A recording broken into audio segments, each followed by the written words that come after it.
Tinubu Ahmed of the APC, 8,794,726. Miadi Peter Nana Chukwudi of Abga, 61,166.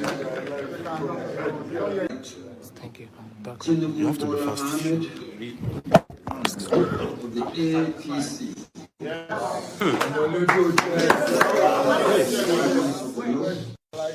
Is hereby declared the winner and is returned.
They fear one name, not because he's noisy, but because he's solid.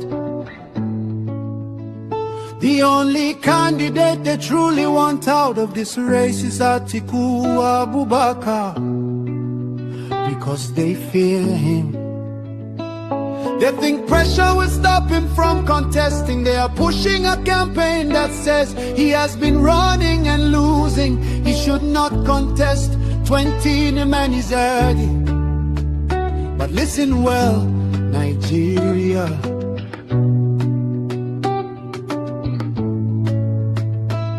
Since when did persistence become a crime? Since when did courage become an insult? Since when did experience become a disqualification? They want Atiku out because they know he can win.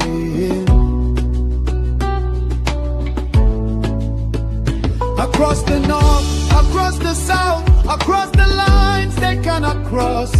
If he ran before, it means he is ready. If he tried before, it means he is strong. Only cowards quit in silence. Champions return when history calls. So let the people speak, let the millions rise, let the call go forth. Atiku must contest, Atiku must run. Let all Nigerian people lift this call loud and clear, in words and poetry and song, in spirit and in fire. Our demand is simple, our message is united. Atiku must run.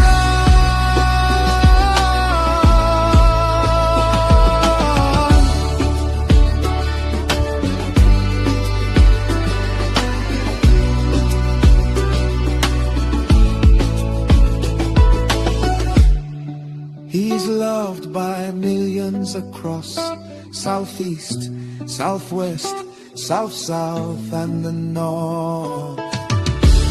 Nigeria needs him, Nigeria wants him, and history is waiting. Atiku must run, Atiku must run.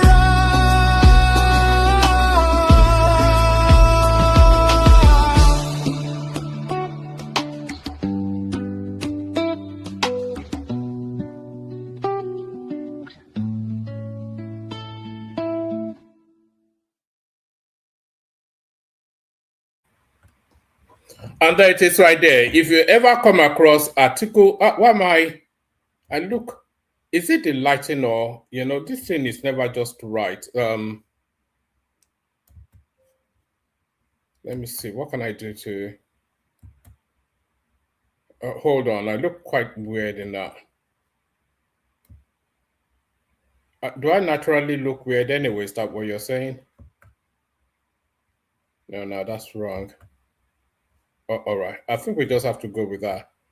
I never quite get the setting right with this thing. That's just what it is. All right, okay. All right, let's leave it like that. Article must run was what that guy was saying, wasn't he? So in Kotobanle, Olama Jacoba, but to the so article must run and all that. Good day to you, good to be in your company and all that. Good day to you, good to be in your company and how are you? Hope you're having a wonderful day so far. When I say you're having a wonderful day, I'm aware that we traverse the vast expanse of all of the planet. Let me just put it that way. We traverse the vast expanse of all of the climatic whatever. So it may be the morning somewhere, and certainly it's the dead of night where I am, and it may well be the afternoon. We know we have people in Australia. We have DOG and what's it called, Thomas there. Anyway, good day to you. Let me just say that. Good day to you. Good to be in your company and other. Good day to you. Good to be in your company. The lighting of this thing is putting me off somewhat. Is that better? Anyway, good day to you. Good to be in your company and all that. So a lot of things happening within this cycle. I was actually going to abandon this stream, but I thought not to. So there's good news. We start off with the good news. There is good news. Those children have been rescued. So the Oyo State children have been rescued, and that is good news. So I say it's good news, and you can hear me saying it in somewhat of a faltering voice. And the reason why my voice is faltering is because even though I say it is good news, it is not universally good news because, of course, I'm sure the obedience would rather that those children were not rescued. I'm sure the followership of Peter Obi would rather that those children were not rescued. But nevertheless, any sane-minded human being is certainly glad that those children have been rescued. So that's good news right there. Is this thing putting me off somewhat? Let me see. Oh, hold on.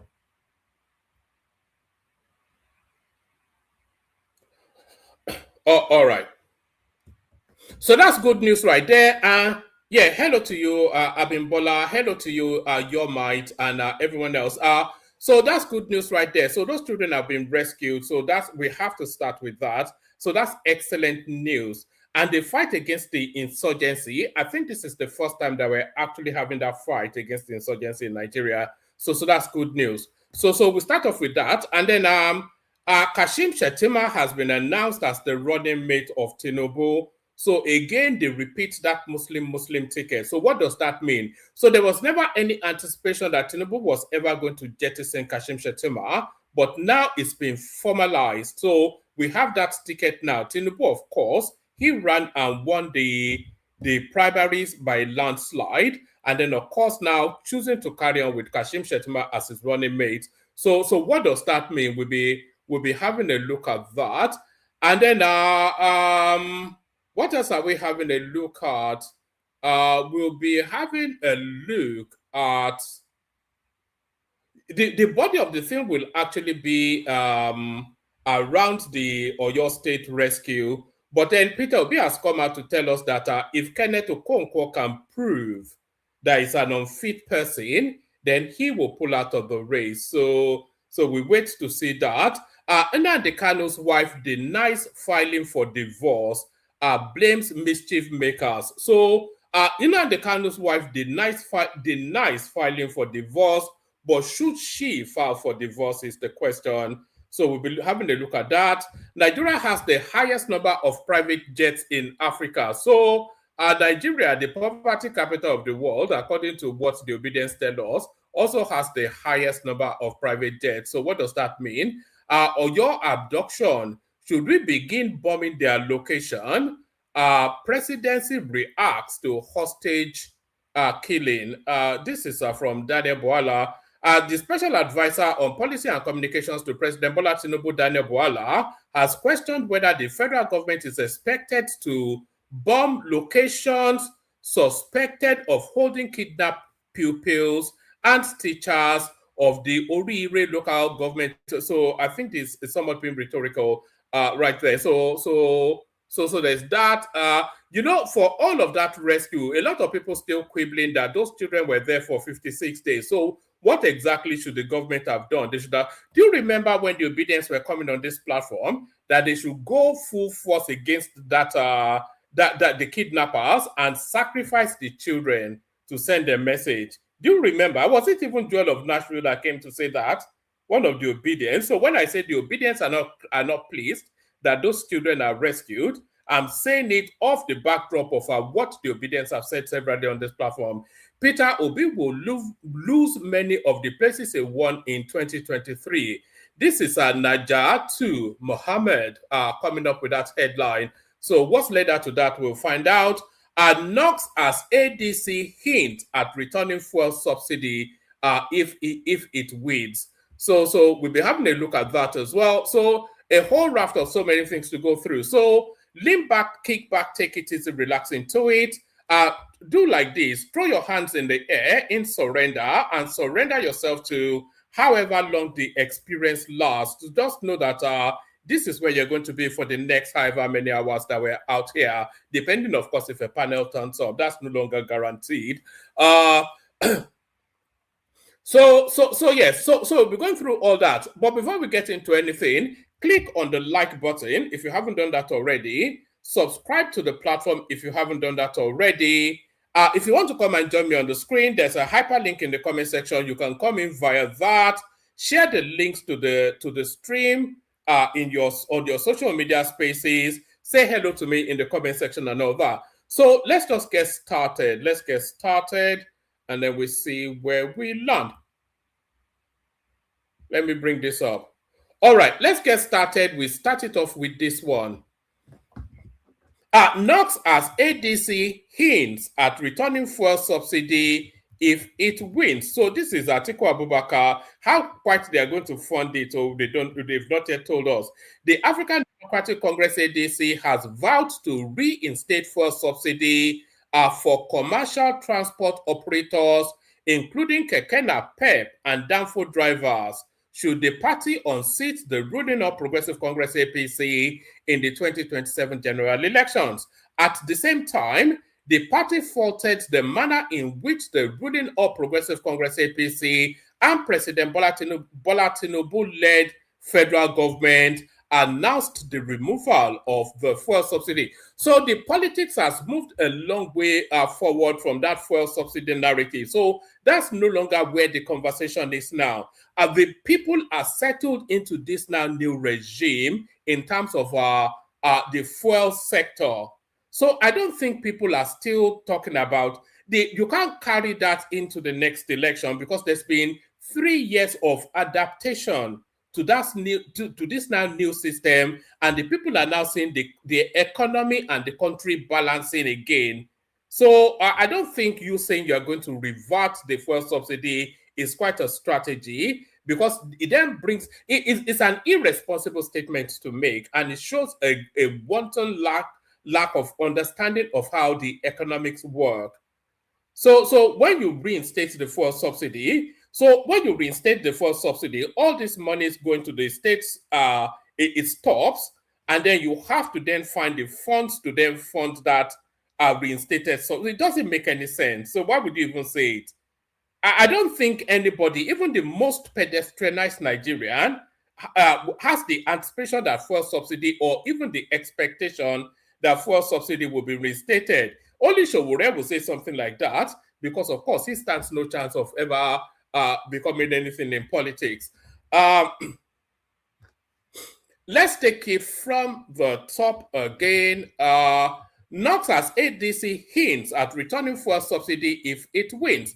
The African Democratic Congress ADC has vowed to reinstate a fuel subsidy for commercial transport operators, including Kekena, PEP, and Danfo drivers, should the party unseat the ruling All Progressive Congress APC in the 2027 general elections. At the same time, the party faulted the manner in which the All Progressive Congress APC and President Bola Tinubu-led federal government announced the removal of the fuel subsidy. Abolaji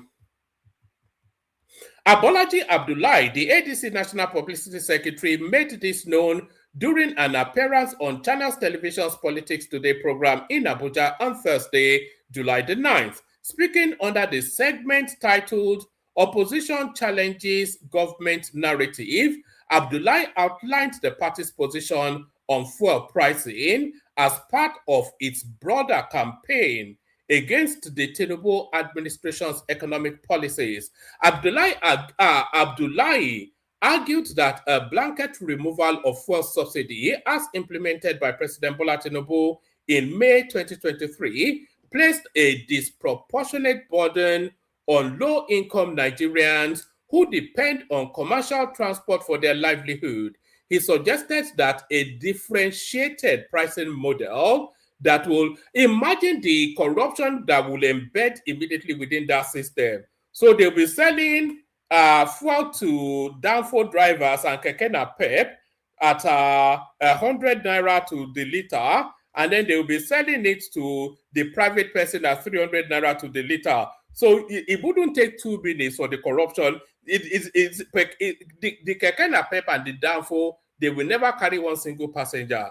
They will go to one petrol station, fill up their tank, go and remove it in some tank, and then this is probably the most nonsensical in the country that we know that is a hotbed of criminality. You will say that you have a pricing for commercial vehicles, and then you have a different higher pricing for privateers. So then what then happens? So the commercial vehicle drivers, they don't want to be rich, Abi, and they don't know to go and fill their tanks and then go and sell it to the private people. It's just a nonsensical idea. Abdullahi argued that a blanket removal of fuel subsidy as implemented by President Bola Tinubu in May 2023 placed a disproportionate burden on low-income Nigerians who depend on commercial transport for their livelihood. He suggested a differentiated pricing model that will extend subsidy relief to small-scale transport operators whilst leaving private vehicle owners, particularly those driving special utility vehicles, to pay market rate at the pumps. The announcement generated a wave of skepticism. Leo, this is somebody responding on our Twitter, I suspect. Leo questioned the logistics of the plan, writing, will the ADC build fuel stations for Kekena Pep and Danfo riders separate from SUV riders? Another commentator raised concerns about enforcement, noting, if a man who drives an SUV, if a man who drives an SUV will have another pricing at the filling station, that will be weird, because Nigerians I know will be buying fuel inside jerry can and be pouring it into SUV for him and go back and enjoy the subsidy. So it's just a nonsense. This tells you that the opposition space completely bereft of ideas. So this is the biggest thing they could come up with after 3 years of of just hanging around doing nothing. All they do is criticize, but what's their plan? And this is their plan: the reinstatement of fuel subsidy for keke napep drivers. So that's that one. Let's go on to this one. Peter Obi will lose many of the places he won in 2023. This is Najatu Mohammed. Deputy National Chairman, Northwest of the African Democratic Congress, ADC, Hajiya Najatu Mohammed, has predicted that former Vice President Atiku Abubakar will have an advantage over President Bola Tinubu in the 2027 presidential election. Najatu made the prediction during an interview with DLC English, where she shared her views on the possible outcome of the next election and the chances of major opposition figures. Correspondents report that she said Peter Obi, the Nigeria Democratic Congress NDC presidential candidate, may struggle to repeat his previous performance across some states where he recorded strong support in the last election. According to her, Obi's chances in Lagos could be affected, adding that he may not secure the level of backing he received in 20. I don't think you need to be a soothsayer to say Peter Obi will not get up to 20% in Lagos. That's just, I don't think they will allow it this time around. She also said the former Anambra State governor could face difficulties in the South-South region because of the influence of former governor Yemson Wike. Now, Jahatu further stated that Obi may not get as many votes as expected in the Southeast due to the presence of governors elected under the All Progressive Congress APC. I thought she was an ADC advocate, but she seems to be advocating for the APC. She added that his support in the northern parts of the country may also reduce during the next election. She argued that the political situation in different regions could make it harder for Obi to maintain the gains he made in the previous presidential election. According to Najahatu, Peter Obi is going to lose many of those areas he won in the previous election, including Lagos.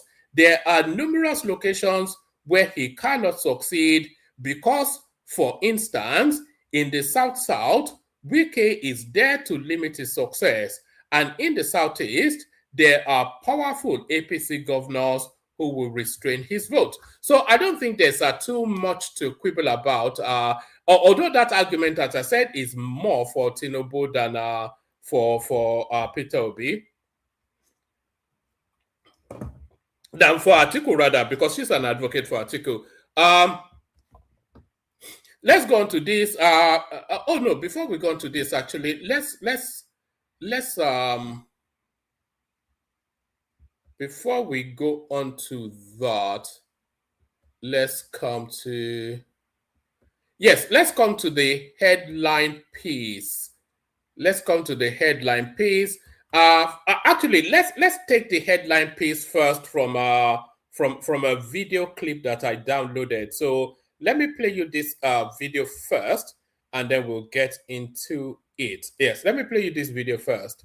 Oyo State, more than 50 days after they were abducted, the teachers, pupils, and students kidnapped from Urire local government area have regained their freedom.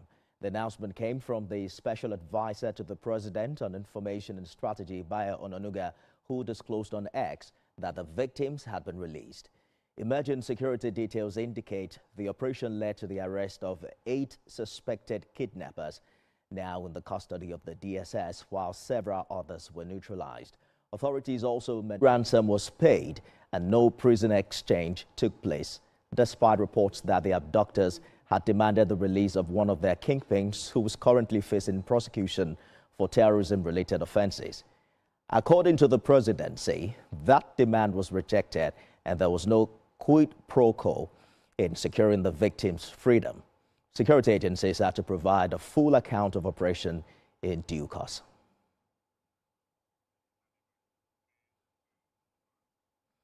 Let's turn now to Ibadan, the governor's office, where Olaide is standing by for more on this development. What's the latest that you are covering right now, Olaide, as regards the condition of these rescued teachers and school children? Today makes it the 56th day that the victims were kidnapped, and I can confirm to you that there have been all-round jubilation across even the internet and across some places where they heard about this news in Oyo State. So we are still waiting for the state government to brief us situations surrounding the rescue operations, because today we observed that a high-level security meeting was held with the governor, and which gave an indication that something like this must have happened earlier today. So we're still expecting to be briefed by the Oyo State government concerning situations surrounding the rescue operation. But I can confirm to you now that they have actually been rescued, and we're hoping to be briefed on the situation. Well, Ade, we're getting updates from the presidency confirming that 8 suspects are currently in DSS custody, while others were neutralized during this operation. How soon can we learn more about the rescue operation itself, and what are you hearing from other stakeholders in Oyo State as regards this? Yes, of course. 8 suspects have been arrested regarding this kidnap situation. And like I told you, we are still expecting the state government to brief us situations surrounding even the arrest of this suspect. But from what the special advisor to the president said, we saw that it wasn't really an easy operation for them to have neutralized some of them. So it shows that it must have been a back-to-back fire from the troops of the Nigerian army and also the kidnappers. And so we are expecting the security agencies, especially the Nigerian army, to talk to the Oyo State government so that they can give us the brief on how the rescue operation was actually carried out. What are you hearing about the numbers abducted and the actual number that have now been released? So from what the special advisor to the president said, he did not really make mention of those who the number of people who were actually rescued. So from that, we'll be able to deduce that, of course, they have released everybody who were actually kidnapped on that day. So if there was someone who was left behind, I think he would have given us the information before. And like I said, we are still going to depend on what the state government briefs us on the rescue operation. If at all there is anybody left in the bush, we will know.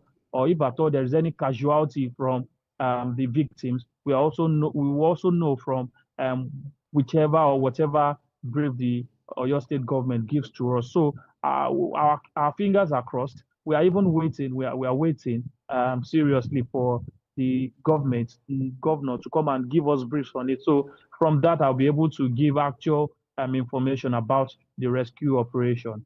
Nifemi.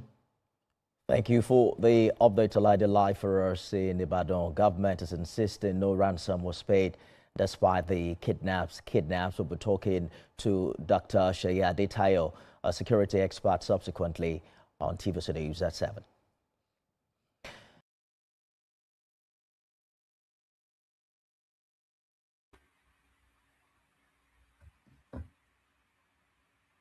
Oh, all right. So now, a round of applause for the Nigerian security forces. So we have to start with that. A round of applause for the Nigerian security forces. Another one. Perhaps even a third one. So a round of applause for the Nigerian security forces. And I'll tell you why. Firstly, the fact that they were able to rescue these children is already deserving of a round of applause. But then what they carried out has to be, it can only really be described as a surgical operation. That's the only way to describe it, a surgical operation. We've not heard any reports, and that's to say the details are still emerging, but we've not heard any report of any casualties from the kidnapped victims. So we've not heard that. We've heard reports of the insurgents being, some of them, the bandits, not insurgents. We've had reports of some of the bandits being neutralized, and we've also heard reports of at least 8 of those bandits being arrested in custody now.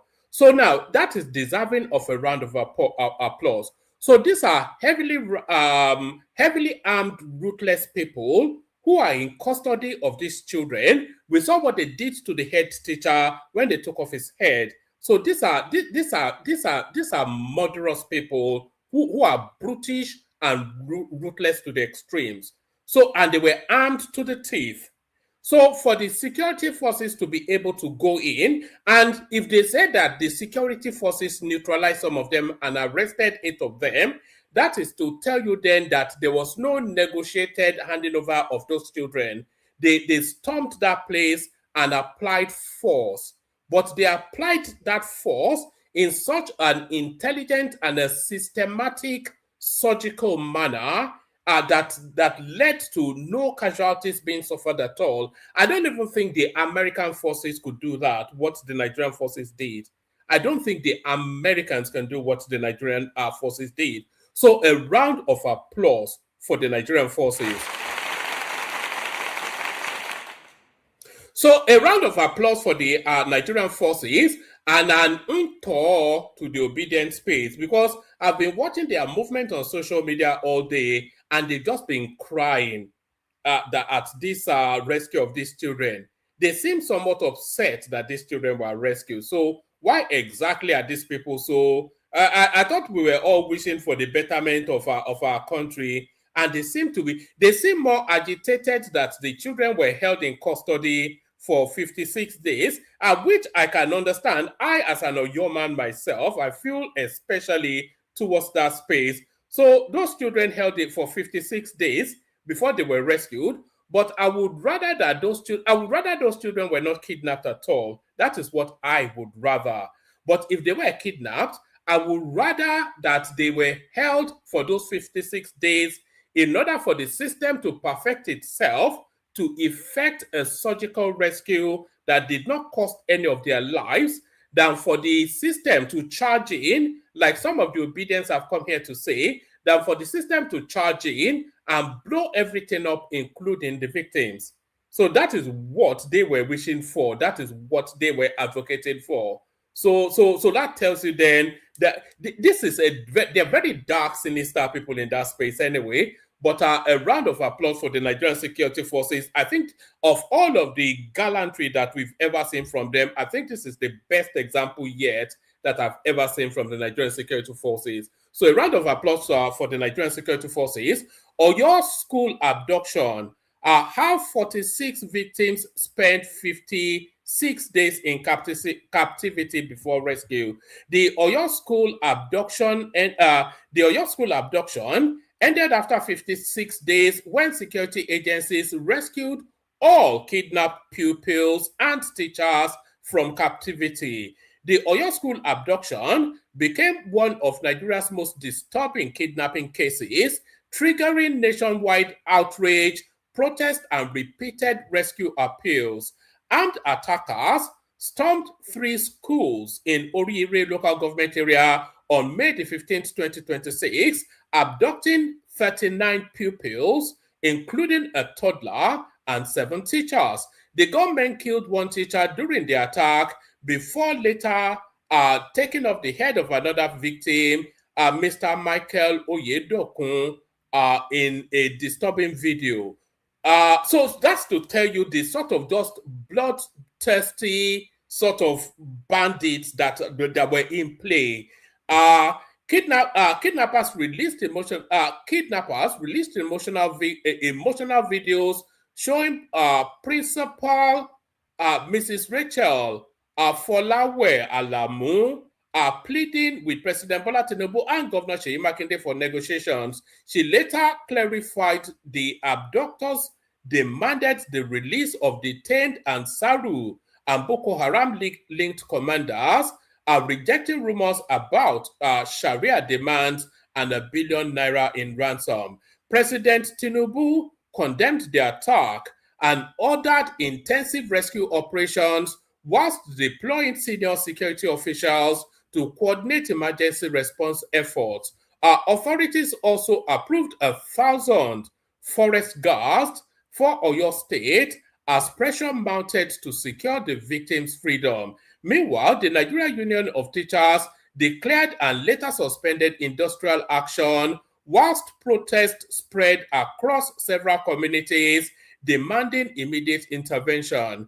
Political tension also grew after Labour Party presidential candidate Peter Obi criticized. This is what I'm saying. No, this is a real pain for the Obi space because Obi wanted those children killed. I don't think you'll be retarded to say you don't agree. Obi wanted those children pied now. That's what he wanted, so that can make that splash against both the Yoruba space and especially Tinubu. Meanwhile, the Nigeria Union of Teachers declared and later suspended industrial action whilst protests spread across several communities demanding immediate intervention.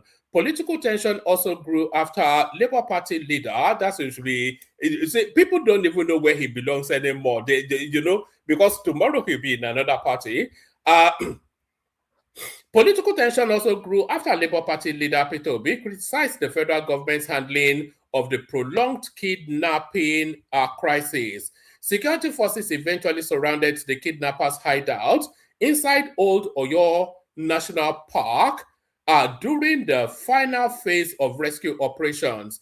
Defense Minister General Christopher Musa disclosed that the government threatened to kill every captive if troops advanced closer towards their location. Bayo Ononuga announced the successful rescue on July the 10th, confirming security agencies freed every victim without any prisoner exchange or ransom paid. Authorities also arrested 8 suspects whilst neutralizing several others during the operation that ended the weeks-long ordeal. The Oyo school abduction has renewed concerns about kidnapping, school security, and banditry across Nigeria. Our families now celebrate the victims' return whilst survivors begin recovering from one of the country's longest recent school abduction ordeals. So I'm not quite sure it was as long as the Chibok girls, but I think I get the point being made there. Let me now go to that piece by Daniel Bwala. Oyo Abduction, should we begin bombing their location? Presidency reacts to hostage killing. A special advisor on policy and communications to President Bola Tinubu, Daniel Bwala, has questioned whether the federal government is expected to bomb locations suspected of holding kidnapped pupils and teachers in Orire local government area of Oyo State. Correspondents report that Bwala posed the question during an interview on Morayo's show on Wednesday. Reacting to concerns about the safety of the victims, the presidential aide argued that lethal force carried the risk of endangering the captives further, adding that rescuing hostages alive remains the government's primary objective in such situations. If you use lethal force, you may end up jeopardizing the life of the people that were kidnapped. When you have a case of what we call hostage taking, the number one responsibility of the government is to rescue them and rescue them alive. But we hear that one person has been killed. But if we heard that one person has been killed, then we will have to use other measures available, he said. So that's Daniel Bwala responding to that space right there. So that will really rankle the obedience space because, of course, we know that they did not want those children coming out alive, the Peter Obi and his followers. All right, we'll await more details on how that rescue actually took place because it's quite impressive. Undume hails Tinubu security actions, says bandits now under pressure. Former Senate leader Ali Ndume on Thursday. This is a carryover from yesterday's news, so it's just one of the things that we failed to address yesterday. I think events may well have superseded this, but it's not a long read, so let me just give it to you. Former Senate leader Ali Ndume on Thursday said criminal groups operating across the Northwest, Northeast, and other parts of Nigeria are now facing intensified pressure, with some of their leaders killed and others surrendering to security forces. The Borno South Senator, who spoke after meeting President Bola Tinubu at the State House in Abuja, said the recent gains suggest that the security crackdown could yield lasting results if sustained. There has been a lot of pressure recently on bandits in the Northwest, the Northeast, and elsewhere. Some of their leaders have been taken out, and some of their commanders surrendered yesterday, Ndume said. If this tempo is kept, we are sure that things will come to an end. Ndume said the president's response to the security situation showed a heightened sense of urgency, noting that his scheduled meeting with the president was delayed because the president was in a security meeting with service chiefs. My appointment was for 3 o'clock. I don't know what came up, but they had a security meeting. As you can see, the service chiefs came in, so that means the president is sitting up. So this would have been the signing off of that operation, because this was a story from yesterday. So he was just fortuitously there whilst they were having the final sign off to say, okay, go and get those children out, sort of a thing. The senator said the current offensive against the bandits was a sign that the authorities are beginning to apply more pressure on the criminal networks that have terrorized communities across the country. He argued that once the tempo is maintained, the outcome could be decisive. He also maintains that the president appeared committed to confronting the crisis head-on, saying the presence of service chiefs at the villa underscored the seriousness of the situation. According to him, the security challenge can be brought under control if the momentum is sustained and backed by stronger coordination. Ndume also urged President Bola Tinubu to address Nigerians more directly, warning that the country's worsening insecurity and economic hardship requires urgent coordinated action rather than filtered information through aides and intermediaries. So that's Ndume right there saying whatever it is that he's saying. What else do we have? Let me bring you this one. I'll quit presidential race if Kenneth Okonkwo's evidence proves to be unfit. There's sufficient that proves you unfit. Hell will freeze over before Peter will be dropped. He's gluttonously ambitious. He has a narcissistic fervor for that, and the attention as well is just lapping it up. A presidential candidate of the Nigeria Democratic Congress NDC, Peter Obi, has vowed to withdraw from the 2027 election if any evidence presented by Kenneth Okonkwo proves him unfit to serve. Obi had filed a defamation suit against Okonkwo, who was recently appointed as spokesperson for the African Democratic Congress ADC's presidential candidate Atiku Abubakar. The ex-Anambra State governor dared Okonkwo to publicly release alleged damning piece of information he claims to have against him. Obi made the vow during an interview with media personality, Chud, something or the other, stating that his lawsuit against Okonkwo was not intended to silence him, but to compel him to substantiate his repeated claims. Pardon me. The NDC presidential hopeful noted that Nigerians deserve to know the true character and background of anyone seeking public office before they are elected. I want Kenneth Okonkwo to bring out all the hidden things that he has on me. If I am not qualified after his revelation, then I will stop running for the election, Obi said. According to him, Okonkwo had repeatedly claimed to possess sensitive information about him from the period he served as a spokesperson. The Anambra-born politician, so that's Peter Obi right there, just doing abracadabra. I don't even know what nonsense he's doing. Is sort of that double daring Kenneth Okonkwo. Is that how we want to term it? NNamdi Kanu's wife denies filing for divorce, blames mischief makers.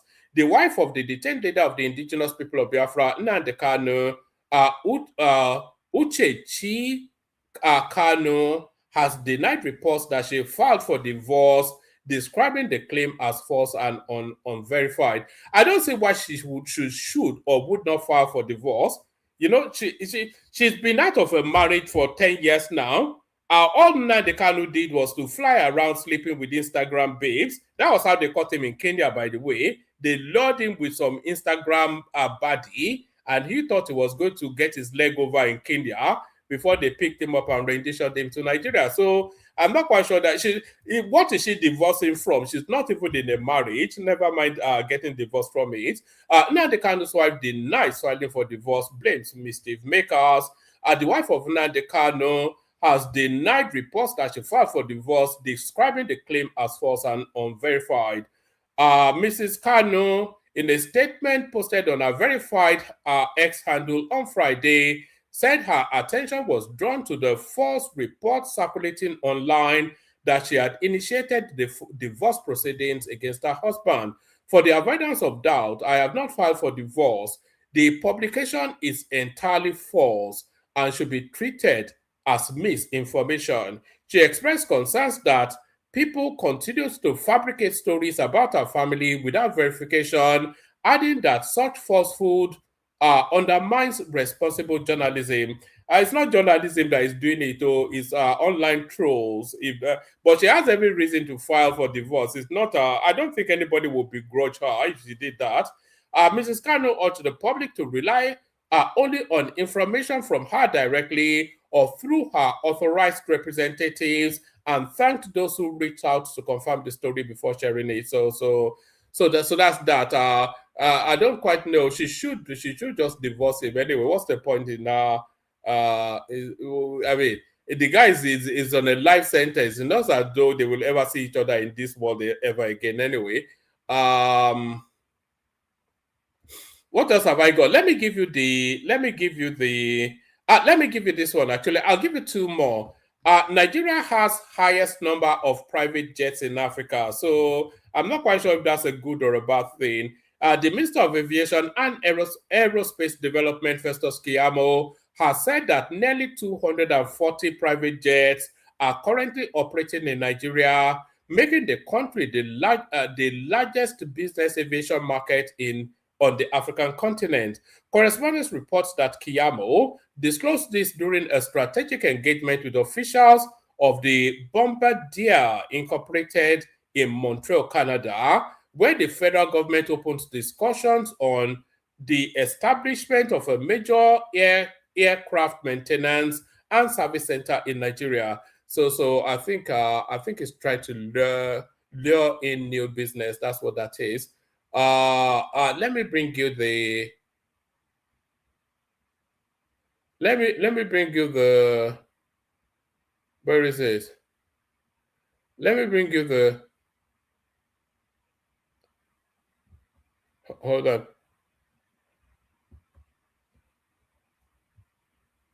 I want to bring you the one that confirms. Somebody sent it to me. Let me just see if I can find it from whoever sent it. The one that confirms Kashim Shettima as Tinubu's running mate. I think somebody just sent it earlier.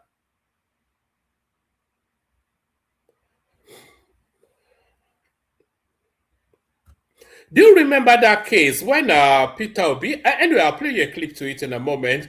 Do you remember that incident a couple of days ago when Peter Obi was claiming that they want to buy him because he had an altercation at the airport?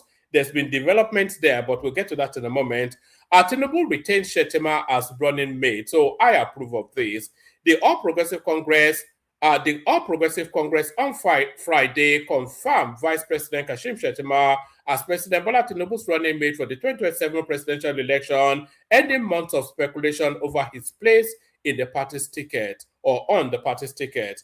The ruling party also expressed confidence that Tinubu and Shettima would secure re-election as it formally received their nomination forms for onward submission to the Independent National Electoral Commission ahead of Saturday's deadline. The nomination, I think it's the annex schedule that actually compelled this revelation, because they have to submit, is it by tomorrow, which is today now where I am. So that's that actually. Is there more? Is there, if it's not long and winding, all right, let me just give you all of it.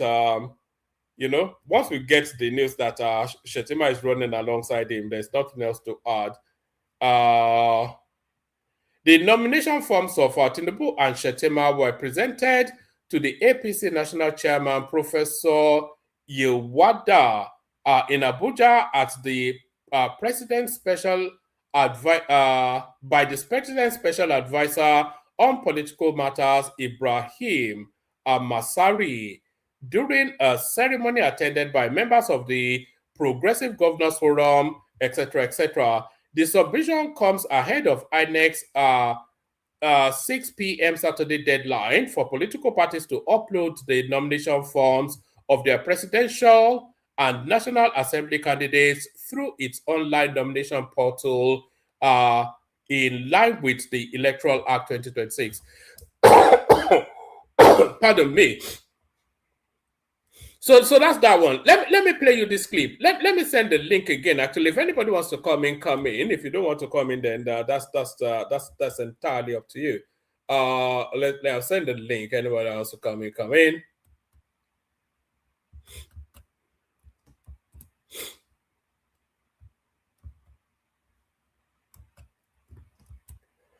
All right, that's the link right there. If anybody wants to come in, come in. Let me play you this clip, which sets the tone for the next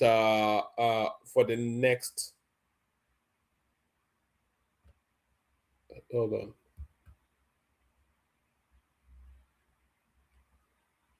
No, that's not what I wanted to do. Somebody, one of the spokesperson said, Obi does not even know ADC manifesto. Obi doesn't have manifesto. Obi just wants to be president.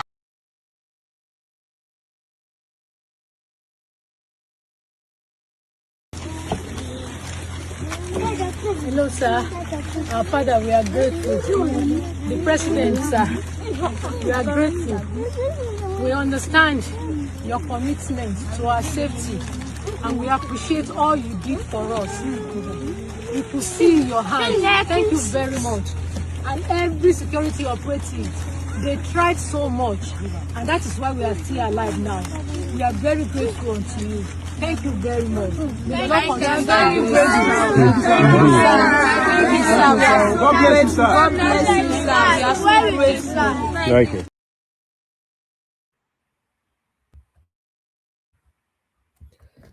All right. So that wasn't the clip I was actually intending to play, but those were the rescued children right there and their teachers as well. So they are now government picking, more or less.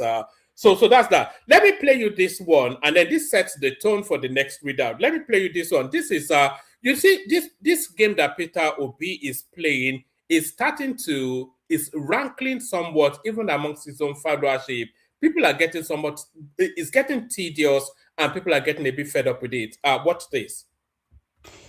So, from the latest updates today, our Nigerian Jesus said that the government is against they are after his life. That with the way he's looking at it, with the way they are coming at him, that he might not be alive to run the 2027 election. Come, this man, if you know say you don't get heart enough to run this presidential race, enter first flight, go back to Anambra. Nobody get time for this pity party. Do you understand? If you don't have mind enough to stand against APC, which mind you won't take stand against Cabal? If if you eventually enter Aso Rock. Okay, you go enter house. Nobody has time for this emotional blackmail and pity votes. Nobody is going to give you any pity vote in this 2027. You have to earn it. Do you understand me? Nobody get time for all this one. Yeah, against my life, yeah, against my life. More year what do? All through way Tinubu they contest for election since 2023 reach now. There has never been a time he came online to come and look for sympathy. It's either you man up or you go back to your house. Nobody has time for all this one. I beg.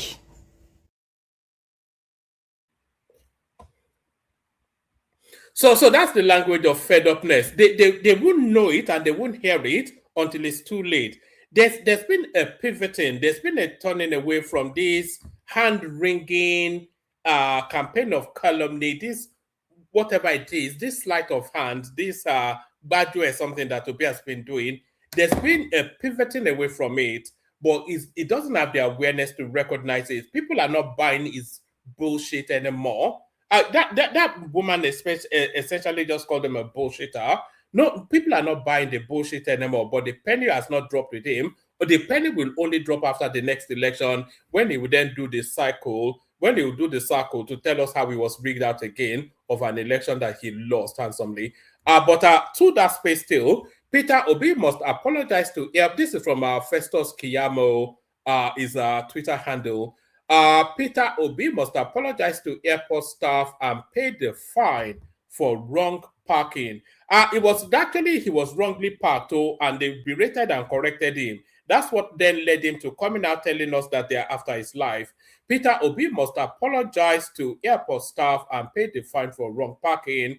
As the Minister of Aviation, I felt a moral duty to investigate and authenticate the claim made by opposition candidate Mr. Peter Obi a few days ago that the tires of his vehicle were unjustly clamped at the airport, suggesting a persecution agenda against him by the federal government. Politics aside, every Nigerian is entitled to fair treatment under the law. I therefore instituted an internal inquiry over this issue. Luckily enough, the entire Abuja airport is covered by CCTV cameras. So they actually caught Peter Obi on camera, the pathological liar. Luckily enough, the entire Abuja airport is covered by CCTV cameras, real time 24/7. But apparently, this fact was unknown to Mr. Peter Obi. Otherwise, perhaps he would have been more circumspect before rushing to the media to cry persecution. From the recordings, these are the facts. On Saturday, July the 4th, 2026, Mr. Obi arrived at the domestic wing of the Nnamdi Azikiwe International Airport in Abuja at exactly 2028. So that's 2028. That's 8:22. Yes, that's 8:22 p.m.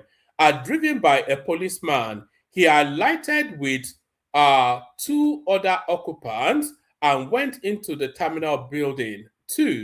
The police driver then parked the vehicle, almost blocking the entrance, and came out himself and went into the terminal building too. The airport rule is that, apart from the fact that it is a drop-off zone, a driver must remain behind the wheels of the vehicle for it to be tolerated for any time within the zone.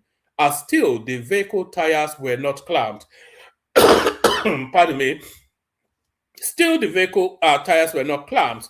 The policeman came back to the vehicle at about 20:32 p.m. and collected something from the vehicle and went back into the building, again leaving the vehicle unattended to. At this point, the dutiful airport security staff came over and clamped the tire of the car.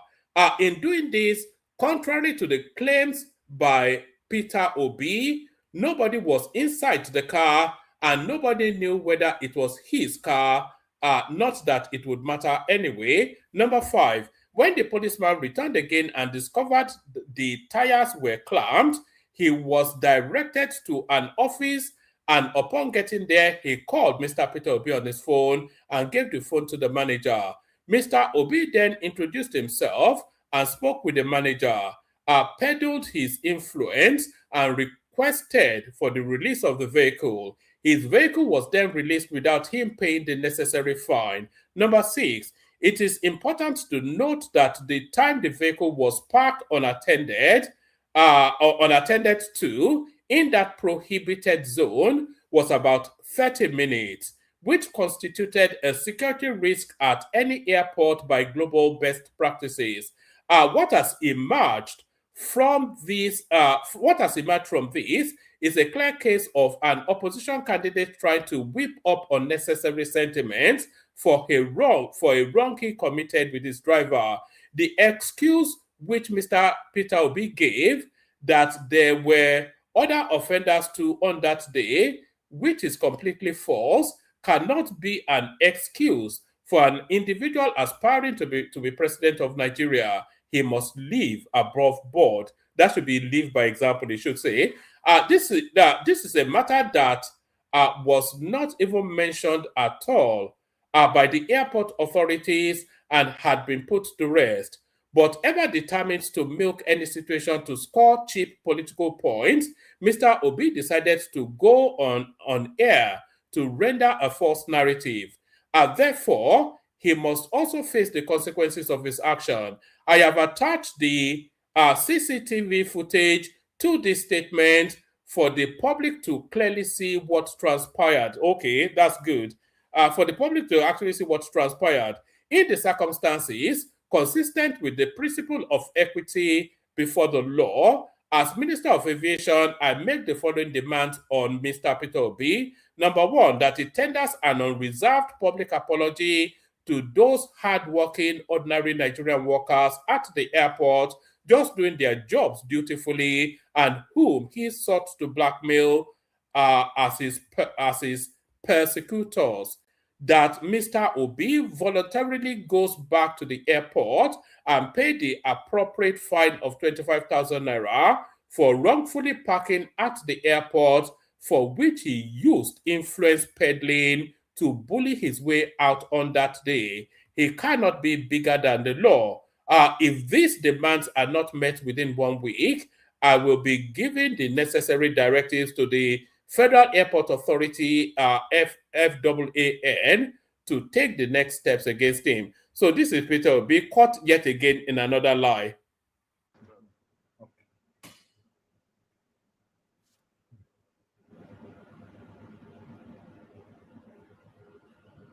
This is the man coming up from the vehicle.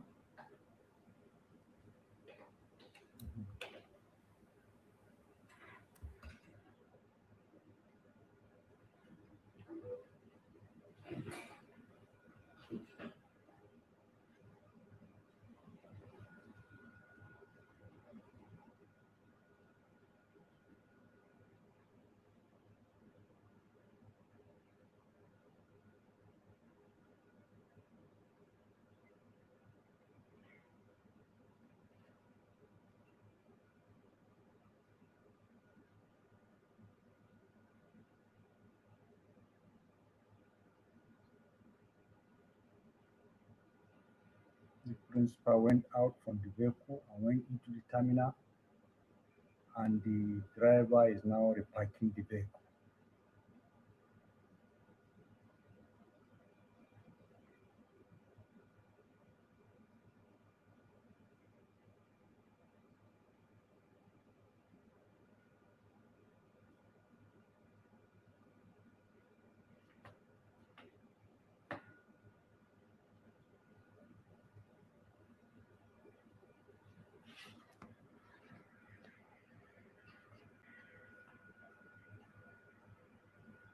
He has reparked the vehicle.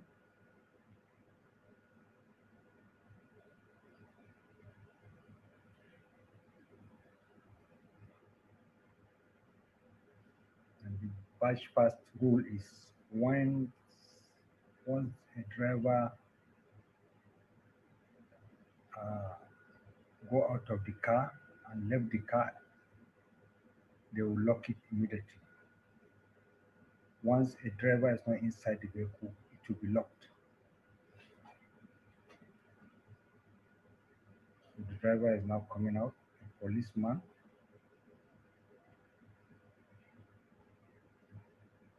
He has left the vehicle, running towards the terminal building. The car is now without anyone inside.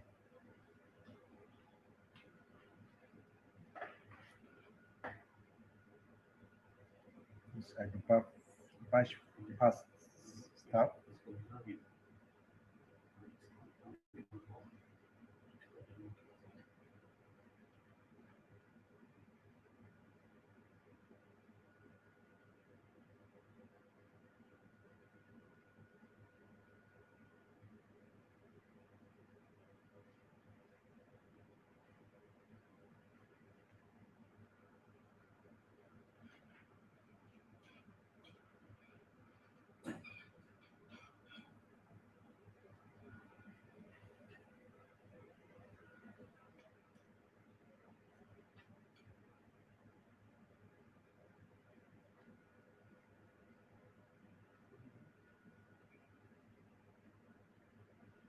He locked it.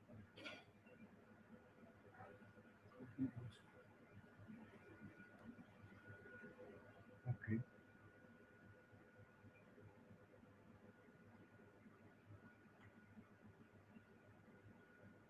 He's back. He opened the boot of the vehicle.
Okay, he left the car again, going back to the terminal.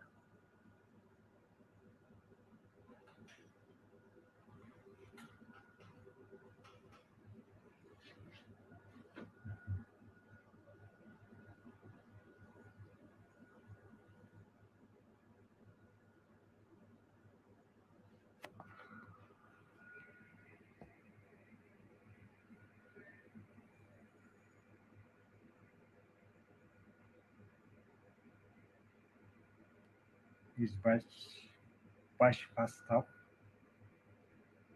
having observed that the vehicle is left without the driver inside,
So there it is right there. Caught out in yet another lie, the pathological liar, the born liar that is called Peter. Do you remember? I was just saying, people are saying I was muted while I was saying, do you remember all those years ago? Ajale Koko used to sing that song about Peter Obi. Carry me, they go. Carry me, they go. Obi, lie, lie, lie, lie. That's what in fact, I spoke with Ajale Koko about 3 days ago. I think it was after or last number or something. But that's the song Ajale Koko used to sing about this guy. What 2 years ago thereabout, carry me they go, Obi lie lie lie lie. The guy is a truth averse, somewhat sort of a person. Is truth averse. He has an aversion. He has an issue with the truth. He has a phobia for the truth. If the direct opposite of anything, Obi, this is a guy that talks about competence, integrity. Is it not integrity that he's always talking about? When Kiyama is talking about influence peddling, he actually went to the office he spoke to the functionaries of that airport to bully them into releasing his vehicle without having to pay that fine. And when they heard that it was Peter Obi that they were speaking to, not that they were afraid of him, but they didn't want the politics of they didn't want the noise, so they just let him take his car. So he used his influence to bully his way out of wrongdoing, and then he then goes into the public space to tell a totally opposite story of what's transpired, not knowing that it was caught on CCTV. Pathological liar, a born liar. That guy is the worst, and you wonder why we detest him so much. It's a loathsome sort of a criminal. I wanted to say Nyamiri, but I can't say words like that anymore, can I? I can't say those. Once upon a time we were comfortable saying words like Nyamiri on this platform, but I don't think we're allowed to say things like that anymore. But that's all I have. Let me play you the Kegite music. We see who turns up.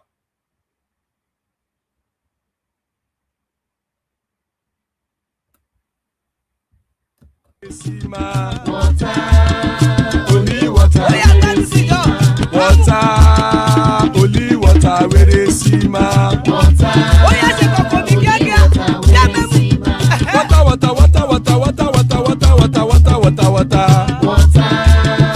only water, where they see ma. Hapa o naido, hapa o naido. Hapa you don't come o.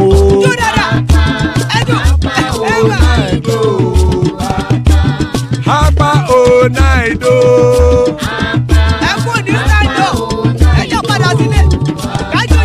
Oro kẹ̀kẹ́ ẹlẹ́mù yé o. Ilé sọ́dí àkẹ́kẹ́ ẹlẹ́mù ré o. Bobby master kẹ̀kẹ́ ẹlẹ́mù ré o. Chief Wáìlà tí kẹ̀kẹ́ ẹlẹ́mù ré o. Eruku lẹ̀lẹ̀ ẹlẹ́mù dé. Eruku lẹ̀lẹ̀ ẹgbẹ́ ẹlẹ́mù dòde ojàre o. Eruku lẹ̀lẹ̀ Ghana ti dé ẹgbẹ́ bọ́ọ̀dù o.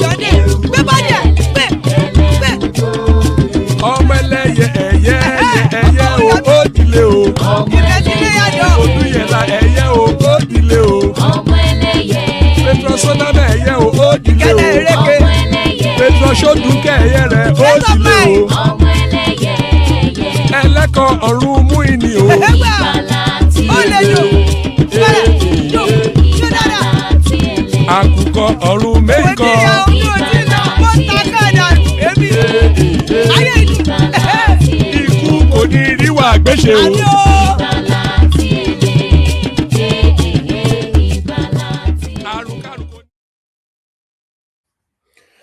And there it is right there. Ikoko Neru Agweshe, may death have nothing to do with us. May death have nothing to do with us.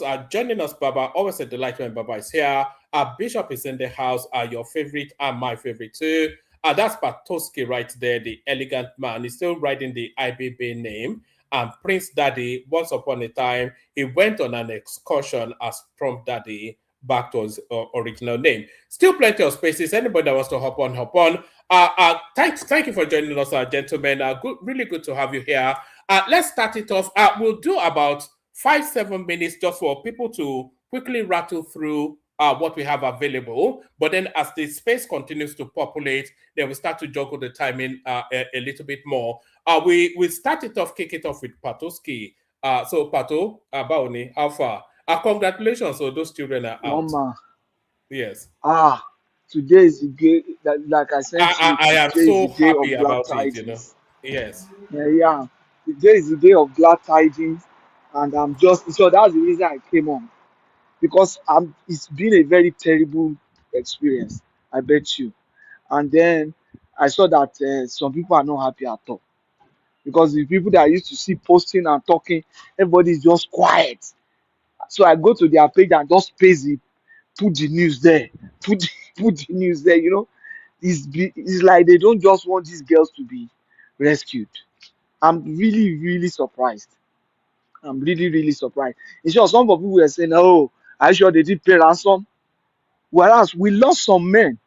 I was listening to an interview granted by one DSS, former DSS, this thing with TVC. They say we lost some men. Those who were not bandits, they were terrorists. They are this Lakurawa group, and so they said they fenced the place with mines. We lost a policeman. Not Lakurawa. Ansaru, yeah. Sorry, Ansaru, Jare. They said they manned the place with mines. So we lost a policeman and some military men.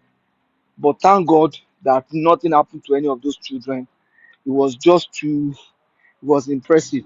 All the while this governor was making all the noise, the military were working in the background. They were going, like the news we had now, they were going to the family of those people just to be able to put them under pressure too.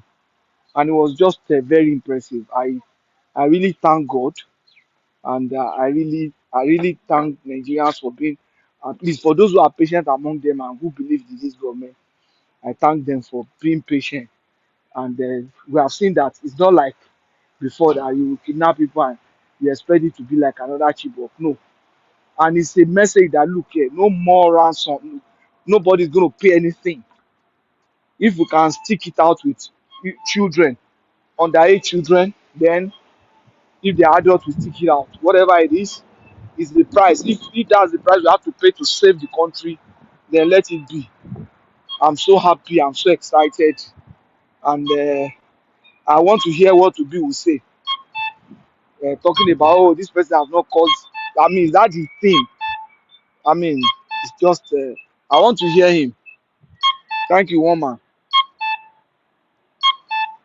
All right, brilliant. There's always some funky noise going on wherever Papa Toski is. Maybe no, I'm at the traffic. I want to cross. Yeah. What's beeping? The pedestrian light. The pedestrian light. You know when you are about crossing, yeah. Okay, and it's counting, so it's beeping. All right, brilliant. Signaling that I should take it cross, yeah. Okay, thank you, Mama. I will still be listening, yeah. Yeah, stay with us. We'll still get to that story. So we go to Baba, and as I said, you have a heart made of stone for you not to be pleased about the rescue of these children, Baba. Yes, thank you, one man. It's a lot to unpack in that this thing, because things have been holding back. Actually, it's too sensitive. Somebody said most of them on TV today, so I think it has freed me, actually. And firstly, let's meet my people at the commentariat. Ogati Uloga and Ayo, shame on you too. You tag team. TV ball don't finish. Now we see you that again. Early March, don't worry. Tomorrow is double banger. So I welcome you, Oga and Ayo. OC, you are here as usual griping once you hear Obi's name. So you're welcome to. And Adewale, I buy into your suggestion about those children, scholarship and all the rest. And Ufoma Michael and all the rest people, I welcome you formally. And our esteemed viewers, another good time today we are going to have with you. But then please acknowledge us by clicking a like button. And if you haven't subscribed, quickly do so. So we are into the silly season and you can be having more information about what is going on in our country. And well, woman. So let's quickly go into this Oyo thing. I'm so excited. Excited that we'll take a deep dive, actually, just not on the surface. Makinde, Sheyi Makinde, is the most irresponsible governor Nigeria ever had in this fourth republic. Sheyi Makinde. And there's a saying that when you are a hole, stop digging. He's in a hole. Himself and Bala Mohammed, they are going to jail, no doubt about that. After the next elections are concluded. You know, he was not home when those children were rescued. He was in Bauchi, politicking, and accusing or alluding or trying to blow a dog whistle, saying that he declared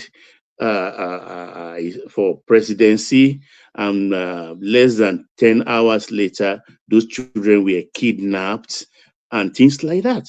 That's what he was saying in Bauchi. And to shame him, for the heavenly bodies to shame him, at that moment, voila, the federal government announced that they rescued those children. I want you to listen carefully, folks, or everybody. This guy is bad. What did he do? He kept quiet. Those children, I mean, we've seen pattern before. All those children rescued in the north. You see the governors at the forefront welcoming them. Even some went further to sow ashoebi for them. We see them in government houses in the north. Where is Makinde today? Those children are in a hotel in Oyo State. Nobody to welcome them formally. And I will welcome gladly if they can transfly them to Abuja to meet the president. Because this has nothing to do with this idiot who calls himself a governor.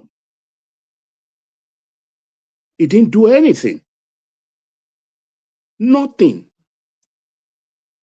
Rather, a fellow walkabout like him, an interloper, a busybody, coming to say the president didn't call him. I mean, what kind of manner of a man is that? You are not home when this big moment happened. You are with your fellow terrorist financier in Bauchi. Maybe you are planning how to rescue yourself. That's not going to happen. You will answer to your crimes come February next year. No doubt about that. If there is no escape, the airport will be locked down. This is a man, Orire local government, where OCLA is part of it. OCLA, where these children were taken. I mean, in the last 3.5 years, FAC allocation allocated to Orire local government alone is about 16 billion naira. Orire local government in the last 3.5 years. If that money got to the chairman of that local government, he will have maybe forestalled this kind of happening. Because as a governor yourself, you sit in, you have your commissioner, you have your DSS, every week you do your security meeting. So also local government are supposed to do such meeting with all DPOs in police stations in their local government every week and distribute money appropriately or buy them equipment. That's 16 billion for Orire. Where is it? He appropriates them, it's in his pocket. The only thing he knows how to do is to cancel Wike's name on the street he named and boastfully say, oh, I've been making millions of dollars before we even left school. He's a dimwit.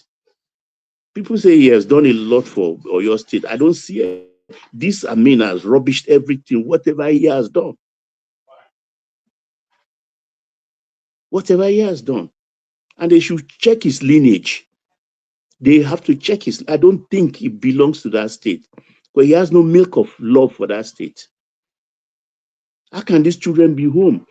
And you can see what I alluded to the other time I was talking, and I said, oh, I must have read it somewhere, that those children are being taken care of. Why they lock down that place? You can see they don't look like children that have really suffered adverse weather or mishap.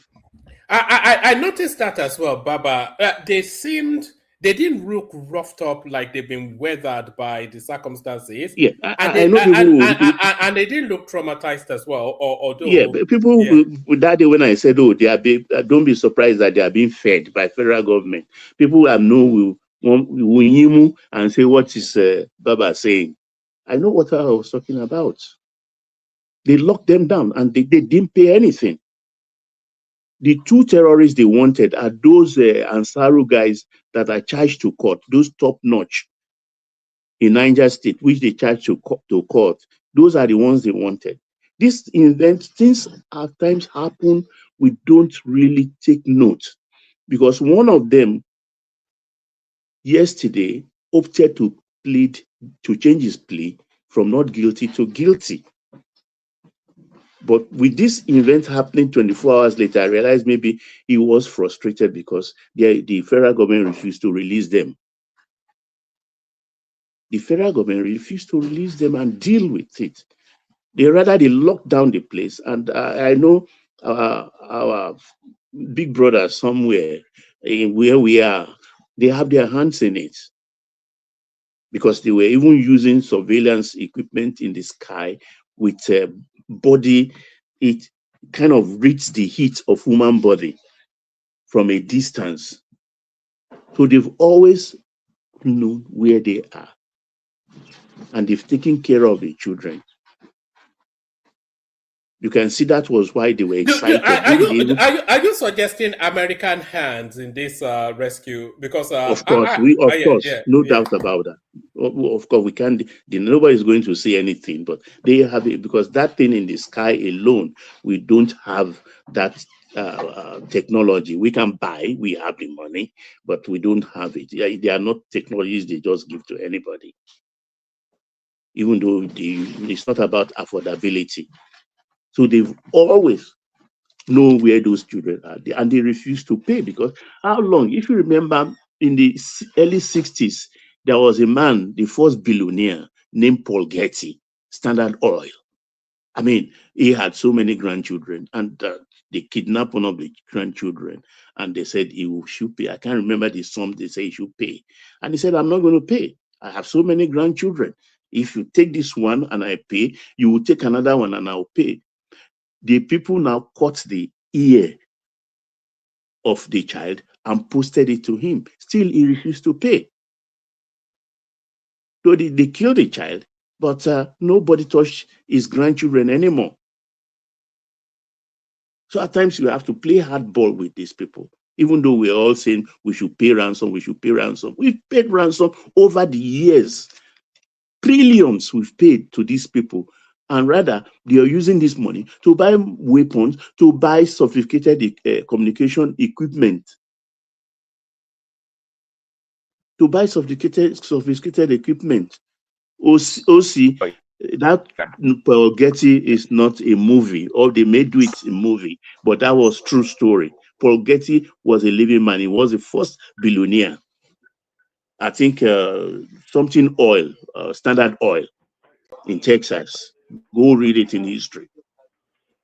So these are the things Makinde actually, I mean, what kind of man is that? Children in the boy and you are going to Bauchi. At times when God wants to rubbish you, that's what happens.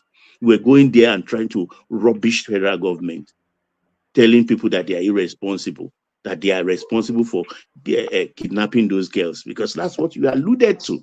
You say because you declared to run for presidency, and within 10 hours, they kidnapped those children. What he didn't say is that, oh, to embarrass me, I'm adding that.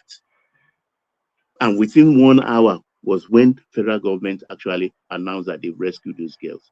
Those girls should not be handed over to him. But nobody was kidnapped when Atiku and Peter Obi was I don't mind him. It's just somebody. Is he saying at it's times, more consequential than Atiku and Peter Obi? Evil comes in a kind of subtle package at times. That's why I always call him a babyface assassin. That's the name I give to him, babyface assassin. He's a very wicked man, devious.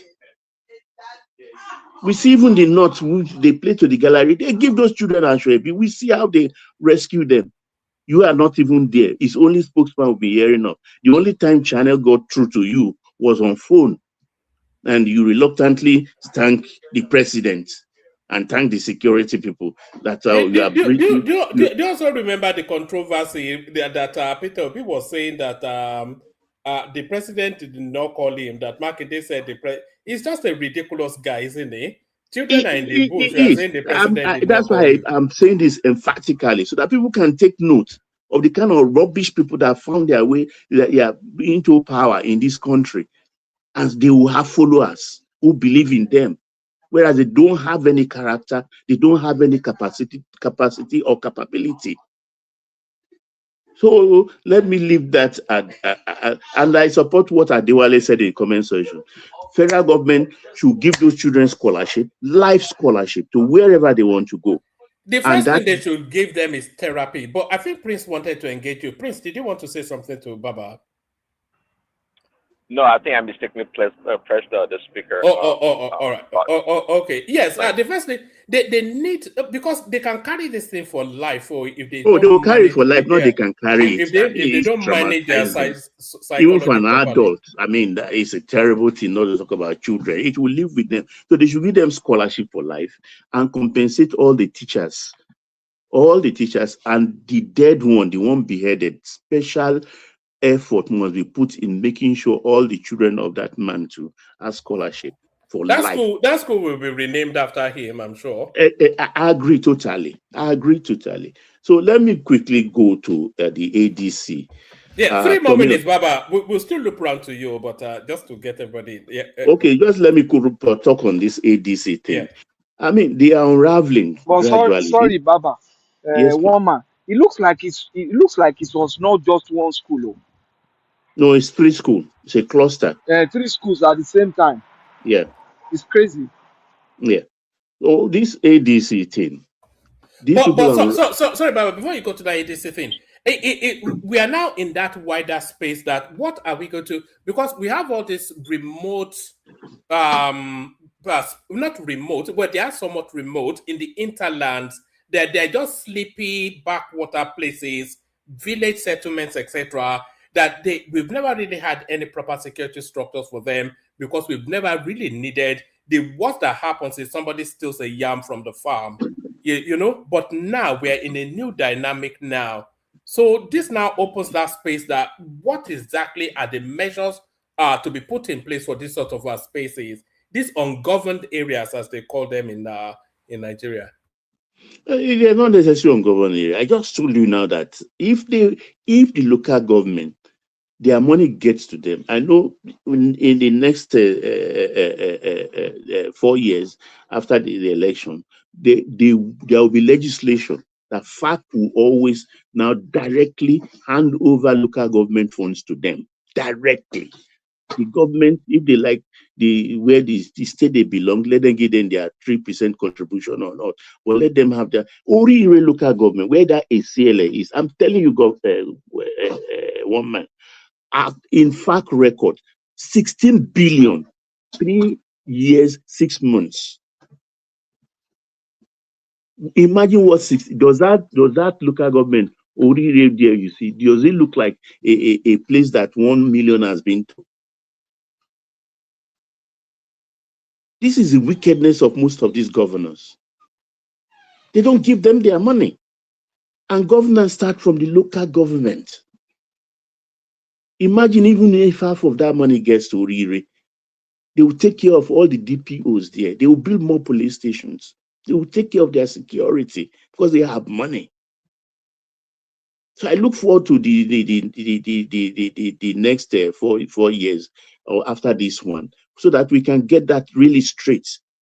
And money is meant for local government should get to them. Should get to them.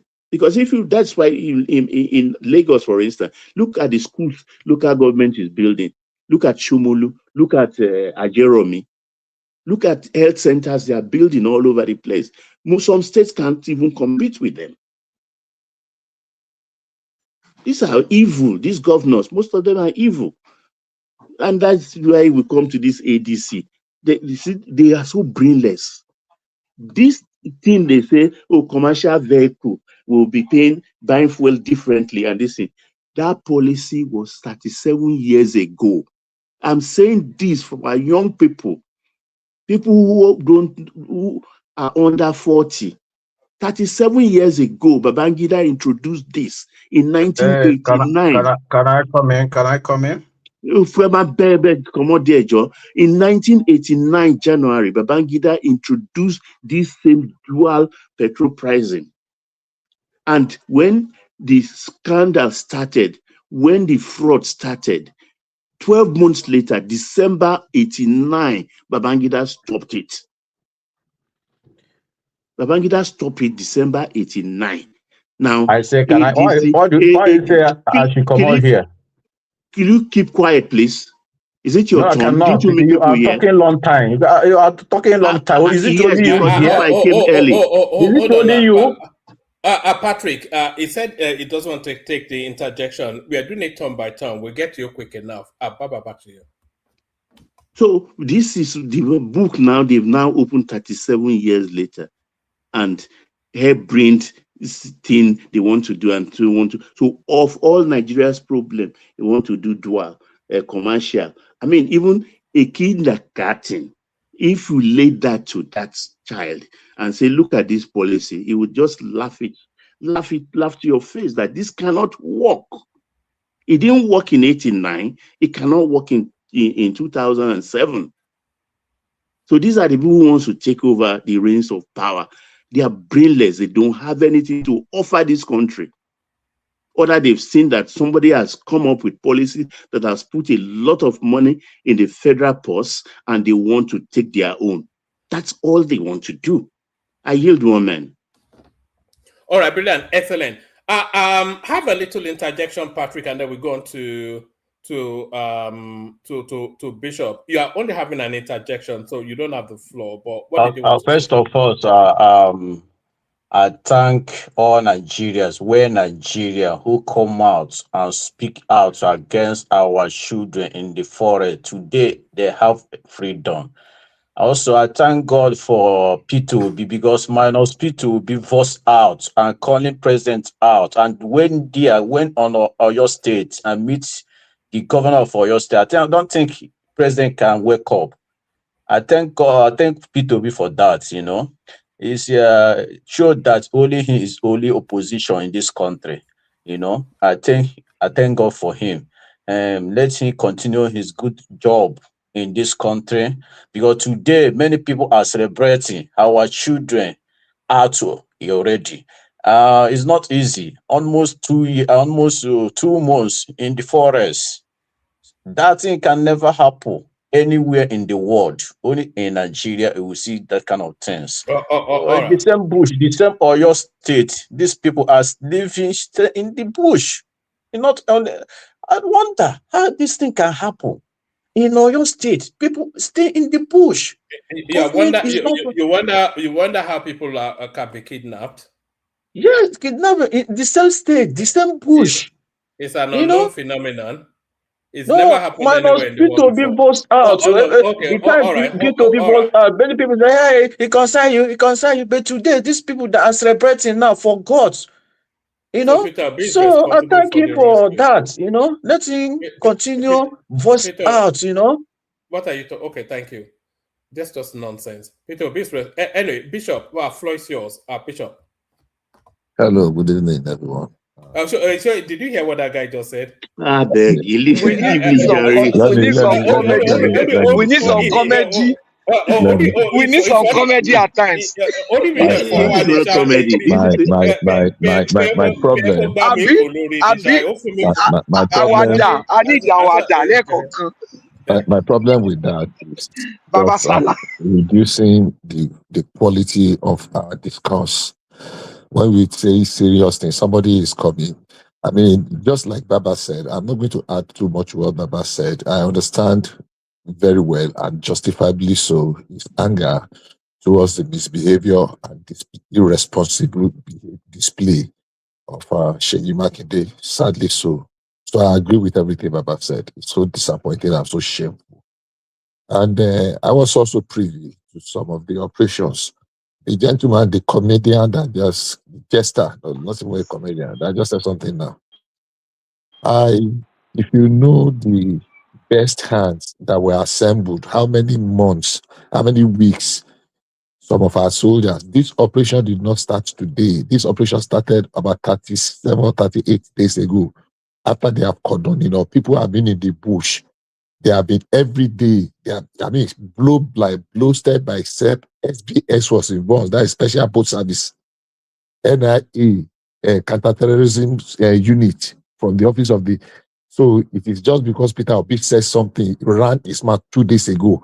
They just assemble all those ones. Some people are so completely. I don't want to call somebody today, but that's, by the way, that's the tragedy of having to share the same geographical space with some. God damn it, man. So, good evening, gentlemen. Good evening, everyone. It's so irritating. It's so irritating when norms call to return as if they are the custodians of all the knowledge in this world, and they spew garbage. Look, I was going to say to one man that I don't think we should even be bringing Peter Obi's conversation to this platform. It really reduces it's making somebody to be behaving like some of these people. You begin to think like, are we for real? Are we for real? The man is an attention seeker. He looks for, look at it. But if we don't bring Peter Obi, how will we get the sort of comedy gold? It should be really embarrassed. Look at how he was exposed. The way he said that thing, that he was there and the people were there and they were saying, they as if he was there. The evidence have shown that there was even no direct interaction with him. That the guy called when they on phone and they spoke and they released him. Look at the way he was talking. If he's somebody that has modicum of shame and decency, he shouldn't really talk again. You came and lied boldly like you always want to do. And now the facts are out. The CCTV has shown that you were not even there. You have left, you were not in the car. And you parked illegally somewhere, and people still have the audacity to be defending. That shows the kind of brains some of these people we are interacting with, they carry in their head. Anyhow, like I said earlier on, Baba has said all that needed to be said. A lot of work went into that rescue operation. A lot, even beyond the scope that some people imagine. I mean, a few days ago, it's about a week now, because I've always been very anxious. When is this going to be? I was discussing with someone in Nigeria who told me when they were actually withdrawing, because I mean, the gentleman also commands one of the military units. He said, look, they withdrew all his best hands to go and join in that operation. His best, where he was commanding, his best hands. And for those ones, there's something in military terminology in those days we used to call the suicide squad. You know, if anybody around you was in I don't know how they do it now. You call them special forces these days. No, I mean, in those days, I mean, when it is operation, when it is, whether it is Camp Highland or Camp Initia or Dabisa, we call it the suicide squatters. And those ones are, bad Russian when Yoruba slang, and they withdrew them to go and join in this operation.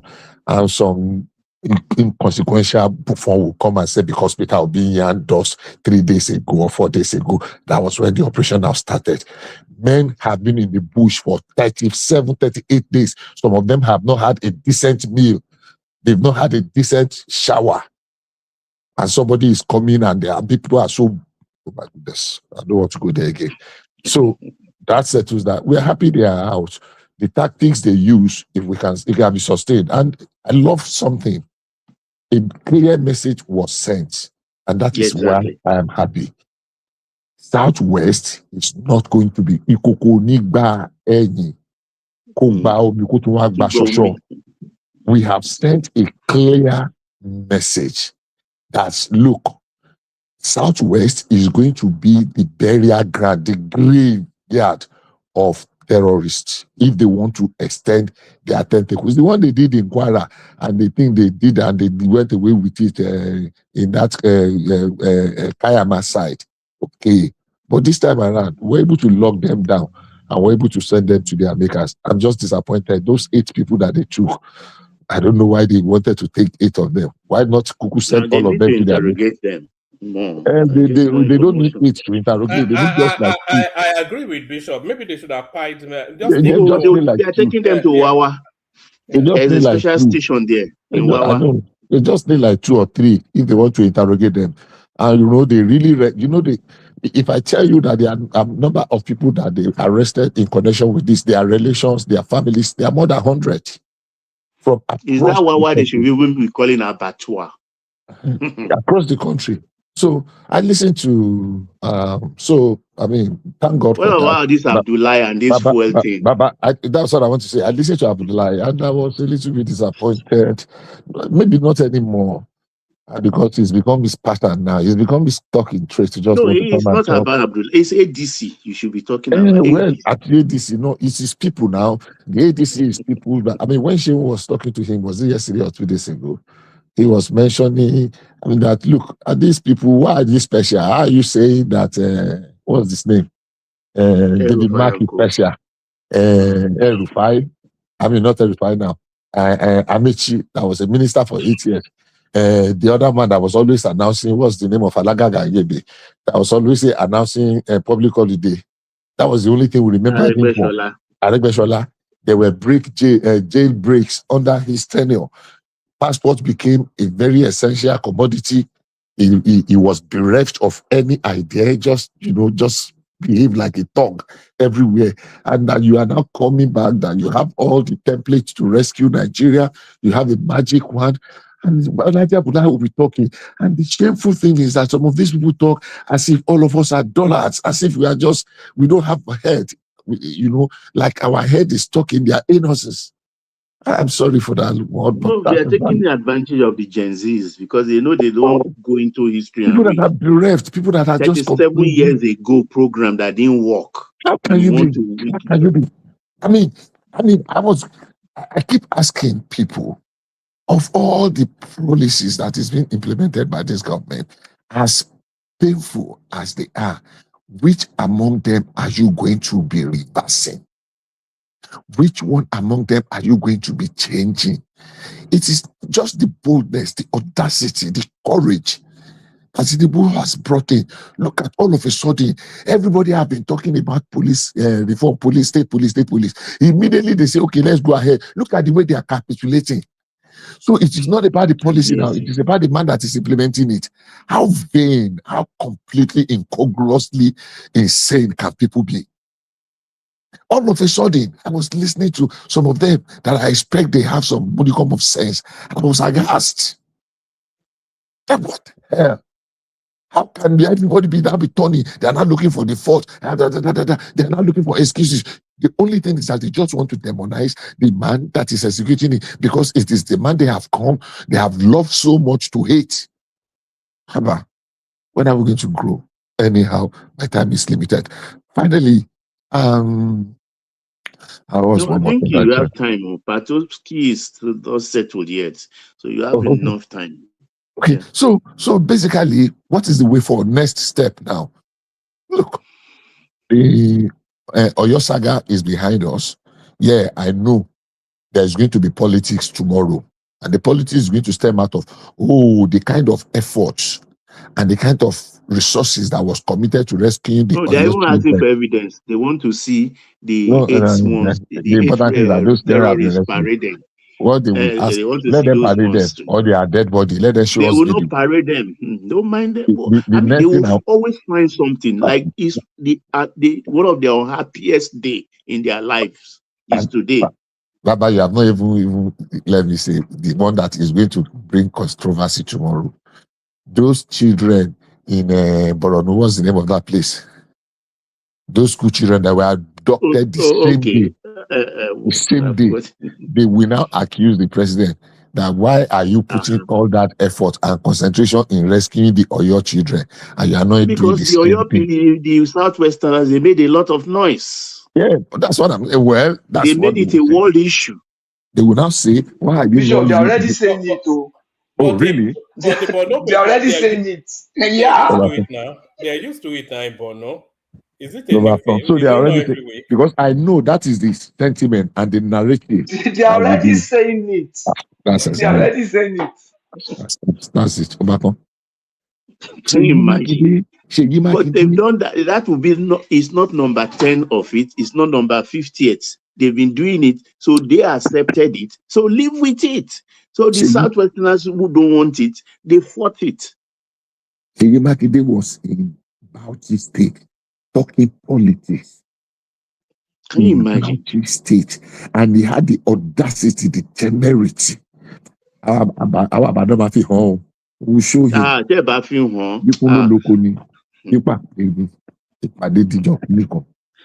Because it is the shamelessness and the sheer audacity for me that it is because you declared that you want to contest for presidency, and they quickly now organized. They quickly now, and information made us to know that those people have been camping in that forest for more than a week. They have completed their surveillance for more than 2 months earlier. They have been able to penetrate. And if you are a chief security officer and you cannot sit down, and that's why, look, I have a problem with everybody that is arguing this police. Oh, I saw Chidi Kanu on this day, whatever they did. I was disappointed. And I listened to them. I say, look, how long will it take this police bill to be ready before they start the recruitment, the training, the deployment, and the rest? And you are saying as if it's something that they will just snap finger like this, pam, and the thing will happen overnight. Like I think I read somewhere that Lagos State is already legislating. No, we passed the bill today. So the bill has been passed today. As ever, Lagos will be the first. Number one. Of course, Lagos is ready, but Lagos is not like. I can tell you the color of our police uniform, Papa. Lagos is already ready, But at least the state they will pass the law. Even Lagos, no matter what they do, they will still need training. By the time they pass the law in national and they sign it, they will do the recruitment. This kind of recruitment is not the recruitment they will do in 2 weeks. They will build police stations. They build police stations. The recruitment will take like a 3 months or 6 months. I mean, just the recruitment process to advertise it, to set up the criteria, to do this thing. Yes, to now set up the training manual. To bring okay, what kind of thing? What is the limit? What is the? It's a whole lot of work, and we have done Dundee heads like Chidi Kalu, and they always give him a space at every serious conversation. And I can't wonder what exactly is the color of our problem. There is a problem in Nigeria, people complain about it. There is a preferred solution, they still complain about it. Then my question is, what exactly do you want? Do you know the surprising thing, Bishop? Every government from our Baba to Yaradua to Jonathan, he puts up a white paper for this police thing, but they could not really attend to it because they are afraid. And now this man came in and he is not afraid. Exactly. Neither reckless, but say, look, let's do this thing. Anyhow, take power.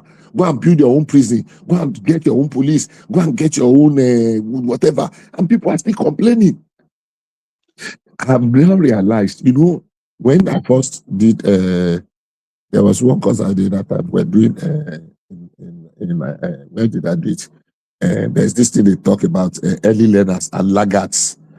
When you want to do extension, change agents, the something of change agent, I forgot the change agent whatever, or graph.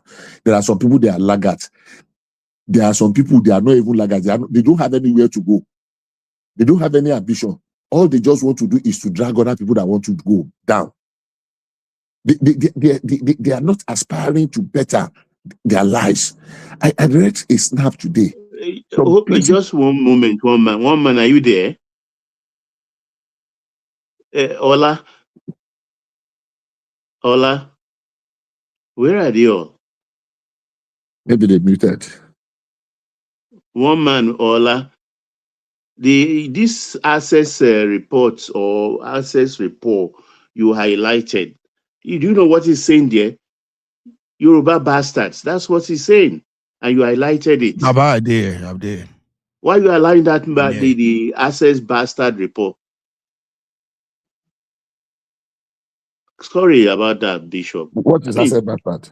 Is it on the screen? He said you're a bastard. You'll never cease to amaze me. He's referring to Yoruba bastard. I will, wherever it comes from. Sorry, Baba. I highlighted it on purpose just to, you know, I always say that these people exist in the form that they do. And I was saying in the opening phase that these people are upset that these children are rescued. And people they thought are, of course. But that's an example. They are children of doom. Yeah. So that's an example of an obedient right there. So everything now that everybody is in good cheer that this children, he is upset. So that's why I highlighted it. About carrying. So I don't know. I really want to situate where their anger is coming from, where they are so unhappy. I'm listening to some people. Genuine people are very happy, and we have shown. But there is always, there's always a comeback. There will be opportunity for us to do our own. We are not always too quick. They are not always too quick to display. When that opportunity comes, we will remind them. We will remind all those that politicize the kidnapping of these children. We will remind those that want the thing to continue to linger. They were complaining about it as if they want it resolved. No, they did not want it resolved. They just want to continue to have a reason to continue to bash and to continue their narrative that it is due. Even the Rufai was saying in their mouthpiece, which I'm really happy that some people are beginning to take him up now, because it does not belong to that place. So thank you very much, one man. I mean, I will be here. Congratulations to Nigeria, to real original, Nigerian sympathizers and people that are genuinely happy that the children have been rescued. As for Sheyi, his common pause is waiting for him. His day of reckoning is very soon, because it started very well, but it's ending very badly. You need to hear commentaries. Imagine one local government. Don't those people and he will not live to enjoy that thing. He will stay long in Kuje. Obama.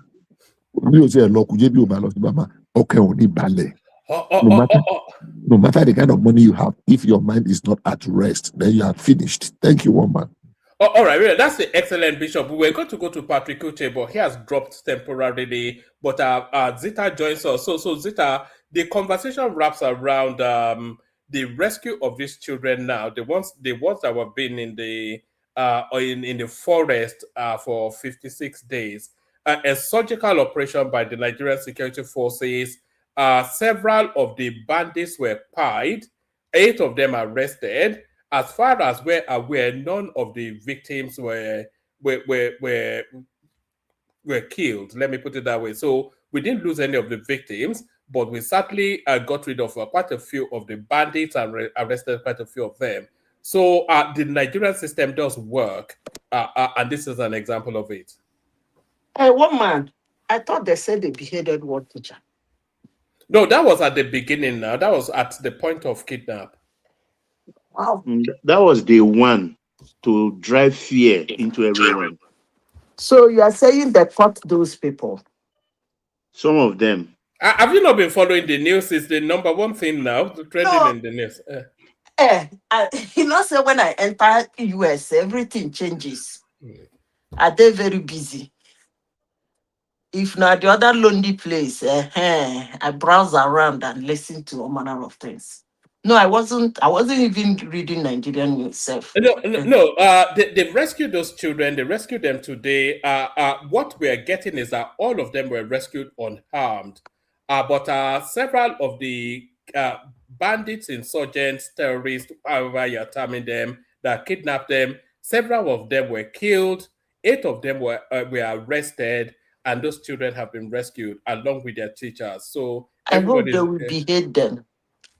yes. This kidnap of a thing, somebody did a documentary nowhere about it in Nigeria. They were saying is the order of the day. That is now a quick way of making money in Nigeria. That the victims are mostly civilians. That is people, normal people in the street, which is a lie because a military man died the other day. But they said most of the victims are normal, everyday Nigerians. So I don't, that kidnap thing, One man, do you know that it's Peter Odile that started kidnapping Nigeria? Hello? I don't know about that. Though. I thought it was Evans, the kidnapper. No, Evans na young, Evans na small pikin na. That was Peter Odele's political strategy. Kidnap your opponent. He was the father of Asare Dokubodem, all those Tumpulu. Peter Odele created them. These Peter are people. Odile, was that not Anambra State or No, Peter Odele is River State. River State? All right. Yeah. You see, he used all those things. Kidnap started with him. I don't know about the northern part of Nigeria, but the southern part is Peter Odele. It's Peter Odele. Peter Odele did a lot of terrible things in Nigeria. I'm telling you. But the wife went and got an injunction that nobody should talk to him. No judiciary on earth should talk to him. I don't know that kind of judgment, but it is what is. That the only topic you have today? Is the wife not a judge? It's not the only topic. We're also talking about, although that's the main topic, but we're also talking about, what were we talking about? We're also talking about Peter Obi threatening to quit the presidential race if Kenneth Okonkwo can bring proof that he's unfit. And then NNamdi wife comes out to deny that she's filing for divorce. But I was suggesting that should she not be filing for divorce? Even when, no, but even do you know how they caught Nnamdi Kanu? Do you know that he was chasing some Instagram girl to Kenya? That's how they caught him. They call it the honey trap. And it's been, it's abandoned that woman a long time ago now. And now she's permanently abandoned. So why shouldn't she just file for divorce? And then it's come out now that Nigeria has the highest number of private jets in Africa. So I'm not quite sure if that is a good or a bad thing. I'm not sure that is that something to be celebrated. And then ADC have come out to tell us that as soon as they get elected, they will reinstate the fuel subsidy. And I'm somewhat surprised that they did not understand the tempo of the space. I'm not sure that Nigerians actually want that fuel subsidy reinstated. Now they've made the necessary adjustments and they're seeing the impact of the savings from it. So we're talking about those spaces. Okay, one man, let me start with Nnamdi Kanu. Why I didn't discuss much, I know people will be abusing me, like what side am I taking on the kidnapped children? I didn't say much on it. Why I didn't say much of it is that I didn't see that kidnap as a kidnap. Honestly, sincerely speaking, 80% of the kidnap happening in Nigeria, I don't see them as a kidnap. I see them as a statement. So when you become a victim of a statement, too bad. That's really sad that those kids will happen to be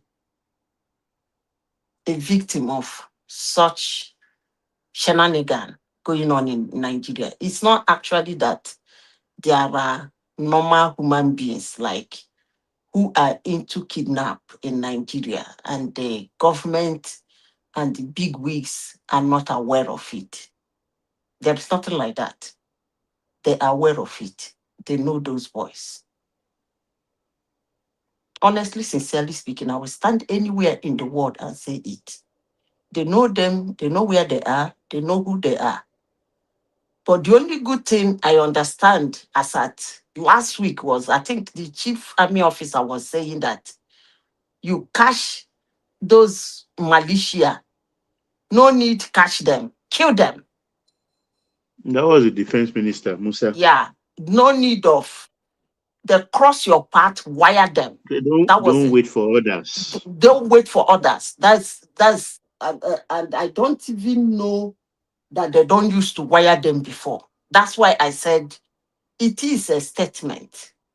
And I pity, and my heart goes to anybody who become a victim of that statement. So that's why I don't want to talk about that kidnap of a thing. Unfortunately, those little kids have to go through that trauma of whatever statement somebody somewhere wants to make. But I leave it to them. If there is God, let God be their judge. But those things going on in Nigeria, from what I understand now, it is not that Nigeria is being invaded. No. Some people have decided to be making statements here and there in Nigeria. You remember the boy that was caught in Delta State? What did he say? He said that they're working for big shots in Abuja. Whatever that means, I don't know. So it is okay. I don't want to go into it because anytime I go into it, I get upset. So hallelujah, praise God. Those children has been released after much starvation. I'm even surprised they say all of them survived, which is not true. I will They see all that you are survived. saying it's not true. It's not true. That's not true. The teacher They all survived. That's survived. not true. If you keep saying they all survive, you are indirectly concluding at what I am saying. That That is a statement. Because if it is a reckless kidnap, somebody who is using them to get money, those people they show in pictures and in videos that kidnap those people are not people who will actually have fund to feed those number of children. no, but I To said give it them. here a week ago now that I think Babati was here when he was here last, that the federal government was involved in all those arrangements. So Because I don't know. they're looking well, no doubt about that. The children they are not So looking let them ragged. continue. Let them continue with the shenanigans. So I should not be happy that I should not be celebrating that those children are released. It's not a celebration for me. But the only thing I will say is that unfortunately, my heart goes to those little kids. What if any of them have some health issues? For You life, keep they will them carry that trauma. somewhere and be giving them food. Madam Zita, I want to understand something, please. See, Madam Zita. Go Madam, ahead. I did hear, oh. Madam Zita is not a shenanigan. Okay, no problem. So somebody has invaded Nigeria, is kidnapping children, and is feeding them. No wahala now. So this is it. Let's play a scenario. Let's try and understand a scenario, Madam Zita. So 46 children were kidnapped and their teachers. And Bishop, you are not playing the scenario very well. I'm slow. Hold on now. So let me when I play it, you not even let me talk. So 46 children were kidnapped, which is a confirmed fact. And immediately there was a response. They had a place they were going to. Unfortunately, they were cordoned off. We know that one for sure. They know the location they were. We know that one for sure, for certain. The first people that attempted to go there and rescue them, they realized that they have planted bombs. And they stepped on IEDs, and we lost some men, including a policeman and a soldier or something. We can confirm that one. So yes, not officer, just young officer. So we can confirm that one that we lost men, apart from the ones that were killed. Apart from the one that they killed when they were going to carry out that operation, that's kidnapping, and apart from the one that was, they removed his head for lack of not wanting to sound too violent. So they were now They have been held up at a location. So they tried all effort. Look, they say gas them. If you gas them, some of the young children, you don't know whether they are asthmatic or whether they can, withstand that something. They dump that one. They say go and storm the place. There is no how they will storm the place, and some of them will not die. So you know what they did? They were able to use imaging satellites, and they intercept a lot of their communication. They were able to identify more than 90% of the people that were involved in this kidnapping. They were able to trace their family members. Whether their papa are 90 years old, they arrested them. Whether their children are 2 months old, they arrested them.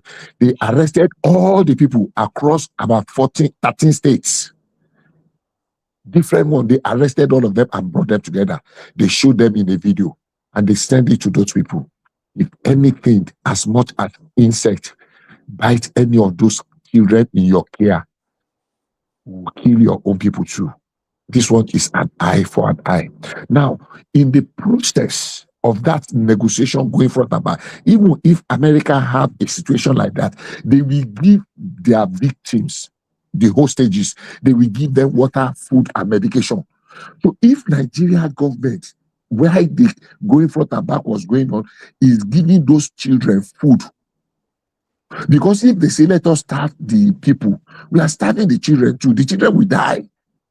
So if they are giving them food, they have not done anything out of place. If you are now saying because the children are looking healthy, because you expect them to be dead and to look, emaciated and disfigured, that means the federal government is complicit. Then your understanding of security situation is very, very limited.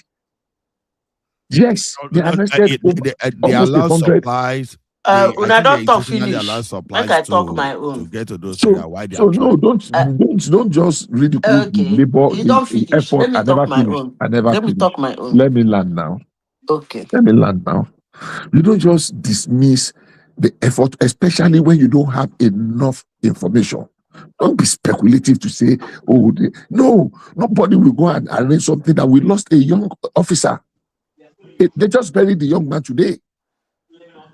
What are we talking about? Okay. Say, you don't finish. You say make you land. You don't land. Go ahead. You don't land. Yeah. Okay. Say,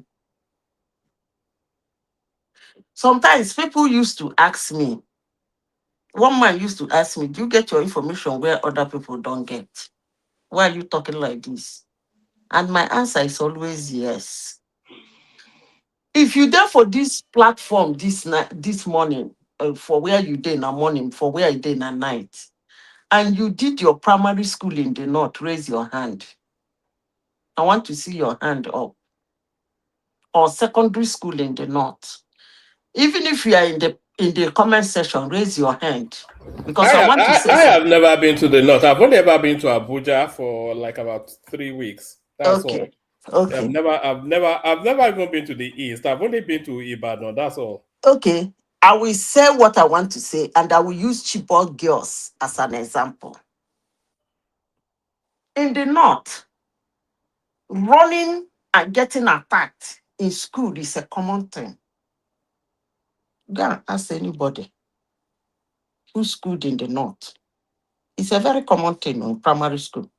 One thing, if you be a father self, we carry machete enter school, the whole student go wrong. If you be somebody we want carry bus, come carry some people, the whole student go wrong. Why am I saying this? The thing is that no matter how the invasion is, some people we must escape. I give you an example, Chibok girls. If you have been to Borno, I don't know what this girl is. This guy is on the platform today. That area, the Chibok girls is a segregated area. The distance, if you pick those girls to bring them, if there is an alert that those girls have been taken, before people will come, they must have been taken far. But most of those Chibok girls escaped.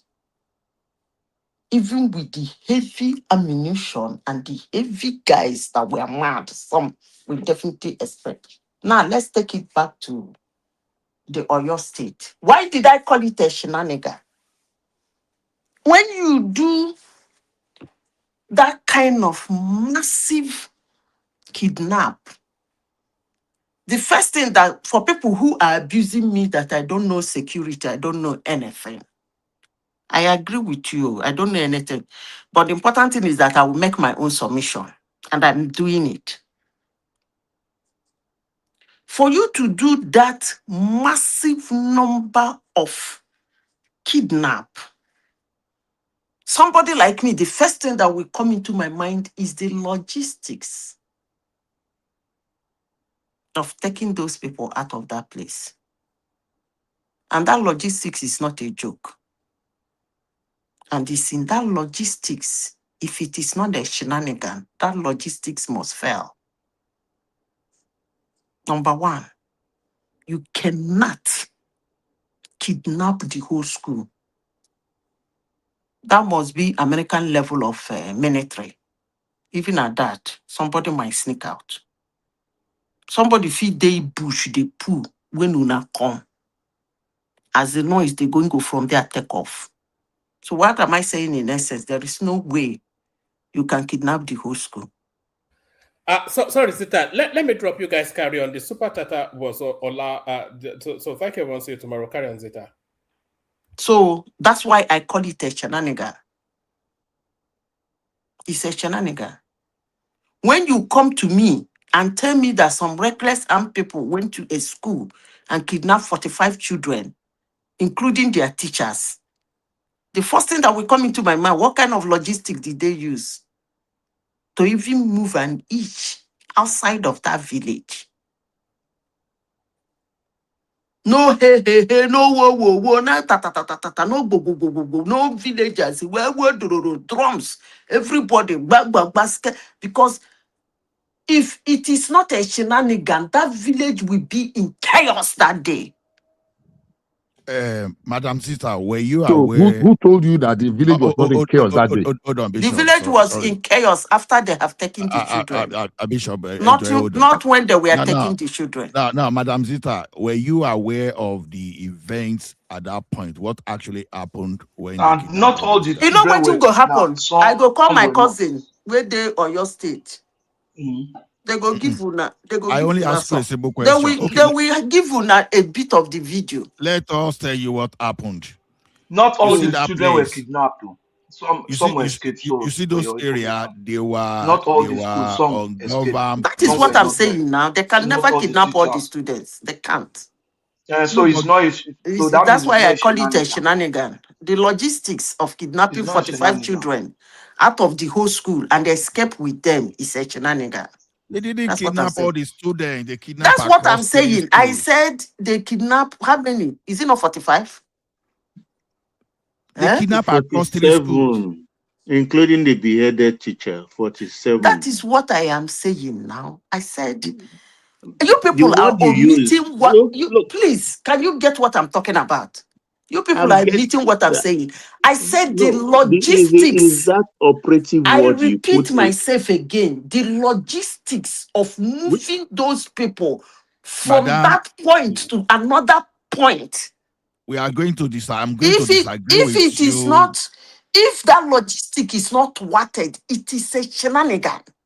Madam, I will disagree with you. Unfortunately, in little kids entirety. has to be involved in that. Because the question is this: those people that perpetrated that evil, they've been there for several I months. beg, make una tell una whosoever una they tell una, madam. make una tell them, make they know they use small children, they do that, they are rubbish. Hold I on, don't tell madam. una finish. Hold All on, those madam. picking small children and keeping them somewhere for several days and then releasing them. That bullshit got to stop in Nigeria. They should start kidnapping themselves. Madam, let us hold it there.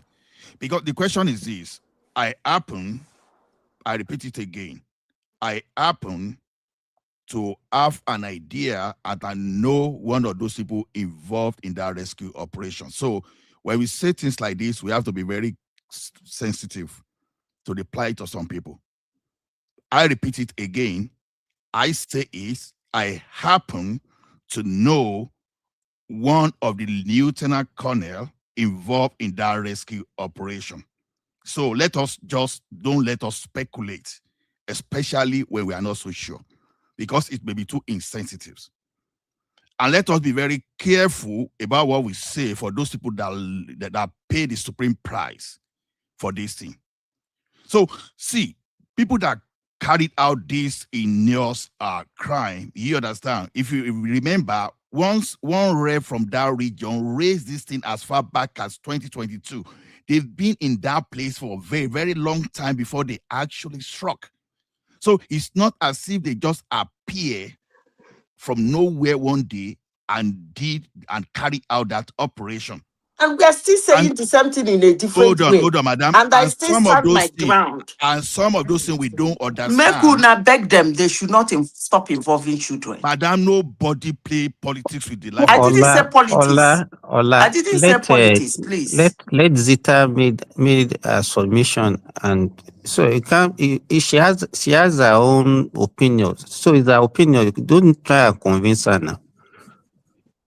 I didn't say it's politics. I say it is a statement. I didn't say it's politics. After all, when Evans was kidnapping people and making big money, it wasn't politics. I didn't say it's politics. All I am begging them is that, please, they should leave little children out of it. Which part of it am I not saying right? Is the shenanigan you use the word? Yeah, that's what I'm saying. It's a shenanigan. No, it's not appropriate. They should leave small children out of this their madness, out of this their shenanigan. They should be Can you tell the what is that terrorist man? The major general they kidnapped and he died. That's it. They should be doing those type. Baba, the children have been released. We thank God. So let her move to the next topic. Okay, what do you think of the fuel subsidy, the return of No, but it? Baba, can I make it? Sorry, can I make it? You make your own when it's your time. No, sorry. Let me just make this statement first. Sorry. Everybody's making statements. Kidnappers are making statements. Let me make this known. The primary step at solving any problem is defining the problem. If we wrongly diagnose it as, oh, this is a shenanigan or this is this, it means that we are not really confronting the issues. These are not bandits, these are terrorists, and the bargaining chip was for a international terrorists. Yeah, international, and the bargaining chip was for them to be able to release 2 key terrorists that are in the custody of government.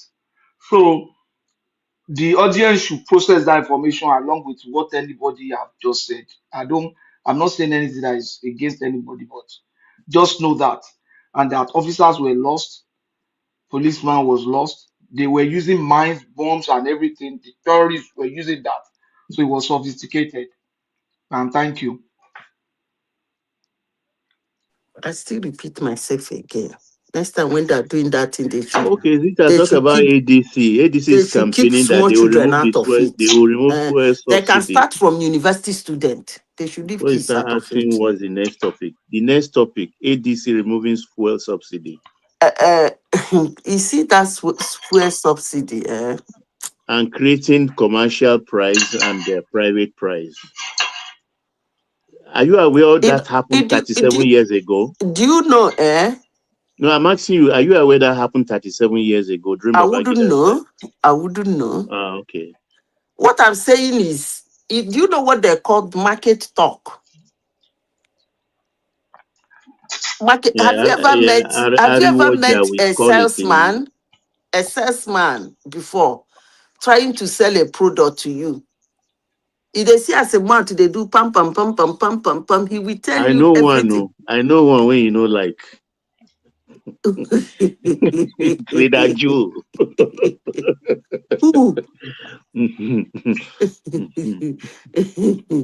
He gonna do pam pam pam pam pam pam. By the time he finish, you will buy the product without understanding all he has told you. So that's exactly what they're trying to do. Remove subsidy, put back subsidy. Yeah, for your information, some Nigerians will still buy it because most Nigerians believe that problem they're having today hardship in Nigeria is because the subsidy was removed. So if they say they're going to bring back subsidy, some Nigerians will jump at it now. And the next thing they're going to tell you that a liter of fuel is going to cost 65 naira. Or don't you think so?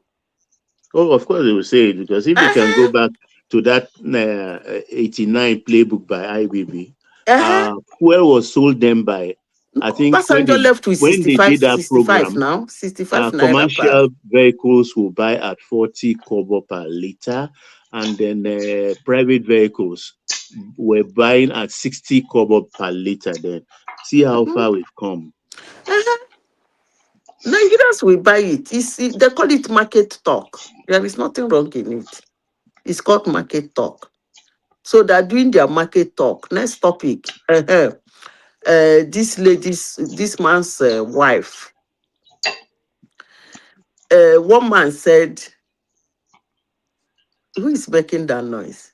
One man said, or is it from me? Am I the only one hearing the noise? I think you're the only one. I can't hear any noise. Okay, the noise has stopped.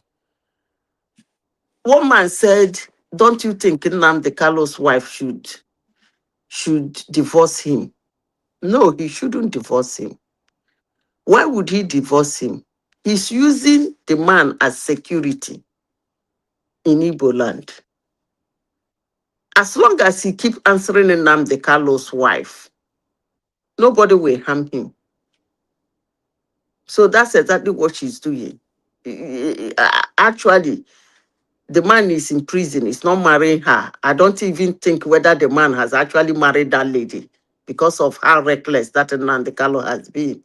So, saying she's no longer Nnamdi wife, she is going to be the one to lose, because a lot of people are paying money into her account because she's in Nnamdi wife. So no, woman, she's not going to divorce the man. And Peter Obi and Kenneth Okonkwo, Abi, Baba, hello? Hello? Peter Obi said if Kenneth Okonkwo bring what? Okay. He sued Kenneth because Kenneth alluded to the fact that he's holding some high-level secrets of Obi, and if Obi is not careful, he will spill the bean. So that's Obi said that's why he is suing him. Those secrets he wants Okonkwo to release them. And if Okonkwo release it, he will step out of the presidency. Yeah, if he has any secret about him, he will not contest again. I don't know what he wants, what he meant by that anyway. So, I have no understanding of how many things have you shown Peter Obi that he did that he didn't drop? He's always saying that kind of a thing. Go verify. What does that even mean? We don't verify, Taya. And all the ones they have been verifying that he's been swearing and they've been verifying to his face, has he dropped out of anything? I don't even know why. Please, Baba, when is the election? The first one, presidential and Senate and House of Rep, 16th January. The day where I bury my papa. Come, so, see. Batting with laugh. Aveg, sorry. May the old man's soul rest in peace, Aveg. Now that day where I bury my papa, that day my father will make 13 years where my papa died. So I can't wait for that day, honestly. Wait, I'm fed up with everything. All the election will be done the same day. No. The governors and the House of Assemblies will be in February. They don't do away. They do governor and the presidential the same day. No. That's dangerous. It's good now. It's dangerous for an incumbent.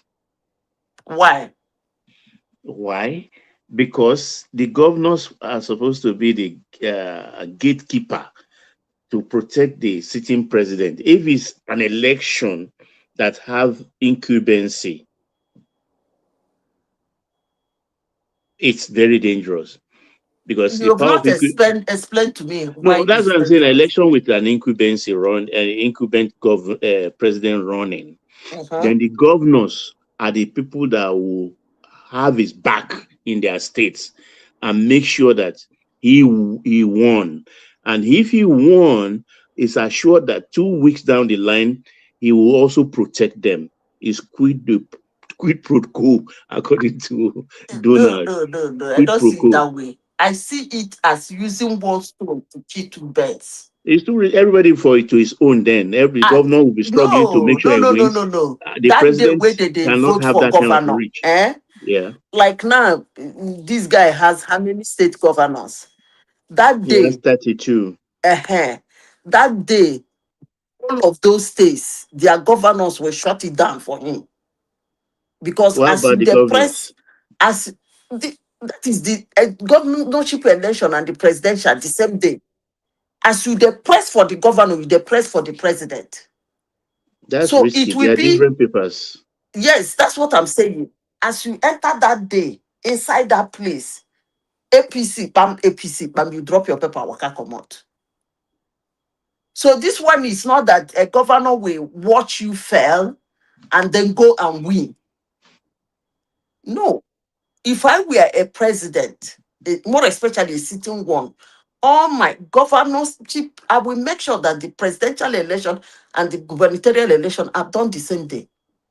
Using one money to kill two cases. We have about 5 elections in our general election, or 6 elections that takes place at the same time.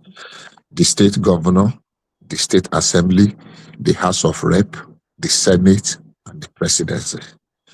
They have tried it before, but the logistics was a nightmare. I want to remember the year whereby they have to put 5 ballot boxes on ground so that there were a lot of mix-up. That's why they now separated it into 2. No, I'm not saying do the other ones together with it. I just say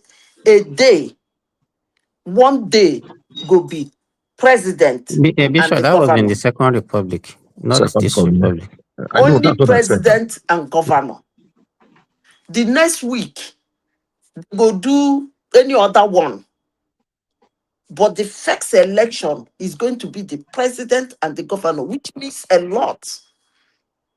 So that Even day, this one, Zita, in 1999, it was even the state governor election that was held first. Yeah, it was Obasanjo in 2003 because of his shenanigan that reversed it. I don't know, sir, but I Because felt because he wanted to win the Southwest, so he had an agreement with them. So he now changed the timetable so that the presidential election will come first because of what he wanted to do. So after he won, they made him to win, and then he now disappointed them after when it comes to their own turn. That's what I'm saying. Do it the same day so that you use one money as that governor. You know what this one will do, Let Zita? me tell you, more especially now that Tinubu has whether now 200 states now in collect. The picture of the governor and the picture of the president to go there. Tinubu will not even need to go around the whole It's party state campaign. symbol they don't have photograph on ballot papers. In the campaign, But they put photograph now. The point is that they don't fix the thing, so we don't need to argue about them. They don't fix the timetable, so maybe we We move are on. just discussing. Come on now, not be my space. Why not They they attack me they like already this fixed now? it now. No, I don't attack you. We are just They don't already saying fix that now. it doesn't matter. There are a lot of things that being fixed on this planet Earth we still discuss. Abby? I was wondering the intellectual benefit. Yeah, there's a lot of intellectual. You don't know that they're listening. When the governor will be campaigning, you go carry picture of the president and his own picture during the campaign. All the posters will be like that. Then on the election day, that particular agent that will be struggling for the governor, that agent that day, as you they put hand for the governor, at the same party, the other ballot paper is president, the other one is governor. You press APC here, you drop your boss, you work come out. Anyway, you said na Peter Obi. I don't know. This election no sweet at all. We know they get better topic. No sweet. Tinubu don't kill everything. Now you get better topic. 2023 was very funny. And I really, really prepared for this 2027. So I said 2026. All those, where are they, Seth?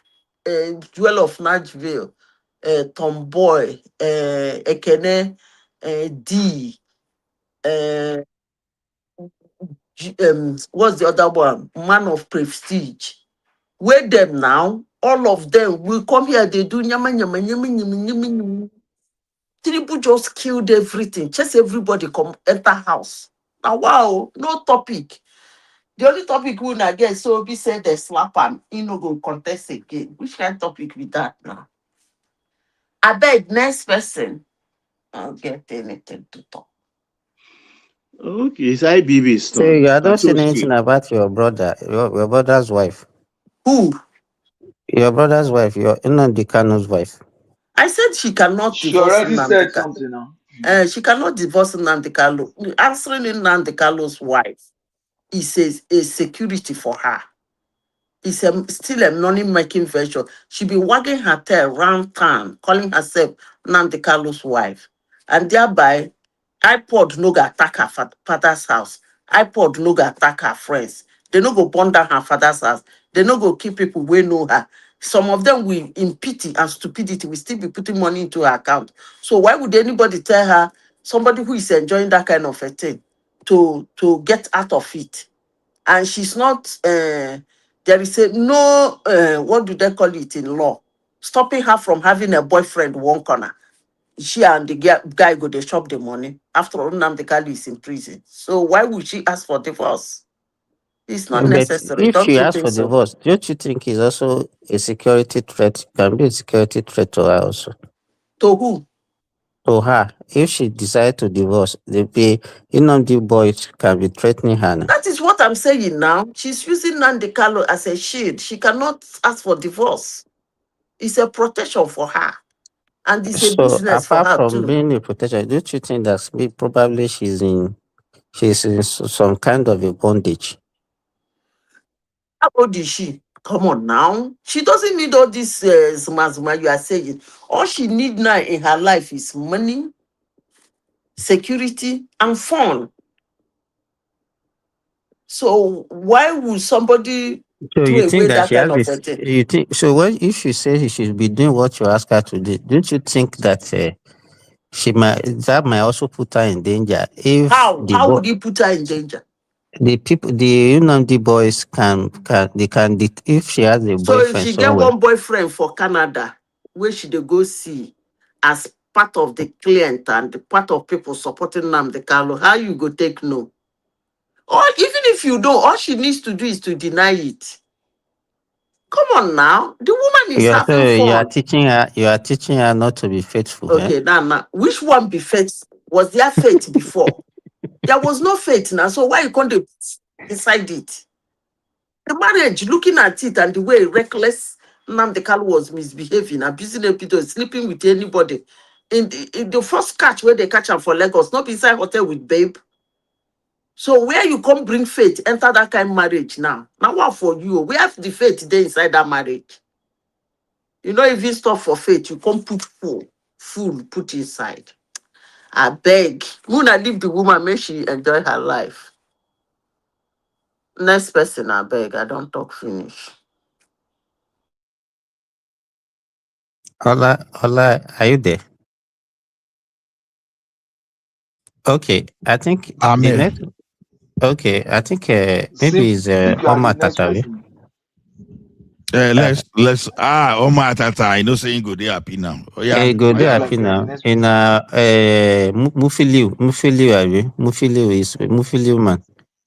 Mufu Tao Ewo. Mufut Oh, Mufu. is Oma Tata Yoruba bot? Is it Yoruba bot type person? Me ke Yoruba boss bao. I know be Yoruba boss too. They say me you speak. Oh. Are you happy with the release of the boys and sorry, with our people from Orire? Why you they look for person where they happy? At No, I least know it's a good development. It's a good development, people, but obviously, some people will never it's be happy. So of course now it's a good development, but it's good.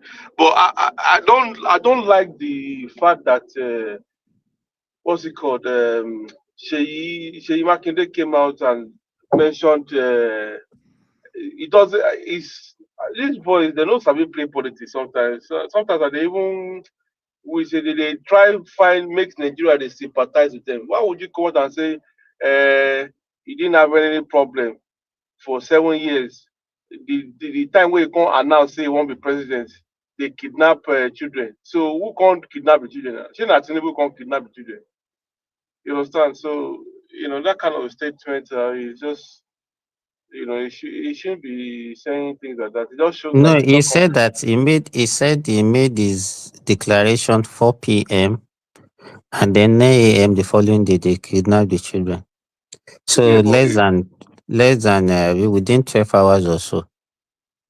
who was he It referring happens. to that So that it he was was? already planned. It was already planned before announcement because the logistics of capturing those children cannot happen within 12 hours now.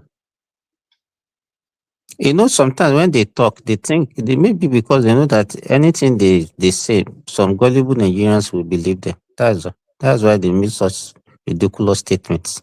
Because that guy is just ridiculous. I mean, if it wasn't for Fayose that came out that Not only that they say ridiculous thing, they also do ridiculous thing they and do get even supporter. worse, and they expect people that you've been punishing to even have sympathy for you. Like, why would what it concern us with this thing Tata, when let me they even give you say, money?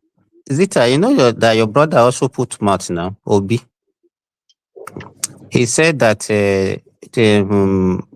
what's the name of this Oyo guy now? He said This one that Tinubu should resign. no. He didn't He say said that. Tinubu should resign. Tinubu will No, do that. what he said, P2P said Tinubu should no, resign. he said Sheyi told him that Tinubu did not call him about the kidnapping of the children. He said that Tinubu has not called for whether 1 month that they kidnapped the children, that he should resign. But I didn't call Sheyi. He said it's Sheyi that told him that Tinubu has not called him. So who should call? Is it Tinubu that should call him, or is him that supposed to call Tinubu? Because the problem is in the state now. Don't mind him. So After they've given him who money, should call? Who should call? Who should call if a problem happens in your own state and you are the chief security of your state? Is it the president that will not be asking you and confirming from you, or you are the one that is supposed to inform the president? Simba, when that he guy is went, just he's trying Simba, to play sorry, politics, but he's not knowing how to play it, honestly. But he's No, just lucky that Tinubu.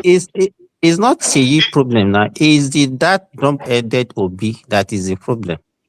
Simba, can you hear me? Obi wants to stay relevant, so he always speak on Simba, matters. can you So hear that me? one. We can hear you. Yeah, I want to say this, that when he went to Tinubu to collect 30 billion, when that bomb blast happened in Bodija, he knows the way to even move his body from Ibadan to all the way to Abuja to go and lodge complaint. And he got 30 billion intervention fund for that one. Why is it now that a lot of children were abducted and he cannot call the presidency? And Obi is even with this one that was adopted, they won't give her money. They give her money too. They won't give her money because it is the federal government that released the children now. It's the federal government, it's not him. Because they know that his hand is not clean. I'm not saying his hand is not clean, or the way he handled the whole scenario, it shows that he's not competent, he's not responsible enough as a governor of a state. So they've been warning him now. He doesn't listen. That's the problem. And I think he might even go to jail. That's the thing. I'm perceiving that there's a high probability that Sheyi Makinde might go to jail. Yeah, that is why the problem is that is why he is playing that no matter what happened, Tinubu should not win the second term. So that is his own game. But unfortunately for him, he went and joined a fringe party. So that is the problem. If he has cornered the VP for Atiku, maybe that would have been better for him. But unfortunately, he didn't get that one as well. So all of them are just playing because they know that the second time of him coming, he will be more brutal. This first time is just lenient with a lot of people. But for example, look at Showore lying with both of us, telling us that they have moved the children. Why are these people lie like this? Liars, set of liars all over Nigeria. The Showore is just a joker, Jerry. But the thing is, I don't understand why these people don't still understand, don't still want to allow Tinubu to do his thing, because there's no way you can put up a fight with him. You will lose. You understand? So Sheyi Makinde trying to play politics, and you already, like, for the fact that Wike don't defeat you, I don't, like, you should not even try to be playing any hanky-panky and saying this. You should just go, re-strategize, and come back again. Don't say from governor, and then you want to go and do presidency. You understand? Like, come on, people, they go expose your dirty leading for outside now. Now, why? Well, you should know the people. It is right, but sometimes, it's not always good to put on a boxing glove to want to fight the champion. When No. In democracy, he's free to do whatever he's like. He's free to, any man is have the free way to have an ambition. If you want to be president, it's for his votes. His votes now, so we don't need to tell him who's champion. So no champion. But his legacy is being ruined now. No, it's not ruined because you believe that he's contesting with Tinubu. That is why you're angry with him. So let's be factual there. That is just the problem. He's right. If the problem we have there is number. So election is number. It's number. I say I want to run. Do you have the number? That's the main issue. So when you go there, you don't have the number. We go back inside now. So it's right. Nobody can tell him why. For me, I'm not talking about the you can. I'm talking about Nigerman. Anything you have freedom to do anything, but you have to use your brain. So that's what we are saying. When nobody is Mr. Simba, let me stop all this one that you are doing. Does it make what he's doing? How does it make sense to you? No. Let me tell you something. For the fact that he was defeated by Wiki, that one should have made him even think and say, no, Martin that way. No Martin that way, okay? No Martin that way. So because if I want to, if you are going for a contest, even the lowest party that with nobody know the name, let it come to interview. We tell you I will win. Since you cannot even challenge Wiki and collect your PDP back, what will now make you think that you want to contest? Like, I don't just understand. I say because they don't steal plenty money, they get chance to say they want to do some kind of thing.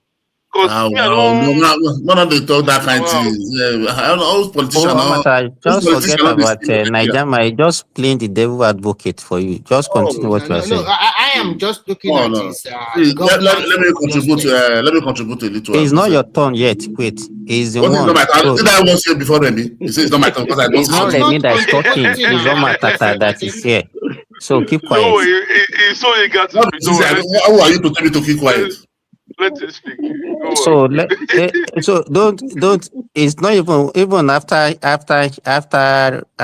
you're not saying what they like. They will tell you to keep quiet. Like as if you are my father. Why will you be telling me to keep quiet? Okay, take my place, Nigerman. No, it's not even. I'm not giving him that chance. It's not his time. It's not your time, Nigerman. I'm here for you to Who is next? Remy, make your own submission. Somebody that hold the platform. Let him just make a somebody that hold the platform. You a moderator. It's somebody that hold a loaf of bread. He said the word is mine. What a person that hold the bakery. Nigerian, go ahead, make your submission. They're giving you to go ahead. Don't see what people like. Everybody have his own opinion. Have your opinion. Doesn't mean whatever we are saying is not going to change. All of us are just deliberating. Say, shut up. It's not my turn. But he said Remy should go, and I go, and I was here before Remy. It's Remy turn because you want to massage your ego. It's not like that. Man, don't mind Doc. It's a bigot. It's a bigot. No, we'll go that way. But I want to say something. Let me say my own. Say what you want to say now. Say what you want to say now. Saying back in the day, should call Tinubu. I don't understand the way Nigeria, the way we say. So if the country you are now, America, if something happen in Texas, now you will say because the governor or the district didn't call Trump, it will say let America be dying there. God will forget all this. Sometimes we have to be biased in everything. You have to say the truth. You are the chief commander of the country. You are the father of the country. Police is you. Everything is you. So I must be saying because. So if you be supervisor, you not go tell your manager what happen. Which kind of supervisor? So Tinubu never get briefs. Is all this thing. So must he wait? Let those people be there for 57 days before because he didn't come. But when they pay you money, you collect the money. Whose money? Is it Tinubu money? Is it not state money?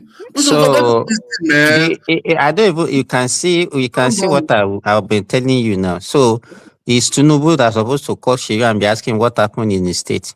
Sheyi cannot inform his master. That is not my point. Does he even need? So if Tinubu declare state of emergency for your state now, it go now bad person when go be now, happy. Because it's not even. Does he even need to call him? He has sent a delegation. He has sent troop and everybody to that place. So does he need to call him to take action? I don't even understand what you are talking about.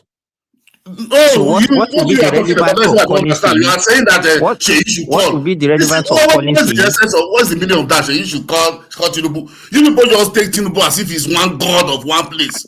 He's not Tinubu that wait now. It's because of your bad belly. Wait. No. Let me say this. Sorry. Nigerian, it's not Tinubu that is complaining. It's not Tinubu that was complaining. Sheyi, wait. You don't understand what you are even talking about. I saw everything, so I'm there. So why are you not twisting it? You guys are twisting it now. Say Tinubu didn't come, but they want to collect money. I don't even understand you. Nigerian, can you hold on? Now, this story of somebody called or no somebody called only started 4 days ago when Peter Obi came out to complain that Tinubu did not call him. It was not Tinubu that complained. Peter Obi said since the thing, whether for 1 month, whether for 2 weeks, whether for 3 weeks, that Tinubu has not called. I don't know what they were discussing, why that came up, but it was Peter Obi that said. Let me learn. That was what. But the same Peter Obi has told us before that when an incident happened, he was the one that was calling. He called Obasanjo at 2 a.m. He said he called Yaradua. He called Obasanjo.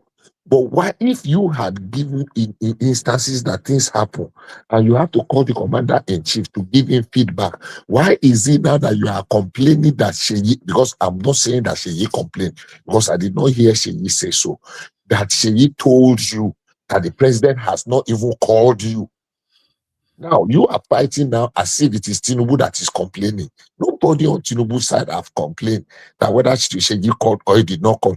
The story emanated from. Sometimes we should try as much as possible to be balanced in our assessment. Bishop, the anger is for Peter Obi. See my own I'm saying, I give my opinion. I said because he said Remy said when he wanted to call collect money.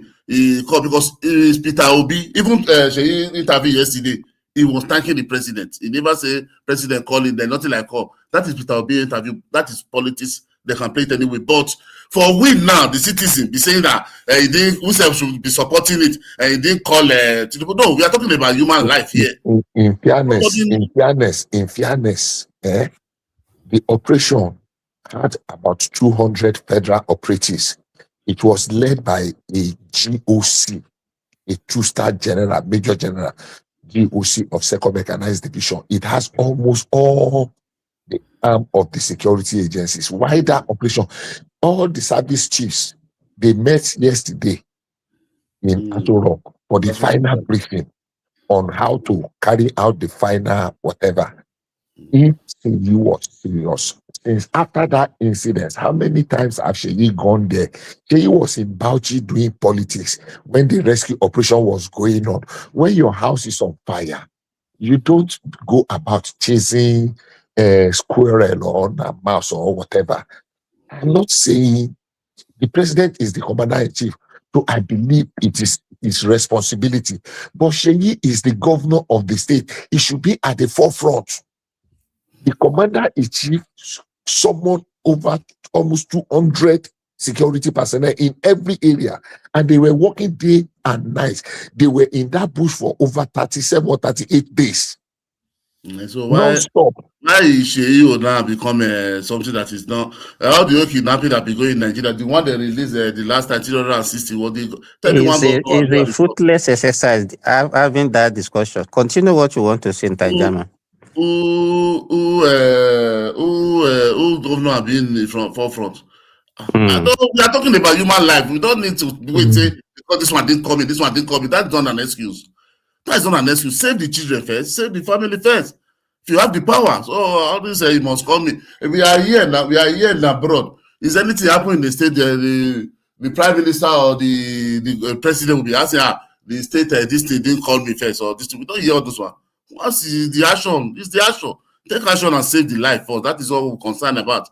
We are not so to you, since the incident happened, let me finish my own. The president didn't take action. You said it's a fruitless exercise. Why are you discussing it now with me? Why are you asking me a question? Ask me a question. So, number two, I want to talk about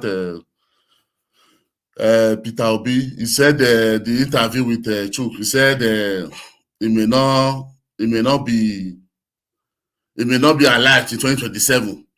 That people doesn't invite him again. They're telling not to come to their invitation. And the Nigeria we are divided by through ethnic line and all this rubbish that he was saying there. So no, if Peter Obi is saying that one, so I think maybe you forget. They need to remind him. He's the one that brought a tribal and hatred to politics. Because I can remember in 2022 when he was showing a old presidential candidate was showing somebody a test that this is what they write is a Yoruba somebody that write. What is that one? Maybe he forgets how he said yes, that is a religious war. I think maybe Obi forget many things that he's saying they are after his life. I have said it that day. He said that they came out that they wanted to shoot him in Edo State. There is a bill like this that I say Obi is playing Donald Trump scripts. All these sympathy votes. You cannot work in 2027. It should leave all this Donald Trump scripts. That is what he's just playing. Want to get sympathy. They don't want people doesn't invite you invite you again in the occasion. So every time they invite you, you will turn it to politics campaign ground. You will come at the end of the occasion so that everybody already there. Whenever everybody not become to campaign. Look at what he did during when Soludo invited him in the second term anniversary. Look at all the places that we invite him. He will come last. Make sure people are there so that we turn it to campaign. And we expect people to be inviting you for every time. And people it go go airport. It go go airport. They say the person. You went to airport.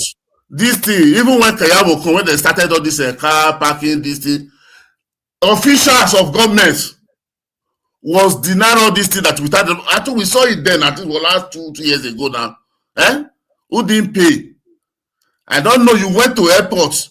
You go and park, they tell you to go to a car park. So are you not working in airport? So what happened in airport? You want to say that is Yoruba, the same Yoruba there. You are playing the tribal politics, you are playing national politics, you are saying they are dividing the country. You are the one dividing the country. So you went to airport. Somebody that the federal government now send somebody to go and stay in the airport. When no be park car, don't let him park there or let everybody park there. These are nonsense. I would say this man should leave politics. Should leave politics and stop this division and this tribal and everything that is bringing to Nigeria. Since Obi came to politics, he bring tribal, he bring hatred, he bring bigotry, he collect from NNamdi Kanu. NNamdi Kanu started all this in 2013. All this tribal, all this hatred in Nigeria. And he transferred it to Obi. Obi continue with it. You want to win election, must you be tribalistic and be bigots? Everything about to be just bigotry. Bigotry. Want to say because he anything because he's Igbo man. You should stop all those things. You cannot win any vote in all those ways. Everybody know him already. Thank God, everybody know him. He's going nowhere, and he will never go nowhere. Any party who doesn't represent Nigeria cannot win election in that country. You must represent Nigeria. You must start. We cannot stand and become a Nigeria. We cannot come and become a Nigeria. If somebody is biased through the ethnic line, how will that one be Nigeria president? We just destroy the country and divide the country. But me, I don't understand why they complain. They vote for party. Now MC where they go, they vote for party. As you maybe they invite you, they turn out to campaign ground. You want me to invite you? You don't see a big party when on time. We'll make No, yourself. the guy doesn't have sense. Because if he said that when people invited him, they will not ask him not to come. So why did they even invite him in the first place when they know that you cannot come? Somebody sent the invitation to you, and they will not say, okay, don't come because the federal government might arrest us or they might. I don't even understand. But he's not telling his people. Federal government want to go after you. They didn't go after Fidelity Bank. Fidelity Bank is making money. Federal government is supporting that bank in everything. They didn't go against Fidelity Bank and remove Fidelity Bank. No, if you look at that podcast, it's not really a question and answer thing. I think they were just chatting. They are just having fun. Because if you look at what he was saying, he doesn't even know the implication of everything that. If you watch the whole podcast, there was the time he said that when Tinubu came, most people lose their business, and he was laughing that they have now turned them to a kuli seller.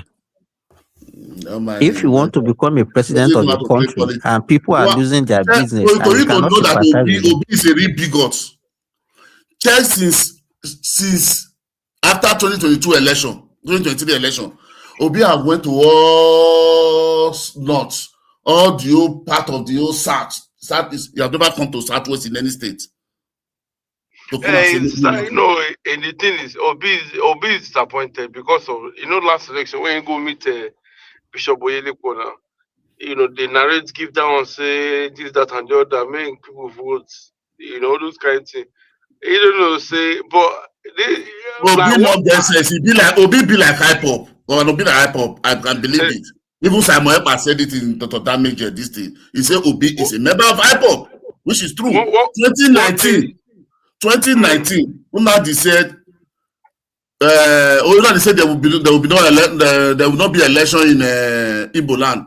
Later, almost some weeks to election, he come back. He said there is a deal they have signed. Obi was VP to Atiku. He said they have signed and sealed a deal with them, so they should vote. So, but that's the reason why the same Atiku has come out and say, Obi will separate Nigeria. Obi will separate Nigeria, honestly now. Oh God, this is I think at the end of are you done, Nigerian, or are you still making your submission? Nigerian. Okay, let me give him some thought. You talk after him.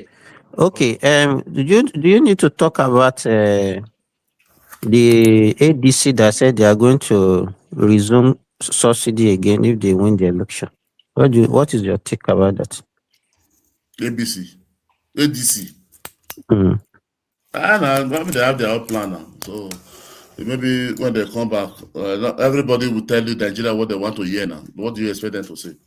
They know Nigeria are talking the subsidy, so they want to use that one to win an election now, to raise people's emotion. So when they come, they will ever do it. Atiku was not there with Obasanjo. They were there able to remove it. So all these things are just what Nigeria want to hear. They will tell them what they want to hear. So at the end of the day, When they go there, they will tell you, say, it's not what I met there. It's not what I think. Those are lie. No, but anybody doesn't understand Nigeria politics, because Nigeria politics, there is nothing like ideology, there's nothing like manifesto, there's nothing like what I will do. It's just insult and lie and wipe emotion with what is going on, what is here every day. Have they ever tell you how they want to remove subsidy? How are they going to remove subsidy? Where are they going to pay? Anybody has them? For you to see a presidential candidate like Obi be asking what even primary school cannot ask, asking you where is the money saved for subsidy? Is okay, that kind of person, do you understand what is going on in government? The subsidy, is there any money saved from subsidy? Is there any, I don't know where Nigeria is there any money? They remove subsidy that we will not be borrowing money to be subsidizing fuel. That money will be borrowing it now to be doing something else. People are telling you the subsidy, where is the money saved? How can money be saved from subsidy? You borrow money, you stop borrowing money. So where are you not saving the money? I don't understand Nigeria. And is that presidential candidate? All those people do believe it. And we are then in power. What did they do? I didn't believe any of all these people. I don't really look at their campaign this year. They're just talking blah blah. No concrete. But Nigeria man, ADC said they will remove, they will return fuel subsidy by making commercial vehicle pay less. They will have assigned petrol station to commercial vehicles, and then private vehicles will pay. And so are they going to video? No, Baba, I asked them, are they going to video station for those ones? Baba, who said that? Who among them said that, Baba? He said this is policy. Abdullah said it. It's their secretary on the channel. What is his name? But do you remember in 1989, 37 years ago, Babangida experimented with it? I remember, Baba. In January 89, and when the fraud was too much, they stopped it the same 89 December. So it lasted for just only 12 months. Babangida abandoned it. Now an opposition party has dusted up the booklet, the workbook of that, and now want to resuscitate it. Something abandoned that was not workable. But they are not using it to campaign because they know that Nigeria, we Nigeria. That kind of thing. That kind of thing even possible in the country. They know we have so much money now. We don't reach now. So you have a petrol station. The commercial drivers will go down. Private people will rush to that place, and everything will be in crisis again. I don't understand. Even there, we know how we were doing it now. You will have a special downfall driver that will go and buy. He come, you use rubber, take Socam out. He go again. Commercial. Then it was even 40 kobo for commercial. If they are even doing that, Baba, it will even be better. They will just show you photo hub like what they show like 50 people. In the night, they will look all of them go back to Cameroon. You know the funny thing, I always remember the fuel station by Tinkan. When you are coming from Mile 2 to Apapa, the one on the right. I know. It was the designated commercial. So I didn't know. I just entered, and the petrol station attendant didn't attend to me. So I was tapping my horn, and he was saying commercial. I didn't understand. He was saying commercial. I will never forget that day. Because I was very angry. It's not even only about buyer. Let me tell you, the marketers, what they will be doing is that they will get for private and then they will be diverting it to commercial. That's what they will be doing. For the life of me, Nigeria man, folks, Doc, why would you, if all of them lived in that era, and you come now? Maybe because all the Gen Zs don't know anything, they don't know our history, they don't know where we're coming from, to now come and tell us as if it's a novel idea. Something that has been tried and discarded. And they know the emotion. That's what I'm saying, Baba. People will buy to eat all this Gen Z. They will say, they will not ask, okay, how? If people can believe that there is money saved from subsidy, a president candidate and Nigerians who are their followers. So how do you think other people understand what is going on? They say money no, Nigeria, not all the Gen Zs are so dump like that. I say all their followers. That's what I'm saying. But if you talk about followers, they don't have more followers than the majority of Nigerians. No, Nigerians are Remy, let me tell you, 99% of Nigeria still believe that money saved from such subsidy. So don't but just they don't belittle know. it now. But that is the problem. That's Even one of professors, they ask Professor that said it question. I don't know why we are. Don't let us miss it. No, don't let us miss it. Don't let us miss it. Yeah, we can use the language that money is saved from subsidy. Truly, yeah. In economics term, yeah, money was saved because we were borrowing, so we were wasting money, which we're repaying back. So in fiscal term, yeah, we are saving money. We are still Okay, because how can we you were wasting money quantify it, before. Ola?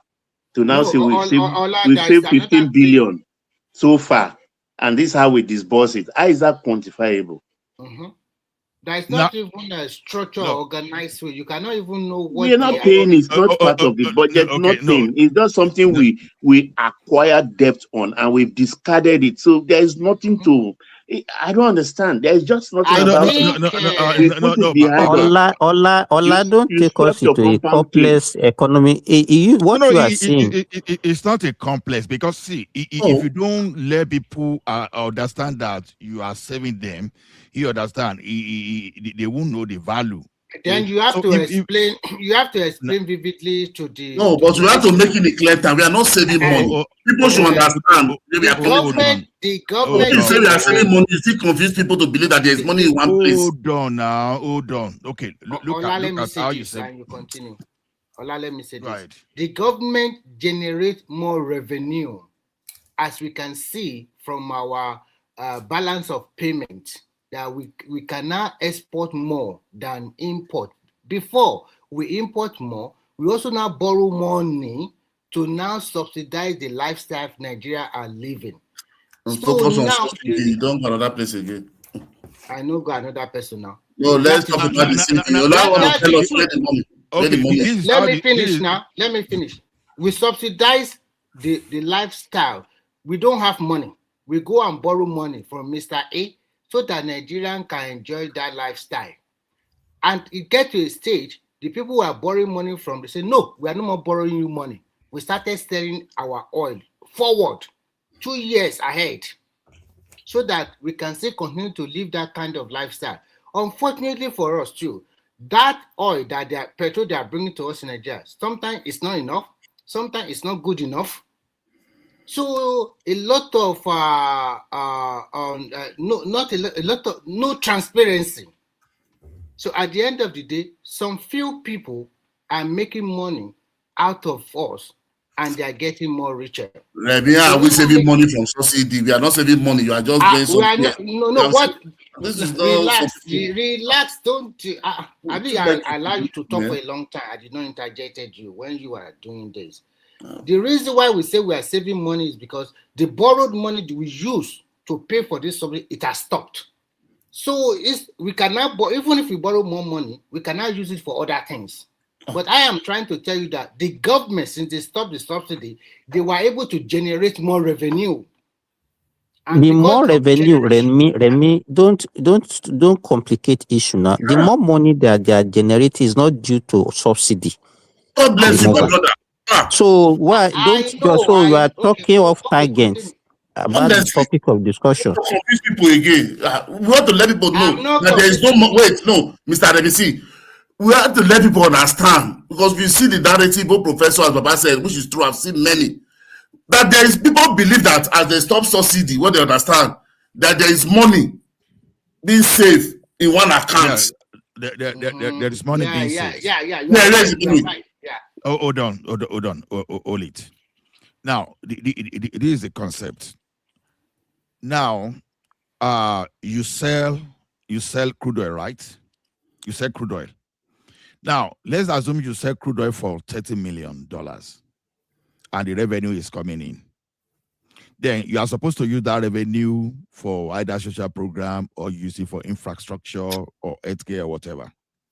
Now, what we're doing before is this: we sell this oil. Now, the one we said that we earn the income. Then we have our own consumption, whereby you do swap for people to go and refine. Now, do you know that that our revenue that was coming in, they now take it now to subsidize for the swap that you give to those people because they are claiming that, okay, you need forex exchange to do this, you need storage to bring them back. So from that revenue, you are giving to them. But that revenue was not even enough. You are now borrowing now to hard to raise. That's the problem we have now. So the revenue itself, we are consuming, we are using the revenue we've earned already, we are giving to the fuel subsidy merchants to fair of us shop that one first. So when it's not enough, we now borrow more. So this our revenue that we are giving to them before now, we are not keeping that revenue. That's savings. Ola. No. Ola. No. No, sorry. Let me say this, Nigerian. Okay.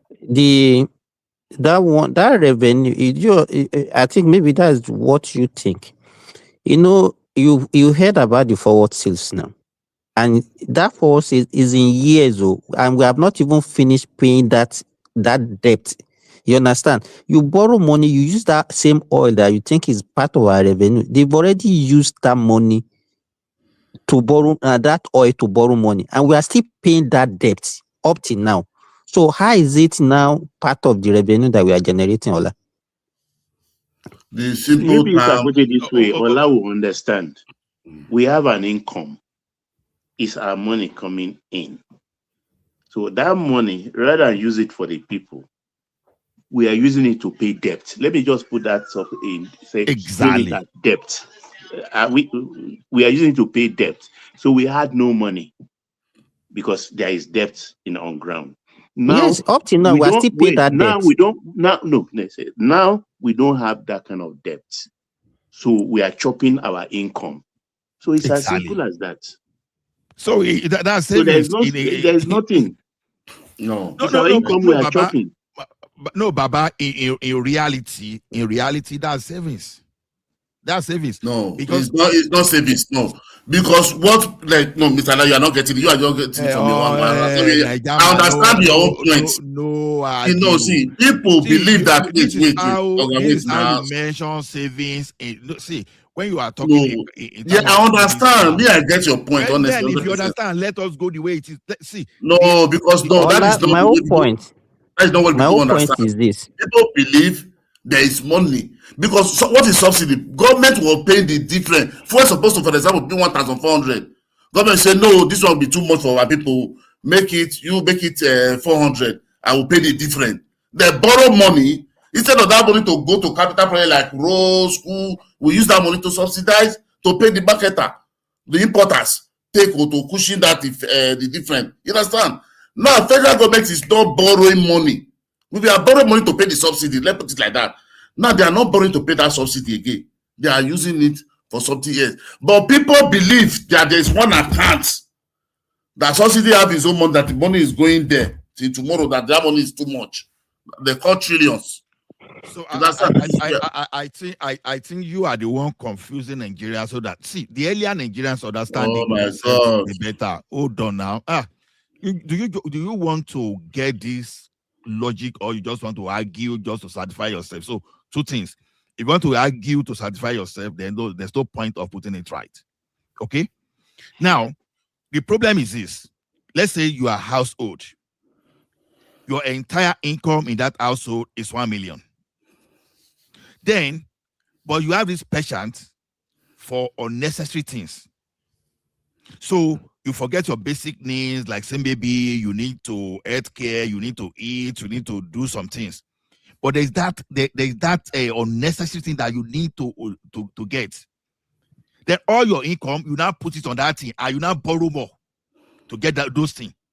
Then don't forget that you will still need, whether you like it or not, you will still need to meet that basic need again. So you compare debt upon yourself. So when you compare debt upon yourself, you are living in deficit, perpetual deficit. Now, but in this situation, we don't need this guy to go to Ranchi. No, let him finish now. That money in one place. Wait, Simba, there's no point of explaining to someone who doesn't want to listen. Go ahead there, Simba. Ola, I got your point. Okay, now you said we we are using part of our revenue to pay the debt, I mean, to pay this for subsidy. And then even when it was not enough, we now borrowed. And then even when the revenue was not even enough, we are now saying, okay, our future sales, we have used it already. Now, the question I want to ask you, that future sales, have we finished paying it? That is one. Two, the debt that we acquired, are we not servicing that debt? Eh? See, no, No, let me, it's a question. I'm asking you, the debt that that at least acquired through oil subsidy, are we still not servicing that debt? Of course, you are servicing those debts. So is it not our revenue that we are using to service the debt? Hold on. You have to get the concept properly. Naturally, your natural reserves is supposed to be your part of savings. And when you are talking of savings, is something that you keep to use for future, to meet your future obligation or your future need. Right? So, but what are we doing in a Nigerian situation now? You carry all those things, you deplete it, you put it forward. You understand? Just to satisfy your whatever rubbish you want to satisfy. Now, I'm not talking to you personally. You understand? I'm talking of what I know.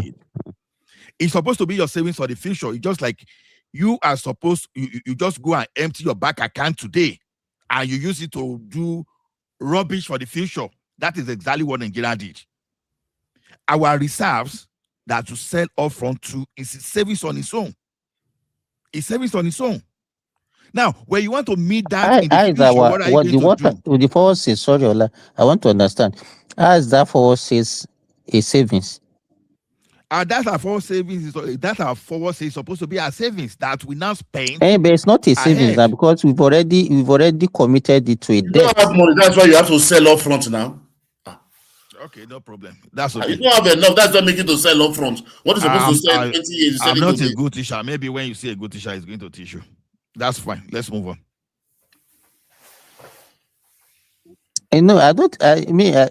I'm ready to have a conversation with you to understand your own point. And maybe if you are Simba, first and foremost, the forward sales supposed to be revenue to Nigerian government. Exactly. It's supposed to be your future savings. Your future savings, but it's not the future saving is no longer a savings now because it has been committed to a debt. See, whether you so like that is why we are okay. Quiet, there are two sides to it. It's either you are in debt or you are in credit. You understand? It's either you save or you do not save. So you belong to the two sides. That is the way it is. There's no middle ground. So when you are trying to nullify that it's not savings, for example, you are not putting it in proper time. That's it. Because that forward says that you put forward, it is actually supposed to be the resources for the future. It's your savings that you just put forward. Now, you've done that now, but you are no longer, why did you put down your savings forward in terms of forward savings, and you are even borrowing the money you are supposed to borrow in the future that's to now meet your infrastructure? You just you shop everything now. Ola, let me ask you a question, because you use the word for the forward sales as saving. How can that be saving? Because you have need for money. Your resources is under pressure. And you now say, okay, Ola, can you give me 1 million naira? I will be giving you my bag of salt every month until to the tune of 1 million, maybe in 1 year, it will get to that point. I'm eating my future. I'm not saving. Am I? Because I've taken the 1 million and I'm using my monthly resources to now give you salt, bag of salt. And I've used that money I collected from you. I use it immediately. You are talking of the previous government. That's what we are saying. No, that's the forward sale. No, Baba, no. This is what I'm saying. You see that resources that you use to satisfy future need for now, because we have to look at the principle behind that future need. The principle behind that future need is just because that we were fiscally indisciplined. We were fiscally indisciplined. We were doing what we're supposed not to do. It's just like someone that have money in the bank, you now started spraying money to people on the street so that people will see you are babake, babalayi, babake. The money you are supposed to save for future use. Okay, wait. When you stop spraying, stop spraying, and when your head correct now, you stop spraying. So you keep your money and divert it to something, to some investment. So how is that a savings? Okay. It's savings because you understand what the question I'm asking? No, it's savings now because the used as because changed. I didn't spray anymore. Baba, they think because the used has changed now. Now, what are you doing? What are you what are you doing with it? Okay, initially a subsidy was considered as waste, right? Because it's a waste because they were supposed to use those things in critical infrastructure. Okay, wait, Ola, let me put it in straight balance. Please pardon me for using Yoruba. Those that don't understand Yoruba. Don't do like that girl in Lagos. I said that girl should not speak Yoruba. That video. No. Mono no kuno. You understand? All of a sudden, Ori Mikwewa must stop. Ma beresi. No, Baba, FCP, Eyawu ni, Eyawu, no one no one no kuno. Mo wa no kuno. Mo wa amo se mojare ki ma ko mi sa.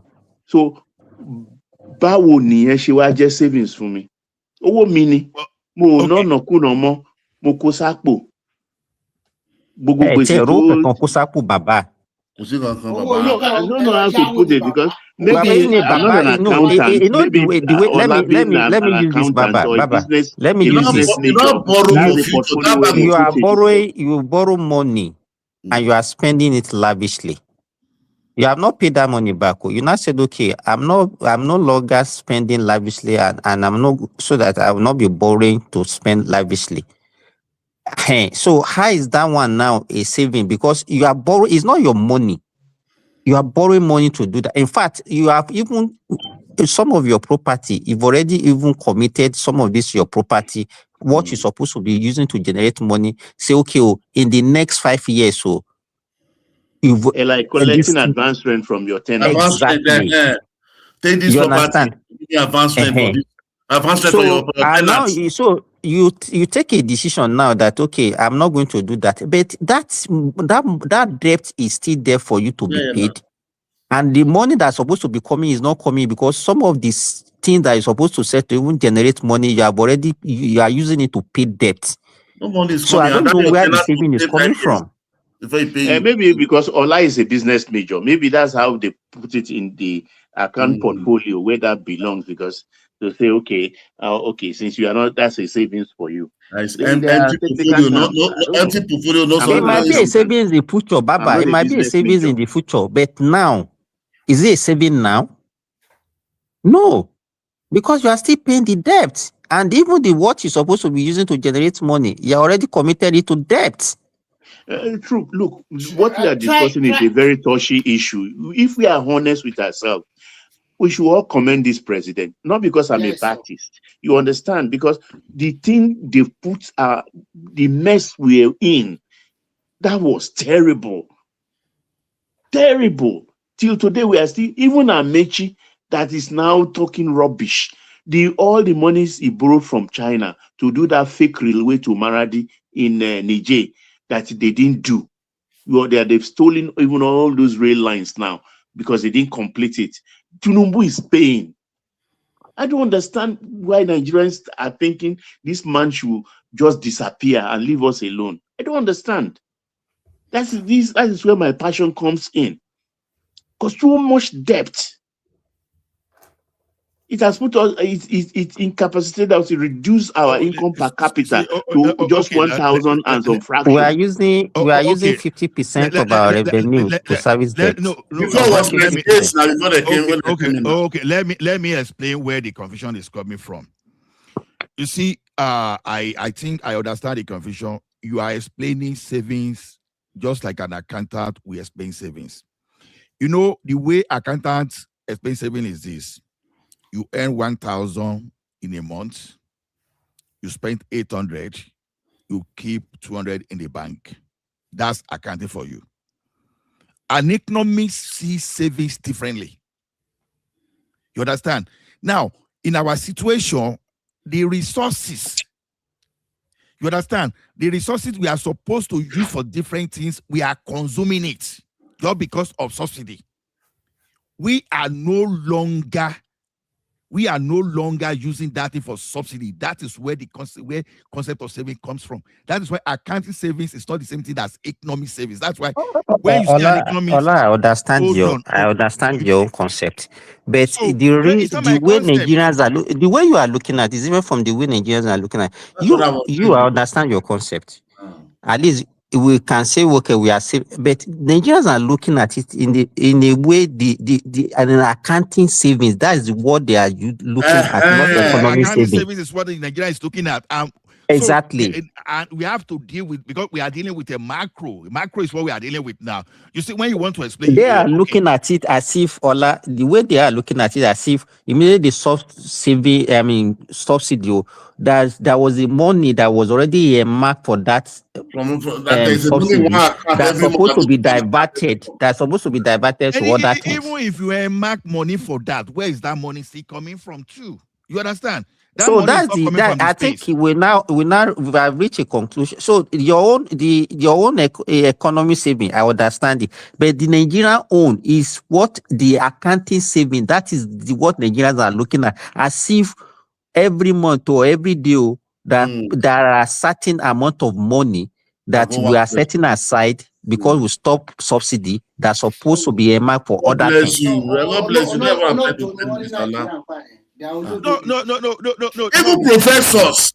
Hold on. See, because Agidipo, because sometimes when you want to get a point, you ask the question that will make you understand that, and don't push as if you understand, as if either my way or I no go agree. You understand? So when you were using your forex before, what was depleting your forex exchange, your reserve? Now you make dollars, you make 38, let's say you make $1 billion, and you ended up subsidizing that dollars. Now, for example, for people, that's you eating your savings. You are eating your savings. But when you stop it now, you no longer subsidize dollars now. You now have that savings. Then you can now reallocate that resources. So you call it resources not used for foreign consumption. Sorry to cut you. To meet that subsidy on foreign estate, they started printing more money. Exactly. You started printing more money. So you are saving all those rubbish. Okay, Mr. Alan, let me say something up. Sorry. Do you not agree with me that the money made from subsidy is the money they are using for all this road, all these projects, everything in Nigeria today? No. No. Part of it, not necessarily, or no, part of it. No, the money they're supposed to borrow to use for subsidy, they're not borrowing to do capital projects now. I agree with you, but not all. People that are asking gets the money for subsidy. That is the money for subsidy, saved from subsidy. Okay, hold on. Not all. That's why I say not all, because now, road like Lagos Calabar now is like PPP format, but there are some road maintainers. You know, part of those money they share to state government too. Part of those money you are using that thing to buy equipment to fight all those your brother, all those your people in the north that refuse to send their children to school, and they will just keep giving back to vagabonds. And all that they keep giving back to official terrorists. The South that sent to school, is that not the same thing here? Is the South free? So it's not all the money. Or some of those money go to the state government, because when you say that's what they are using for road now, people will think that everything goes to that road. Some of those money goes to the state government. Yeah. Some of those money, you are right. So some of it they are using it to buy equipment to deal with security situation. Ola, let me chip this in. When Buhari, during the time of Buhari regime, he went to China to borrow a lot of money for different rail construction. So that is why they say government is a container. That is why we always tell you in this platform that Nigeria is not a rich country, because the revenue you are generating is not even enough to furnish your to execute your budget. Yeah. Would I have a number? The one that still is much. No. Let's forget. Let's say the truth, okay? So that people will understand. The one that still, we don't have a number. There's still 80% of it. Don't always say the one. Even if they steal, how much are you generating a year? How much is the total budget? The total budget we cannot even. That's what I'm telling you. I'm telling you that even those who are not stealing, we are telling you the truth. Even if they are eating money, even if they are corrupt, still the money we are generating in Nigeria is not enough. We know it's not enough. But that is a different conversation. That's it. So I want to say that sometimes they borrow money for infrastructure development. It's not necessarily they borrow money for, apart from borrow money for subsidy on petrol or whatever. Sometimes they borrow money, and that's exactly when you go and check the money this man is borrowing nowadays, is tied directly to infrastructure development. And luckily for us, with now our daily oil production have hit 1.71 million per barrel per day. If we can make it up to 2 million, maybe we'll start talking. But at least we have moved. I don't even know what you are celebrating about a country of 200. Wait, now let me see my own. Now we're just 600,000 now per day. A country of 230 million people doing 2 million barrels of crude. Even Iran that is in war, Iran is doing almost 5 million barrels per day, and their population is less than 100 million. So, but when people start making comparisons, I don't even know what. 5 million. I beg, please indulge me. Checks in commentariat say Ghana is richer than Nigeria per the revenue. Ghana richer than Where did it get? Ghana hardly obedience with an almost. Ghana hardly comes 200,000. Hardly 200,000 per day. Ghana 200,000. Baba, don't do that. No, it's 140 something averagely. Actually, I'm just taking 200,000 barrel per day of crude for Ghana is better than 2 million barrel of crude for Nigeria. Go on, divide it now. In terms of the population. Well, if you put it that way, okay, fine. That you are using. That is the way you're supposed to put it now. You are using ratio. You understand? But then, no, the way not I look ratio at it is the people is the ratio you are using. We are not generating money from when you talk about income per head, you determine the wealth of a country by income Ghana per is head. 33 million. Nigeria, I don't even know which figure to use. Because Ghana is Lagos alone. I say all the whole Ghana is Lagos in low population. So I don't know which figure to use, but Ghana is 33 million. So with 200, let's use the extreme, 200,000 barrels a day into our 1.7. That's about 1 to 8. So 30 times 8, that is 240. It's bash. So you want to compare with those who wants to crunch figure like Ola. I hope you understand what I'm trying to say. We don't understand, Baba. So are you saying Nigerians with 1.7 million barrel, Nigerians are better off than 200,000 per day for Ghana? Yeah. No, it cannot be. How did you make the calculation? I don't have the whole figure, but this is where we look at it. If Nigeria, let's say we have 1,000 people in Nigeria, I will make let's say 2,000 a month, and Ghana has 200 people, and they make 500-600 a month. In terms of household income for that country, Ghana, based on the AP, are better than us. They are richer than us. Where if you look at it per household income. And that's the way to look at it. It's not by raw money per country. If you look at it, if you look at it as aggregated as nominal, then we can say Nigeria is richer. So if it is people focused, Ghana is richer than Nigeria. But if it is country focused at the aggregated value, then we will say Nigeria or nominal we are richer. But so at the end of the day, it's all about the people. It's not about the country as we can have 10 billion, and if you divide that 10 billion across the people, It may not be, it may be smaller compared to when we now divide by the people in Ghana. So if it's people focused, of course, Ghana is richer because that means they live better life than Nigerians. That's the way I see it. You see, this one. Sorry to deviate a little bit. This one. I don't know. Sorry, Najama. I don't know if Baba gets it that way. I don't think Baba is Baba? there. No, we understand what that. It depends on how you look at it. Baba is not there. No. In terms of aggregate value, and then one critical thing about Nigeria is this: if we shut down all those leakages, all those illegal mining, oh my goodness. If you see illegal mining in that or your national park, man. But you want to hang. You said what is your name, Ambrose? You said Nigeria can never work. You see, this is the problem I have with this all this obedience and obedience that they cannot think for themselves. The same country, you go say in the same clan, and the same clan na come there, na prison at the end, they come carry on and they come back on the country that can never work. This is not a problem. You go to the place since you said it work now, you still went to prison there. Why then you are not in prison there? Why don't you follow the law? No. As we are going, Nigeria might not work. Yoruba nation might work, but when you hear people say Nigeria cannot work, it cannot work because it's not their person that is there now. If Obi get there now, they will say Nigeria can work. How Obi will not come? You say it's a British company. So what is Obi coming to do then? Simba, when Buhari was there, Nigeria cannot work. You cannot work. There's nothing you can tell me from now to tomorrow. When Buhari was the one there, Nigeria can never work. I know you now. Anything Buhari it give you PTSD. Because you also dislike, you don't like Buhari.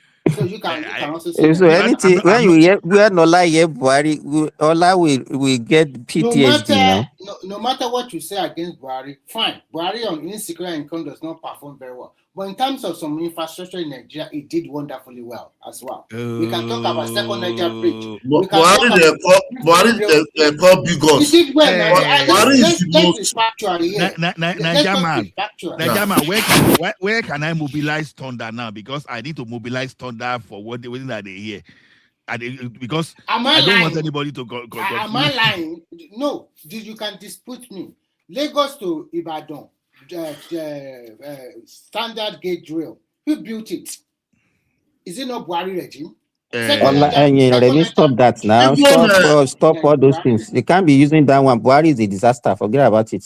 I'm not saying it's not a disaster, but I'm also telling you that there's some. You cannot say the government spent 8 years and at what cost? At what cost is those Stop things now? talking about what cost. Just give him that flower that he did it. I cannot give him any flower. I give him bitter leaf. I give him the flower for 16 years. Let me tell you. The Buhari you were said. No, hold on.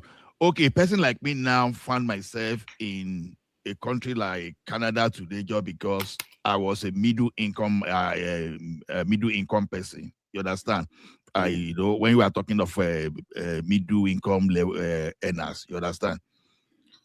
You see that my income when I came to Canada, I would have been a very wretched man under Buhari.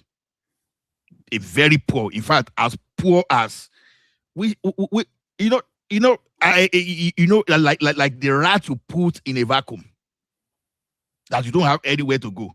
That's how disastrous Buhari was. If you don't really understand that concept, because when you talk of infrastructure, sometimes good infrastructure has always been there. We still have poor people. You understand? We have infrastructure in Canada everywhere, but people that are poor, is the infrastructure they are going to eat. We know that. So that your infrastructure must mean that you are using it for production, because the infrastructure is not just there for it just for decoration, but you must be able to translate that. Okay, you have infrastructure, but you cannot go to your farm. You have infrastructure, and Buhari boys now enter your farm and they are chasing you. You plant your cassava. The time for you to harvest, they drive their car there to go and shop it. So what type of infrastructure are we talking about? But if you build infrastructure and you use that infrastructure to evacuate products to the seaport, and you are using that infrastructure as hub to transport, for economic activities, then we can talk of infrastructure. But infrastructure for the sake of infrastructure is not infrastructure. Nigeria Airways fraud now is still dirty today. That's part of the infrastructure we are talking about. You construct road, you are not even using to move goods. You are not using those things to provide services. They are not infrastructure. They are just waste. That's what they call white elephant projects. So you must earn. You must be able to use that thing to produce before you can start pressing that. You understand?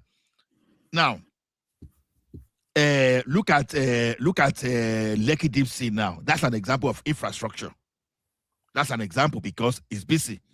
If they finish the rehabilitation and the construction of Murtala Mohammed Airport, and that place become regional hub.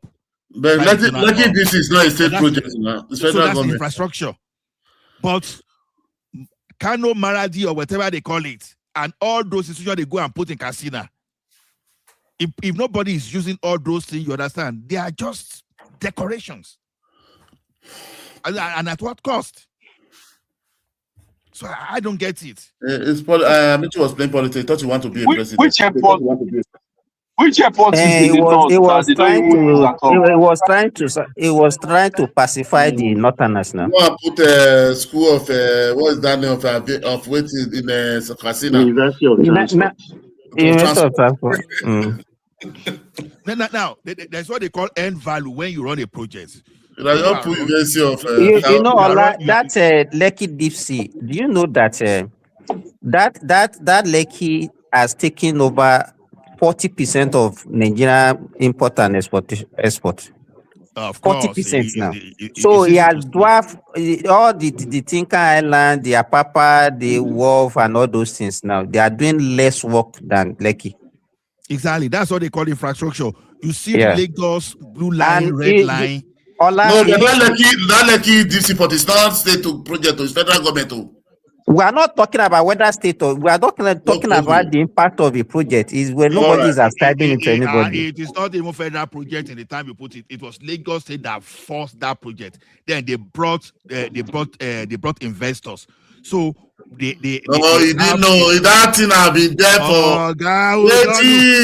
Go and listen to the minister now. I said it now. Why we arguing? We know forget story. We know the issue. Forget story. Are you the one that okay? I can tell you. Dangote is a private project. What about that? But when Dangote is a private project, they were fighting for land in Ondo State when Lagos State government hijack it. You don't look at it as it's federal. That's not the way to look at it. Dangote is a federal is a private project, for example. But Ondo State was still wasting time. Okay, they were fighting on the way to get land. Get this thing. Who pushed for Lekki Deep Sea? It's Lagos.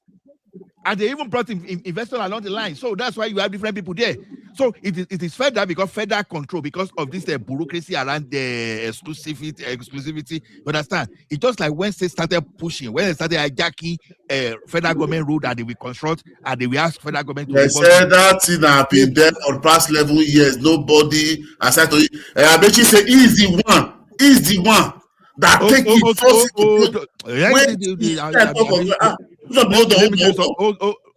No, option fraud. Wait, was it Amechi that went to go and speak to the people that own the land? Let me even give this man an example. Now, when we say Tinubu solve the problem of overflow of Atlantic Ocean, you understand? Who was supposed to do that project? Nigerian man doesn't understand is that what Amechi meant was that the federal government actually guaranteed the loan Lagos State government took, because that deep sea port is part of the LFTZ, that is Lekki Free Trade Zone. So, but it's Amechi that guarantees it actually through the federal might, but it belongs to Lagos State. Hey, Baba. Exactly. Because Lagos State had that vision. Hold on, Baba. Yes, Lagos State. Lekki DC Port, is it not a public-private partnership? It is. That's what we just said now. You Sola, your argument too much. I hear you. They say, and we are having another one again in Badagry. Yeah, AY. What's the argument? What's the argument? I asked you. I heard you say. If Buhari was still the president, Nigeria would never work. Is Nigeria actually working now? It's not lying now. It's not lying. Hold on. No. It's Let him answer. Let me answer. It's a question. Is Nigeria working now? Is that the argument that you say I argue? I did not even answer you. So why are you saying I'm arguing? Give me 1 minute. You see, all these kind of statements he said, they worry me. You see, no matter who is there, what we want to see, as you are praising the person when he does like good stuff, also criticize when he's doing things that are not right. You especially, you are Simba, Remy, they see anything wrong with Tinubu. Even Baba that support Tinubu, sometimes you hear Baba will say, no, that's not a Benny, good talk decision. about those people they rescue hold on. today. You don't praise Tinubu before. I beg you. Don't give me that kind of. They don't let you talk, Mr. Ewa. What you want to talk anything about Tinubu? How would I let you talk? AY, I don't even know why you are coming. Nobody, wait. You cannot come and be making wrong assumption now.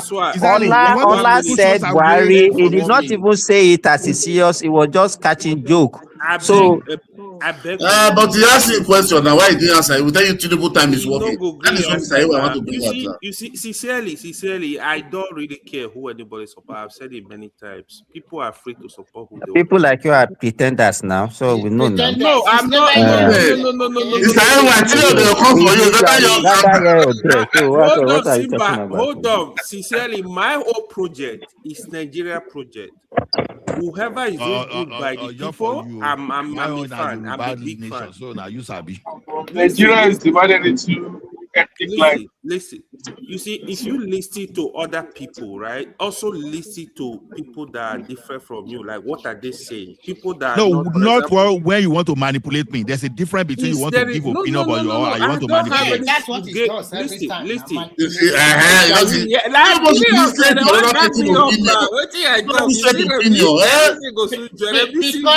are being clever by heart. No. Najaman, hear me out.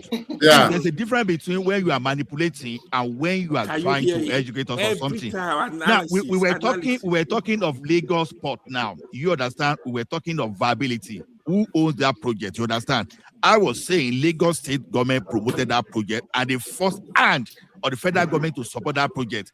But now someone now want to shift other way around to now tell me that Lagos did not do it.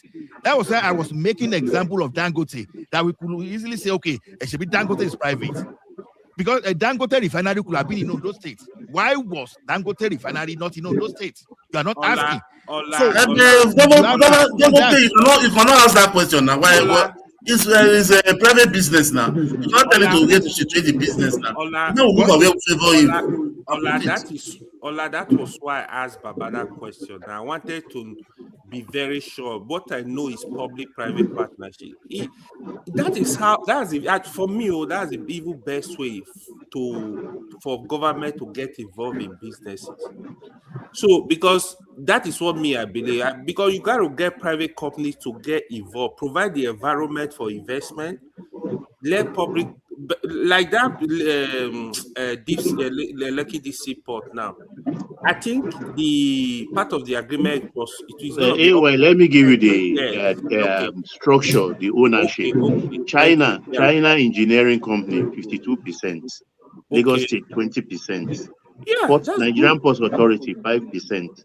Toll Rams of Singapore. Baba, please let Baba finish, please. No, hold on. I know. I'm sorry, Baba. No. The thing is this. It's not as if Baba is telling you the truth, nothing but the truth. That's what Baba is telling you. But hold on. I want you to give the flower to the person that brought the initiative, because I follow Bola Ahmed Tinubu when he conceived that project in the year 2002. Got president. You see now, he want to drown my voice now when I was mentioning Tinubu. You see the strategy? As far back as 2002, it was proposed and he got that presidential endorsement in 2002. I have the booklet. So See, whenever we give credit to what but why is everything that Tinubu do in Lagos? He just try to never complete anything. We've got to stop. We've got to stop being dishonest. See, we have to be honest. No, not for our sake, for the sake of people that are. I don't want to praise Obasanjo that brought that started the Lagos Ibadan Expressway. Let me say this. Obasanjo na my man, so right? don't even go there. Don't use that one to back me. Obasanjo na my man, so don't go there.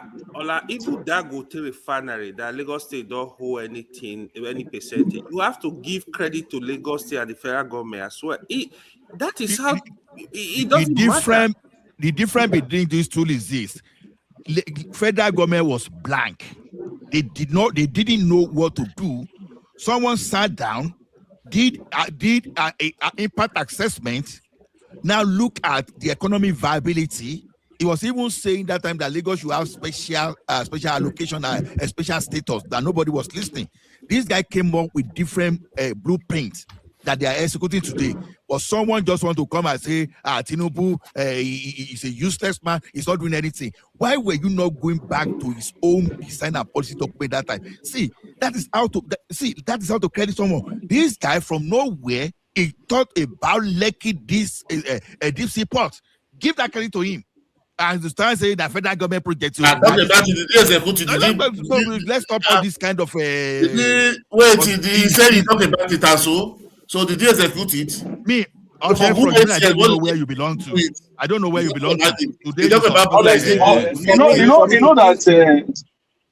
know that if he didn't lay the architect's plan and speak to the landowners, you know that thing will never even occur. How do you know? Jack Conde was not. They did not do what they're supposed to do. They building make sure that forget about Jack Conde. Let's talk about. Don't divert. Housing, estate, all those things. So, give the flower. With different thing, man. So what Luna, Fashola, all those brain, then Fashola. Let me say one thing. You can change the story from now to tomorrow. You cannot change that thing in the world of academia. If a university can recognize and do research on Tinubu and put all this in their own academic documents, to ask Baba do the top stories tomorrow. All of us will let other people speak. I want to ask they will speak. Question. They will speak, but don't see. Okay, many of you are just confusing here. Ola, let me speak. Okay, continue. You say, I want to address. Continue. Sorry, tonight. I want to address AY. I want to address AY. I see you. Ma farabale, na mu farabale, no wala. I see you that you are neither here or there. And No, you are very, I'm with Nigeria. no, let me finish now. Calm down, because you already accused me already. So what I believe in, you don't accuse you that it's fat now. What's going to be accused? Okay, then let me speak for myself. At least you are not Remy. So whatever I believe in, I will follow you to the core. I see a man with capacity. I see a man that turns things around. And even when we talk about Yoruba people today, there is nobody, I'm talking about in the last 30 years, that we can put side by side with Tinubu that have outperformed him. Nobody. In fact, Yoruba people are even telling themselves, even after this man, do we have another person? Who is this man going to? Those people that we thought that is grooming, some of them are backstabbers. People like AY and a lot of people from South. Why are you an IPOP? You this people, why can I put the use one kind name? Somebody doesn't agree, you are Basaba, you are a betrayer, you are a bastard. All this Bolo have been with that or Jogbon. I don't know why they did the work on the side. People will be quiet for you. People like AY and some people from the South, I can see that they are confused set of people. They are neither here or there. They don't know what they want. They don't know what they want. And AY is quite manipulative. And when you accuse me, when you accuse me that I support Tinubu, it does not have anything to say. Nothing to say. Nigerian, please, thank you. Can you be quiet for God's sake? And the father is doing a great job for now because it's actually. So if I ask AY, sorry, Omatata, if I ask AY, who is your man? He will tell you, "Oh, I'm a good Nigerian. I don't have anybody in No, mind. I just want to no. just no." It's That a kind of secret ballot. It's a secret ballot. It's not open ballot. that kind of person is that these people that behave Let like me this. ask me People, again. Let me ask me again. Let me answer you. okay, Ask who me is your again. guy? What do you mean with my guy? Nigeria. Who are you supporting? Olumide Akpata. For president? Yes. No, hold on. If you actually allow me to choose, I will not even choose any of the presidential candidates. I will not support any at this point. Then you are I'm joking. so disappointed at There's no all of vacuum them. So there's you no think vacuum. I'm right? You hold So on. if You you're going hold to on. cast your vote, then you are not casting vote. You will sit at Hold home. on. Let So me you don't have explain. mouth to talk. You asked me a question now. You are too. Why are you in haste? Let me Okay, explain go to ahead. you, right? Give you a chance. If you ask me, I will not support any of these candidates. I will not. Tinubu, Atiku, Peter Obi, I will not support any of them. But So who do you however, support? we got to hold on. Actually, I don't support people like that. The way you people support people like blindly following somebody. No, I don't do that. So Which at one this is blindly point, following? I Not believe in everybody. the Nigeria project. It's just Oh, using you words hold like on now. Any governor that is doing good, I will support him. Any good project coming from the president, I will support the project. If any bad one, I will criticize it. So you will Do you hear know if me. I'm a professor So which You one will is the hear bad? me. Which one I is will the bad? fail you Which one is the bad project now that he has done? I will fail him immediately because it's not giving me the right There answer. are bad He things says he's coming not from supporting government. anybody. Hold on. It's just like the corruption that is coming from what's that organization they formed that they looting money. From Bajabi Amila. Like that, so such things you have That guy to. gets scandal, You have sha. to. So Now that so one. wait. So when Hold on. Buhari was in power and Emefiele was No doing his thing. comparison. This is the mistake. No, This is the problem we have in Nigeria. Talk about what I'm about. trying to understand your wait. I'm trying to understand your position back then Nigeria. when Emefiele was No, doing his it own doesn't thing. mean What we was are your saying today now. We don't want the that's why we say Buhari is bad. That You are is still what telling me I'm somebody saying. did that time.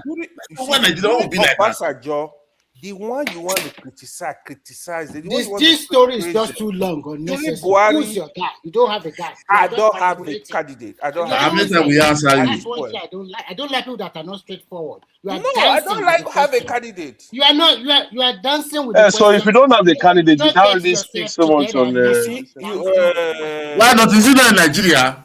option A. You see, I want to speak of the corruption now. You see me, they Oh didn't let me No, God! they speak. don't agree. A No, they don't simple agree. question now go to They fire me corruption. for it up in my mouth. What Baba will save me? I almost they want. You see, hold Yeah, I on, know how hold to on. mind them. We have our own independent minds, experience, educated, exposed people, right? We have our own independent mind. You need to, even if Tinubu was my father, Fine, you are I not will supporting criticize him anyone. for Give some. us a name. Give You us a hold name. on. Maybe you You let him hold talk on. now. You You say you should hold on. let you talk. Now let him talk now. Let me. Long now. Simple You question. don't Take see him know 3 or me. 4 minutes to answer. What kind of Listen. Hold on. Somebody like Okpewolu now, governor of Edo State, I see a lot of non-Edo criticizing him. I always praise Okpewolu. Ask her about Okpewolu. I've never met Okpewolu. I don't know him, but I can tell you, Okpewolu is. When I tell people, for example, Okpewolu is 100. The work Okpewolu has done as we speak is far more than 8 years wasted by Obaseki. This is not because I'm supporting Okpewolu, because I'm seeing what he's doing. I'm seeing the work he's doing in Edo State. But people that are Because not you are Edo, from they can Edo easily North. say, So you If you are see the not people seeing from what he's Edo South, Okpewolu doing is at not all. from See you. Edo North. This man. No, wait now, Option A is wait, from wait, Edo, wait, wait. You Edo. cannot be telling me you are from Edo. I You know, don't know I know Edo about now. Edo. Let me wait now, Option wait A, now. where is he from? You are not from don't Edo. even when you say yes. Okpewolo is an Asian guy. I know he's from Edo Central. So don't tell me that. So Wait, what's your problem? it's not a problem. The people from Edo South, the people that usually that Option A supported is from them. Edo South too. Wait now, I'm talking You don't about know the. that? Wait, Let see, him speak on I'm it. talking about the previous. I mean the Obaseki. Obaseki is not from Edo South. Option A never supported Obaseki now. Share from a No, forget about option A. That one, it doesn't. The one that one is just a zigzag person now. It doesn't even know where he belongs. Just So, like AY. They don't leave me one, I do the one. So you can see at the end of the day, you cannot wait, answer a wait. simple You know question. what we hear? Let me tell you. Wait, why? What we hear from Edo, people from Edo South, they usually criticize Okpewolo. It's you people from the central and the north that are usually praising him. So, you know, what I'm just trying to tell you, wait. You cannot be blaming people from being somehow supportive of whoever they want to. You can't blame people for supporting whoever they want to support. Wait, now let me finish. There's nobody, no human being that is not biased. Yes. There's no human being that is not biased. So don't pretend as if you are the saint. Yeah, you are the one that is neutral. You are not neutral. So don't come and be teaching us how to do whatever what is not there. Hold on. Let me explain to you. Okpewolo is not from my senatorial district. It's not from I know you are from Edo North. He's from Edo Central. What exactly I know the saying? politics of Edo. Wait, I know the politics of Edo. Politics of Edo? The politics of Edo. The deputy governor is from Edo North. Then you No. don't It's not even because of that. You know, the people from Edo Central and the Edo North, they believe that the Edo South people are usually shortchanging them. You understand? That is it. That's it. Because they have the majority and they've been commanding. They've been in charge of everything. They rule more. No, they didn't rule more. No, they didn't rule more. You are so wrong. See the section of Bendel State, Midwest. It's only 2 times now. Those states have ruled that country. Yeah, let me explain. They are not from those. Let me explain to you, Simba. It's only this year have ruled as a Doma, as a belief from South. Edo, I usually tell people they are politically aware. You see, when Oshomole was governor, nobody cares. Everybody from the state supported Oshomole. Oshomole's second tenure, and then he lost his election in his local government. That was how Edo were with Oshomole. If they see you doing good, they will support you. If you conduct so wait, now don't give us bobo. Don't give us bobo. This same day, Obaseki. Wait, now Remy, Obaseki. When Obaseki was there, you people are before they voted for. They said no, we don't want. Forget about it. How did he come in? How did he come in? How did Obaseki came in? No, Obaseki used emotion. Hold on, I will answer him. Let me tell you what happened in case of Obaseki. And he did 8 years. He did it first time, he did it second time. Let me tell you what happened now. Obaseki first tenure was because of Oshomole work, Oshomole popularity, and AP's popularity in Edo State. Oshomole, nobody knew Obaseki. Even Benin were like, who is Godwin Obaseki? Nobody agree for Obaseki. Yeah. So nobody know Obaseki in Edo State. Oshomole imposed it now. During second tenure, when second tenure was coming, then he started. Oh, they want money. They don't want me to work. Emotion. Then don't forget. And you people fall for it. You fell for it. Hold on now. Because that time I remember you people shouting, I don't know be Lagos, so I don't know be Lagos, so I don't know be Lagos. So no be I don't know be Lagos. You people shout that time. What you just listen if you want to learn. Let me tell you what happened. What are you learning? What am I learning? Second tenure. Don't forget. You see, I give a lot of credit to Edo South because the Benin can decide to say, now they go rule that state continuously because they have the number. Benin population is more than 50% of Edo State.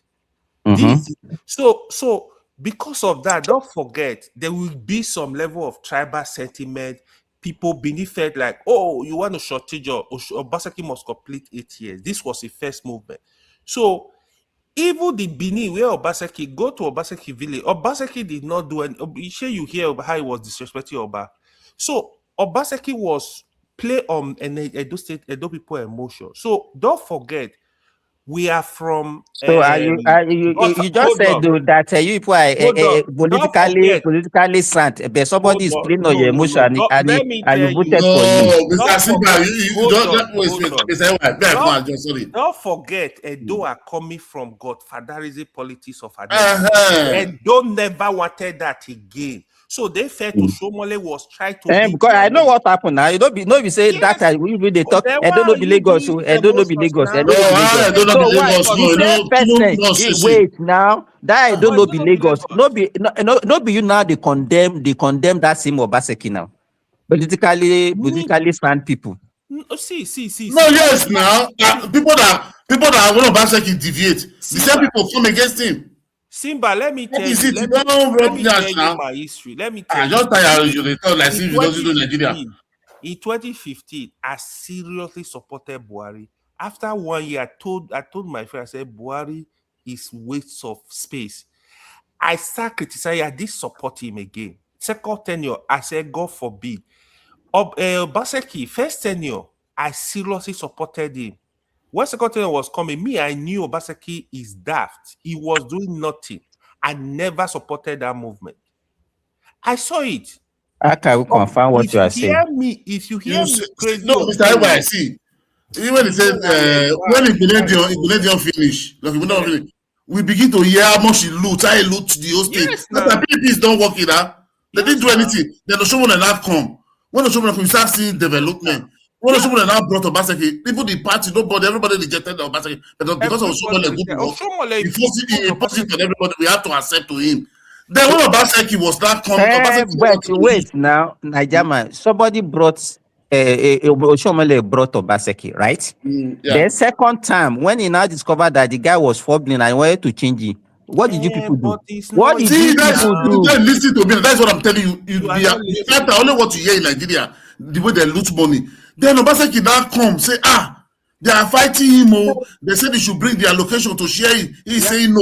People don't say, you know as they been at that time here for Nigeria say, na somebody that they share. They don't do anything. Because when you hear corruption, everybody go dey shake whether it is true or not. Now you have to get to the point. That is how everybody supported Obaseki. That mentality, wait now, that mentality, wait, Remy, that mentality you have to reduce it, because once you hear allegations of corruption, whether it is true or not, people will start believing that it is true. It's and true.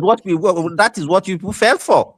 Yes, now everybody now forget. Everybody, number two, people was not saying Oshomole was not campaign. Oshomole say no, it's you that brought him. Exactly. Why? And Oshomole was not against him. Everybody now makes everyone to believe. That money issue too true. Yeah. That money issue too true. That's why Oshomole. It's you that brought him a campaign. Why will you not be fighting the same person? So whatever you guys fell for it and you voted for him for the second time. And after his 4 years, you see the results. What I'm right about AY. He dodged my question. He down to the left, right. He changed the topic. He brought in Edo politics into it. Remy, Guy, what's your I asked you a question? simple question. You ran away. I will ask you again. Question? I know you are a failed. No, you want to do you that. No, when they ask you what is your candidate, when you say Obi, they'll say, what's my candidate? They're looking like people. No, I did not say Obi or no Obi. You know what? Remy, let me say this. Why is the Kwasia? Yeah, what I expected from me is that I enjoyed this accusation. Let me say this, and you can continue. I would have expected an answer like this from you. I don't like all those candidates present themselves, but I would have preferred this man, although it's not contesting. And then you want me to say something? You know who I prefer, actually? I would have preferred. No, you cannot answer the question anymore. You have failed. He wanted me, but I don't have the financial. If you give me Prince Adebayo, I will. Oh God, my God! I will trade Tinubu away. No, but Adebayo understand don't let us, all those people that usually speak good English, they have never been saddled with any responsibility. Don't fall for that kind of thing. I know.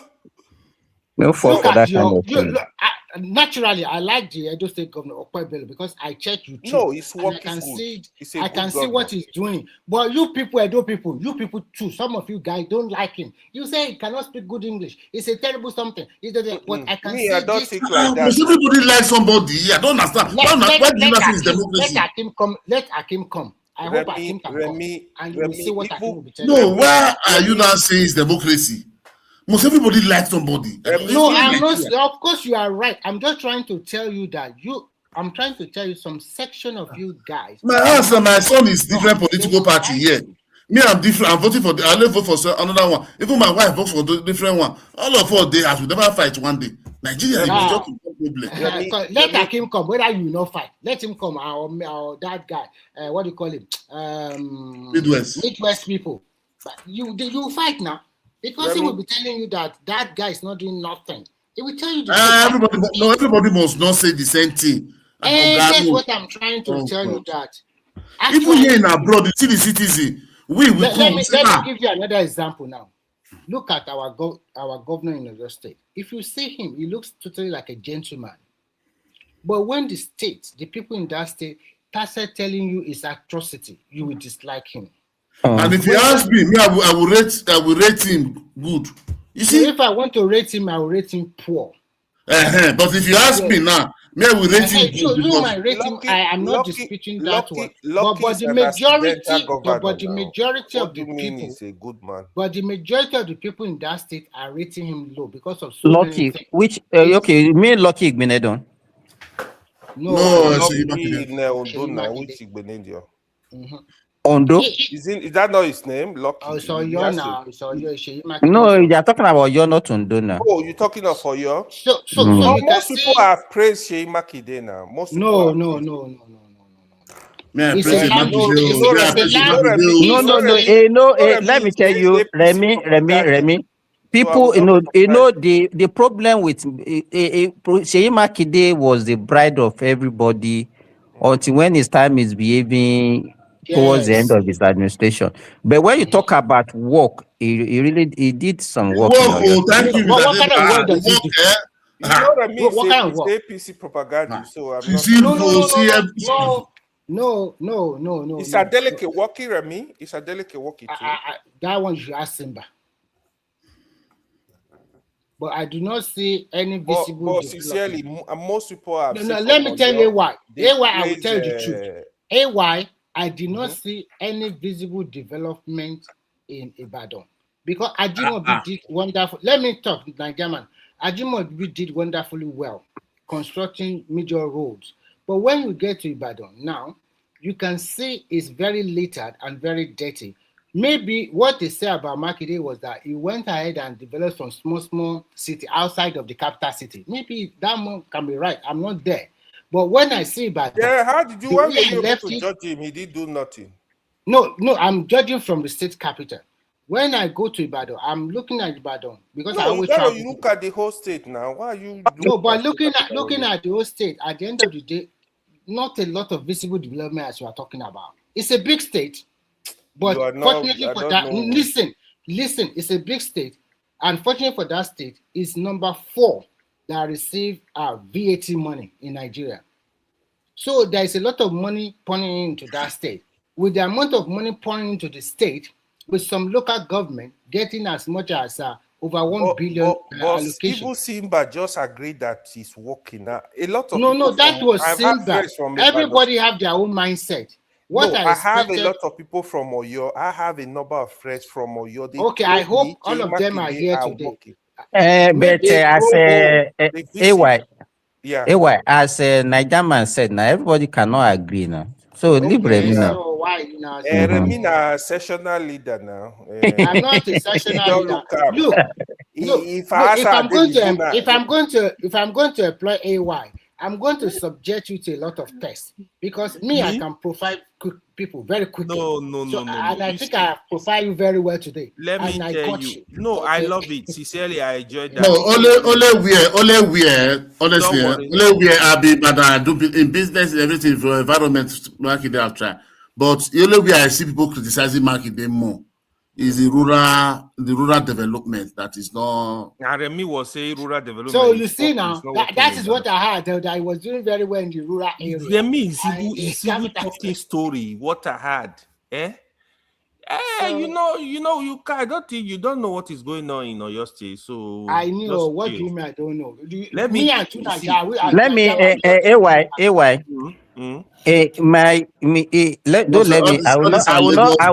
I will not mention the state. Okay. But if you ask me about that state, Me, honestly, I would say the previous government, because because as I'm talking from Nigeria. When I look at the state capital, it's so dirty. And before, they used to have people that used to clean the streets and everywhere would be neat. So even Wait, for that alone, sorry. Which state is that? when I say Oyo I will not State. mention the name It's of the Oyo state, he's State. asking me what Kevin, is the it's name of Oyo the No, your state. state have clean house. Street It's clean Oyo house. State. Jare. No, your state that street clean house. Why you need to tell me to me now? Your They state, your don't state have bad state that pass. is very dirty. But Nigeria say the truth. Sorry, I just said This I one, have your not state is very mentioned the state. dirty. You're asking me what is the state. I recognize that state. That's for you now. That is Kwara State. Ah, no, that's not the state. No, Kwara state is dirty. No, Nale Lorry, the capital don't go and never pass. I was thinking it was Anambra. One time I was on Yeah, TikTok. no, forgot that. Those one, those one at dustbin now. Let me tell you. One time I was on TikTok. I saw somebody live streaming, and the place looked like bomb had exploded there. I was like, what's going on? Then the accent sounded like Nigerian accent. I said, where is this? The person said it's Anambra. I was like, what the? You can never ever see a place like that in Lagos. It looked like bomb exploded. There was no road. All the houses were even worse than the roof sheets that they used to laugh at in Ibadan. I was like, God Almighty. In 2026, and this is no, they messed up with that live stream. I've never seen anything like that before. I didn't even know it was Nigeria. No, if you see some kind of place is very worse in that southeast.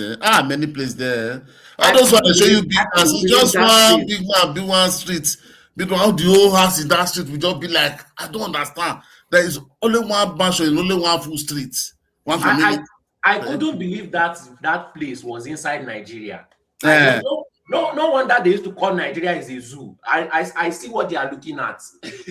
You know all those kind of models that they used to have film in the village.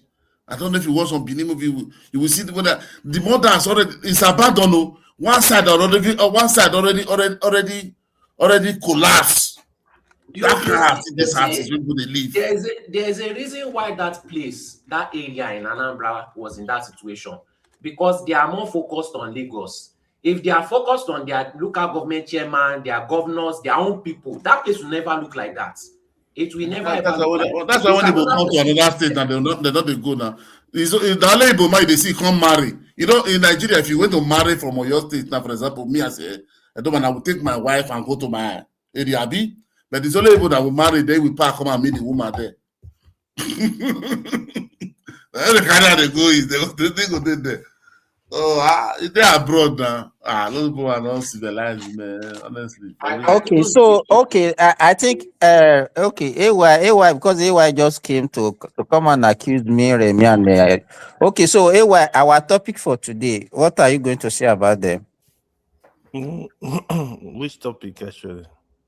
About the rescue. Then I wanted to know how much they paid, though.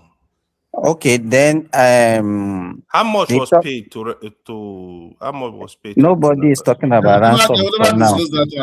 Nobody is talking about ransom. Sincerely, listen, but let me tell you the honest truth. Sincerely, I don't believe in that rescue. I'm happy the people are out, but if government are telling me they did pay any money, I will never believe them. No, I don't believe in government. They are full of lies. But I'm happy the people are all out. Yeah, if you know how much they discuss and pay, just tell us what you know about it.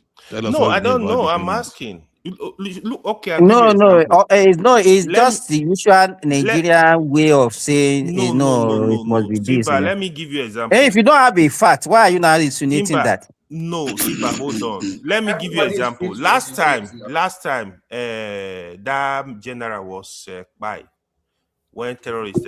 You know what the government did? They came out. They were saying that he died of kini. They were just saying a lot of stuff. When the wife, and suddenly the wife resurfaced, they said they rescued the wife, they killed the kidnapper, blah blah blah. The family granted an interview that no, that was not what happened. The man died of snake bite, and the wife was not actually rescued. So sometimes is the lie is in government. I know every government lie is too much. Okay, I was talking about this Femi Gbajamamila gate now. AY, don't Again, move a away lot from of this lies. now. Government are telling honestly, us to our face. I Hold on, think let me finish. President, let me listen. President needs to remove somebody like Ononuga as the information and all the strategy. No, why are you jogging two information together now? Ola, let me explain. Let me say the last one. Don't you say you discuss what you want now. There's no topic again. Ola, hold on now. Hold on. You were talking of what happened in Oyo State. Suddenly, you jump to what happened in Kaduna. Hold on, hold it. And before you know, option A4 took it, and you were going another area. Stay on that is point. asking And me let us my flash it idea out. of issues. It's free flow down now. No. It's not free flow. It's not free flow. What is the topic? I was what I Out gave of him the that topic. I said he should talk about the rescue. And then he was talking about it. Then he mentioned ransom.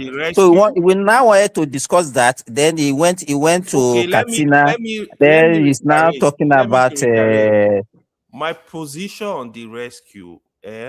I'm happy. I'm very, very happy they are all out. Are you sure? I don't believe in the name rescue. I would have loved for them to tell, okay, well, we pay kidnappers 100 million. But if they say, that will make you happy, right? If they are still insisting the rescue, okay, that's good. Hold on. I have information about it, and I will talk when we go offline. Hold on. I will talk when we go offline. I'll share something with Simba, and I know why. Okay. I know why I went emotional when Madam Zita was trying to, what happened. Ola, Nigerians, and that's why sometimes Nigeria doesn't even know what they wanted.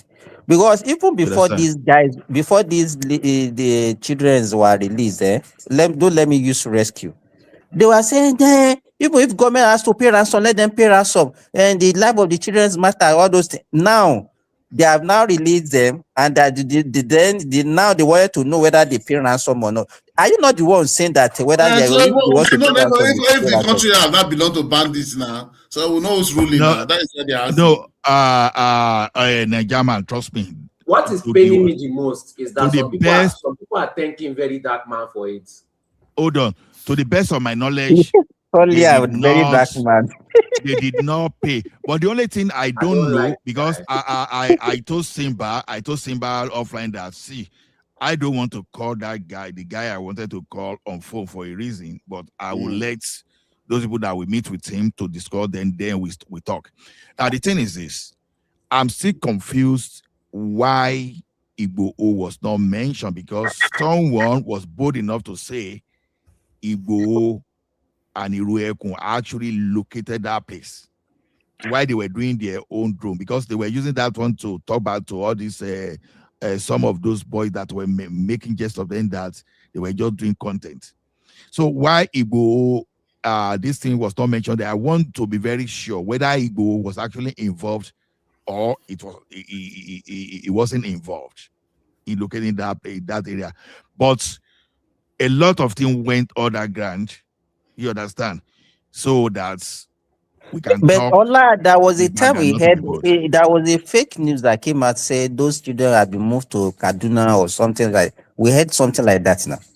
See, I've lost my respect for that guy that said that thing. There's one guy called Mazed Okosha that said that kind of thing. No, in fairness to that guy, I will give him 90% of his information used to be accurate. He was the first person to broke it. And before you know, I will go to don't carry him. So then there's the guy called Araba. He was started saying that thing, but like that guy, just be very careful the way he presented his own case. And later, the information that went on, he said, that thing never happened. That because they block all the exits. As a matter of fact, this issue of this kidnapped victim made many people realize that another war was already existing in the national park that nobody even had ever thought of. That place has been a complete, it has been a complete different world that people see. They don't carry your state finish already. Mr. Alau, sorry, can I ask you a question? Sorry, just 1 second.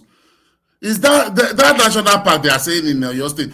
You know when you are going to Ilorin now, Abi? When you are going to Ilorin, you see it in Oyo. They will call it Old Oyo National Park. That is what I was trying to focus on. If it's that place, that very big, very long. This I don't know how will I explain it to? Very long. This thing, no. It's big. It's very big. Because people are talking of where we are not even talking of, you have recruit. We are talking of where officers, both police and the military, lost their lives.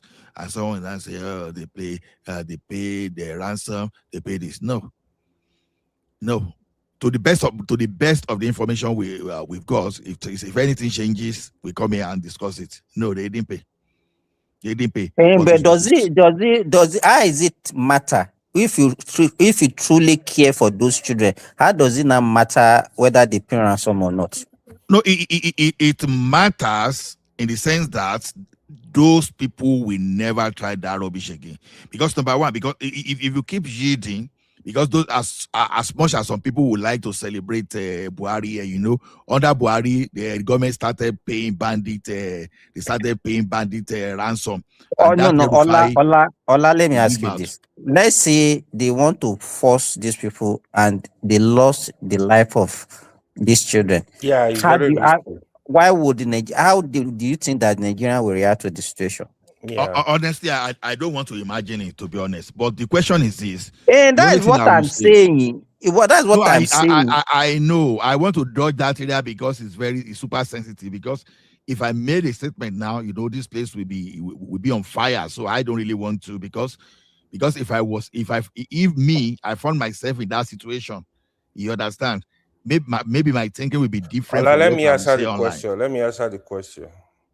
You see, the thing is, when you pay me, is so doing rescue operation for a number of people is very risky. It's a very risky mission. Like the bandit or the kidnappers can decide to just buy them, right? It's very risky. They will gain nothing. They do that too. Because you are looking at it, they will gain nothing. See, those people too, they don't want to die. Let me tell you one thing. If they pay those children, they know they no longer have leverage. They are not. So you have to look at it. True. So if they pay the children, then the federal government will go gaga. They can now decide to cap and bomb the place. So they too, they are using those children as shield. So they were just caught off guard. They were caught off guard. You know one thing is this: no matter how strong you are protecting something. Unexpectedly, you air pass from somewhere. You will not even wait to now the person you capture already. I don't think you want to wait. You first of all want to run away before because you too, you don't want pie. That's why you are carrying someone as shield. You will not even have time. Even though you carry gun, but you hear pass from somewhere, you will not wait. The first thing is that you want to escape first of all. You won't even have time to coordinate. Okay, let me pie there before I go. No, you won't do that. So the thing is, for them to spend that long time like that, for them to do that kind of thing, I think it'd be unfair to us to start speculating that. Okay, exactly, 56 days for keeping those bandits or whoever is something even inside that for those people. Next time, if they want to do such a thing, they will think twice. Exactly. They won't because they know now that it won't be convenient for them also to remain in that bush for that 56 days now. It's not convenient for them, and for them to even restrain them for not be able to even move away from that. To me, Nigeria, the problem that we have is that everybody knows the problem of the country and they know the solution, so anybody can just say anything our people, if you have your relative in police, in soldier, and you see that most of them are paying supreme price, we will not be talking the way we talk as if the government is not doing anything about insecurity in that country. Look, Simba. We are just being insensitive sometimes. Can be insensitive sometimes. Simba, see. For me, the problem of any president, anybody sitting in that office now, you see, we can easily blame it on the present government. If Nigeria problem, you gotta trace it back to, in fact, even 30 years ago. It's accumulated rot. Government after government. The insecurity started during Goodluck Jonathan, for God's sake. Yeah, we had insecurity, but that was a major crisis. Then continued to read Buhari till now. It's a lot. And that guy messed up. I used to It's respect a lot. AY, let me tell you this. You cannot even say the insecurity started during Buhari regime, during Jonathan. Okay. I was in your state. In the early during Babangida, Buhari regime. There was a time in Benin that you cannot even come out anytime from 7 p.m. That is why we are praising Wait. That time, in fact, you cannot even no born you were to even come out by 6 p.m. in the evening. The whole of Benin will look like a ghost town. And it was during Buhari, Obasanjo, and it was lucky that I was there. That I remember on 3 occasions, because I was working at Otivoi that time. I was traveling and I met armed robbers on the road. The first time, after Okpila, I was going to Okini. We had a terrible. You understand? Your voice. What do you say? I said they saw something about Benin. I will hold the voice there. Simba. So insecurity, let me tell you, that time, maybe because a lot of people don't have smartphones, on 3 occasions or within in your state, you understand? And I just escaped being robbed by a whisker. You understand? So insecurity in Nigeria, if we are putting a date to it, it's not, you can't put a date to it. It has always been like that. Though we can have escalation now, and then social media also now is bringing a lot of things to our notice. Simba, yeah, you have very good point, right? The kind of insecurity then is different. We used to have armed robbery, not even kidnapping. From Goodluck Jonathan, that was when banditry, terrorism, more crisis coming up, right? You see, in Edo, the problem that has been facing Edo, that's why you hear me supporting the governor, praising him. One of the big problems that was really disturbing Edo was cultism, especially in Benin. As Option A, you will hardly see a month where there is no court killing in Benin, for example. Even in the other part, Edo Central and North, there was crisis of cultism. You see, what the governor has done, you see, we need to give him a lot of credit. Right now, if you are involved in cultism, you are caught, or in kidnapping, he will go demolish your house. So yes, I heard him saying that. Even if you rent your house, he said even if you rent your house. So let me tell you, Black Cars, that is the strongest court in Nigeria, he demolished their headquarters in Benin. It's not playing. You know the strongest. Oh, come on, you know go Nigeria school. Let me tell you. I don't know. They demolished their building because the reason why, let me tell you the reason why the government is able to do that. Because the man is neutral. What you have in the southern Nigeria, especially, when I mean the southern Nigeria, south, southwest, and southeast, there is a problem of cultism that even most are, if I write down the 18 states in the south, 18 states, you will see that more than 70%, the governor are member of court groups. If not 90%. This is the police. Evil lecturer. This is the problem. The speaker, the House of Assembly member, and member of court group. a lot of these our politicians, they use court group for their crisis. If you see how Edo people are happy now that they wanted to celebrate their day a few days ago, the government told them if you are caught celebrating anything, he will show you fire. So everybody is facing his head. So that was number one crisis that was going on in Edo State. So that is how government, you see, government, it's not that you will solve all the problem in one day. People want to see you making move. People want to see you doing something organically. That is what Okpebholo is. Okpebholo sincerely, I give him credit on infrastructure, on the issue But of what he's security in the doing, state. AY, what he's doing, how is it different from what Oshiomhole did when he was there? It was not the one that said that kidnapper, because that time, I remember during his own time, it was kidnapping. There was kidnapping, yes. You see, He said he made law that there should be death sentence for let kidnappers. me tell you. 21 years. When starting the law more. Yes, during when I was 21 years. During Oshiomhole, especially Oshiomhole first. But Oshiomhole was not sorry, Mr. Ewa. You know, so during Oshiomhole, Curtis, Oshiomhole was settling them. When they want to fight, we settle them. Oshiomhole make sure he recognize the leadership. When there is crisis, he will call you guys. Oh yeah, you need to stop. You need to. But you don't talk to these people like that. You got to speak the language they understand. Government have the power to do and undo.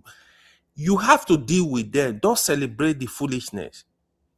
To the extent, do you know how cultism is deep in our state, in the South, especially? Even in the North now is there. In the South, cultism is so deep that from governor to deputy to speaker to member. Come on. Don't let me call governor's name in the Southwest now and the king go that belongs to cultism. Call them. Maybe you know. Listen. There is cultism. Call them. I don't even know why I know all of them. I don't even know why I know all of them. Hold on. We be street boys now. I don't know is part of them. Call name we be street boys. Remy Wala, you know where? Why they mention my governor? Before normal. Remy now, Remy know this. You know the score. No be church. Southwest governors, a lot of them belong. They are member of court groups. Give us a name. No, there is no need. There is no need. You know, they go investigate. That means you are just talking to stop disturbing us then. Stop what you don't know, don't say. Stop disturbing us now. You cannot give us a name. This is what it's saying the truth that you guys know. Maybe I'm be Jew. That's what I know. No, it can be true. Then give us a name. I think I suspected the home of cultism in Nigeria is in the Southwest now. You don't know that? Majority of the court group in Nigeria were formed in the Southwest. People come take them to a different level. Somebody can start something and some people will learn it better than the people that started it. Not true. It's true. That's why they say Nigeria is number one in everything now. Nigeria would learn from the Nyash. We will not learn from the top. But you see Nigeria University. Why they bluff? He don't know. He know. You wait. Me, you see, I'm not denying cultism. Allow me you talk their name, not talk we know they do emotion. They want to make Allah is pulling his leg now. I know. Let me tell you, I'm not denying cultism problem in Edo State. It's me that mention it. That is my state. It's a menace in Edo State. You see, I'm not denying it. That's why you have to give credit. Those things at the headquarters. That's your Puma. No. It's still. Wait to be no. Puma, you need all those two people. You want to you wait now. Which No. Or your state now, there be headquarters of cultism now. Or your Ife. Come on, man. Ife. When we had court crisis, you don't know what they go on for OAU. Why you go they pretend now? No, let us Which pretend. which OAU we want to talk? You want to talk of the one that happened in the new one that just happened in 1998, 99, and it can't be OAU now. Thought the one where they happened in the 80s. In the 80s. Don't talk of the one where just happened in 1999. I don't say that one you want to talk. Okay, guys, don't let us dwell more on not something courtism. we should be We are proud talking of about and insecurity generally, so leave courtism. insecurity. Yeah. So the truth is, the governor is actually sincerely, I will support Ukpewol any day. I've never met, it's not because for me, just do good by the people. I know a lot of projects he's doing now. Most of them are in his village. There are you know what baffled me? Let me tell you this. The news of the abduction of these children, if you see the way the thing circulated, everybody was sharing it.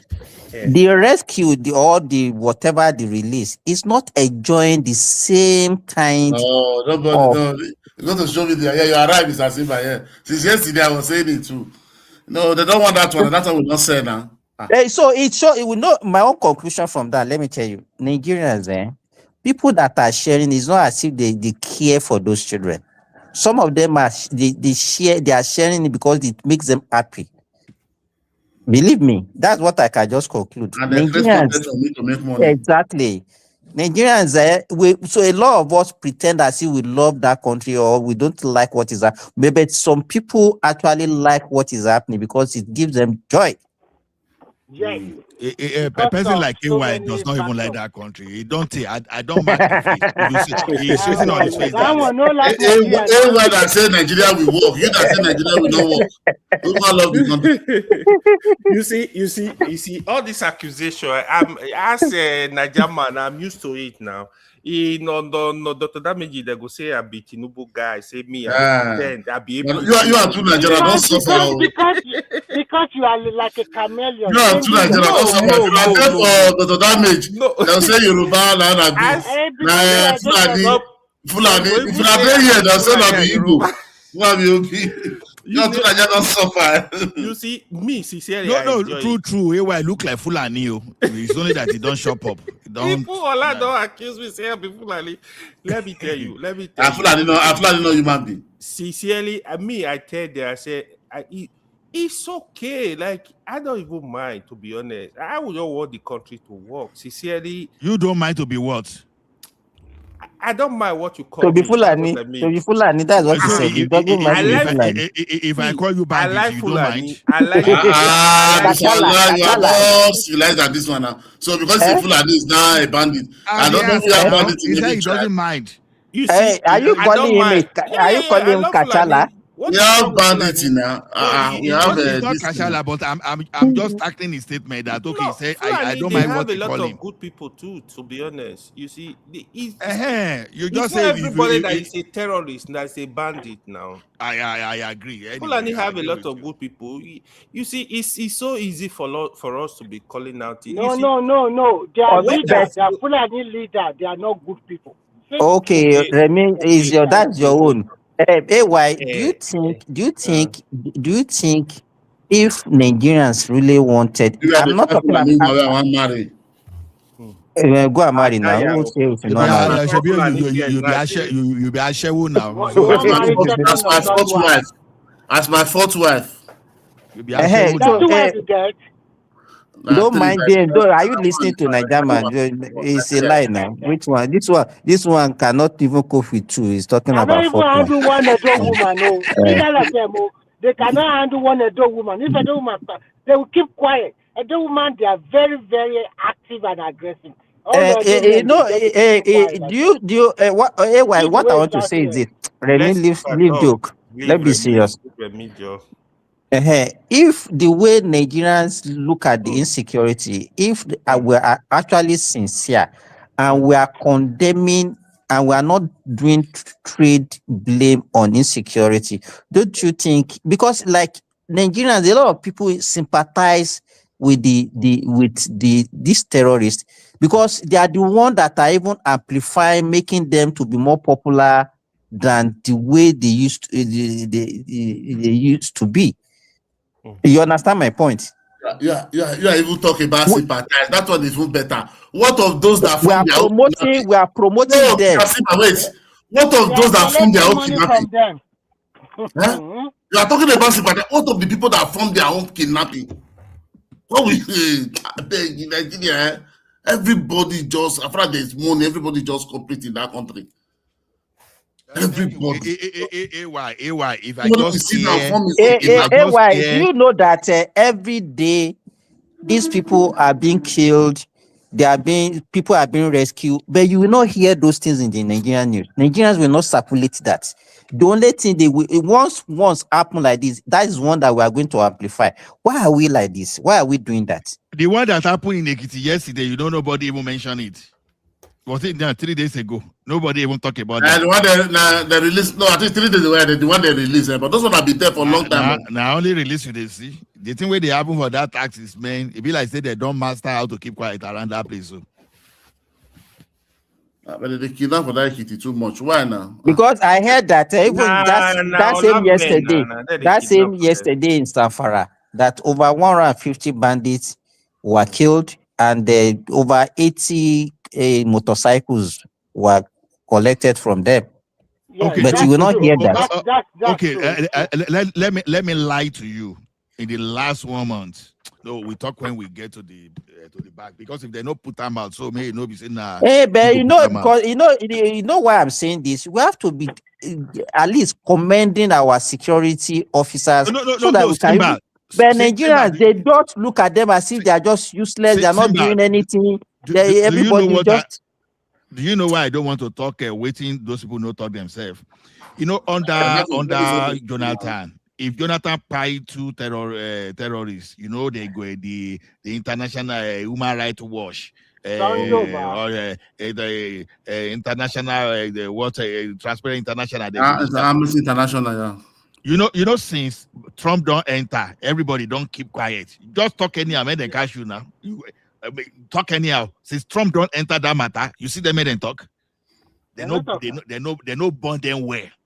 Because those days because we don't even know whether Transparency International and all those human rights, whether they are actually working for all these people. Because once you just pie one this thing now, they go out, it's like human rights, all those kind of, you know, all those stuff.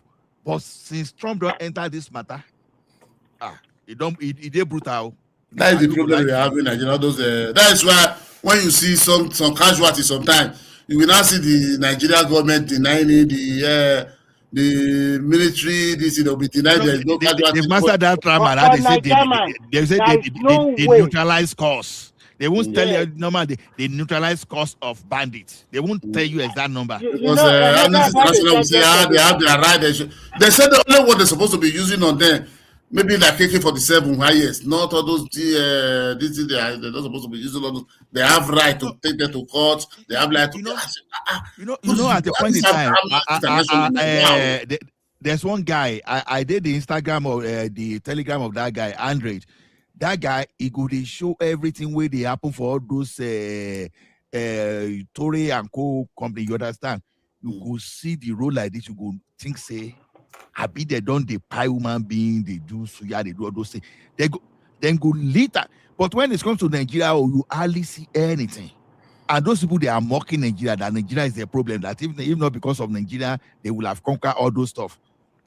But you see, recently when someone told me, say, look, I beg, no, they talk that kind of thing, no. You need to be with those guys, and if they talk the way they talk like that, say, I go, they demoralize the men for whatever they are doing.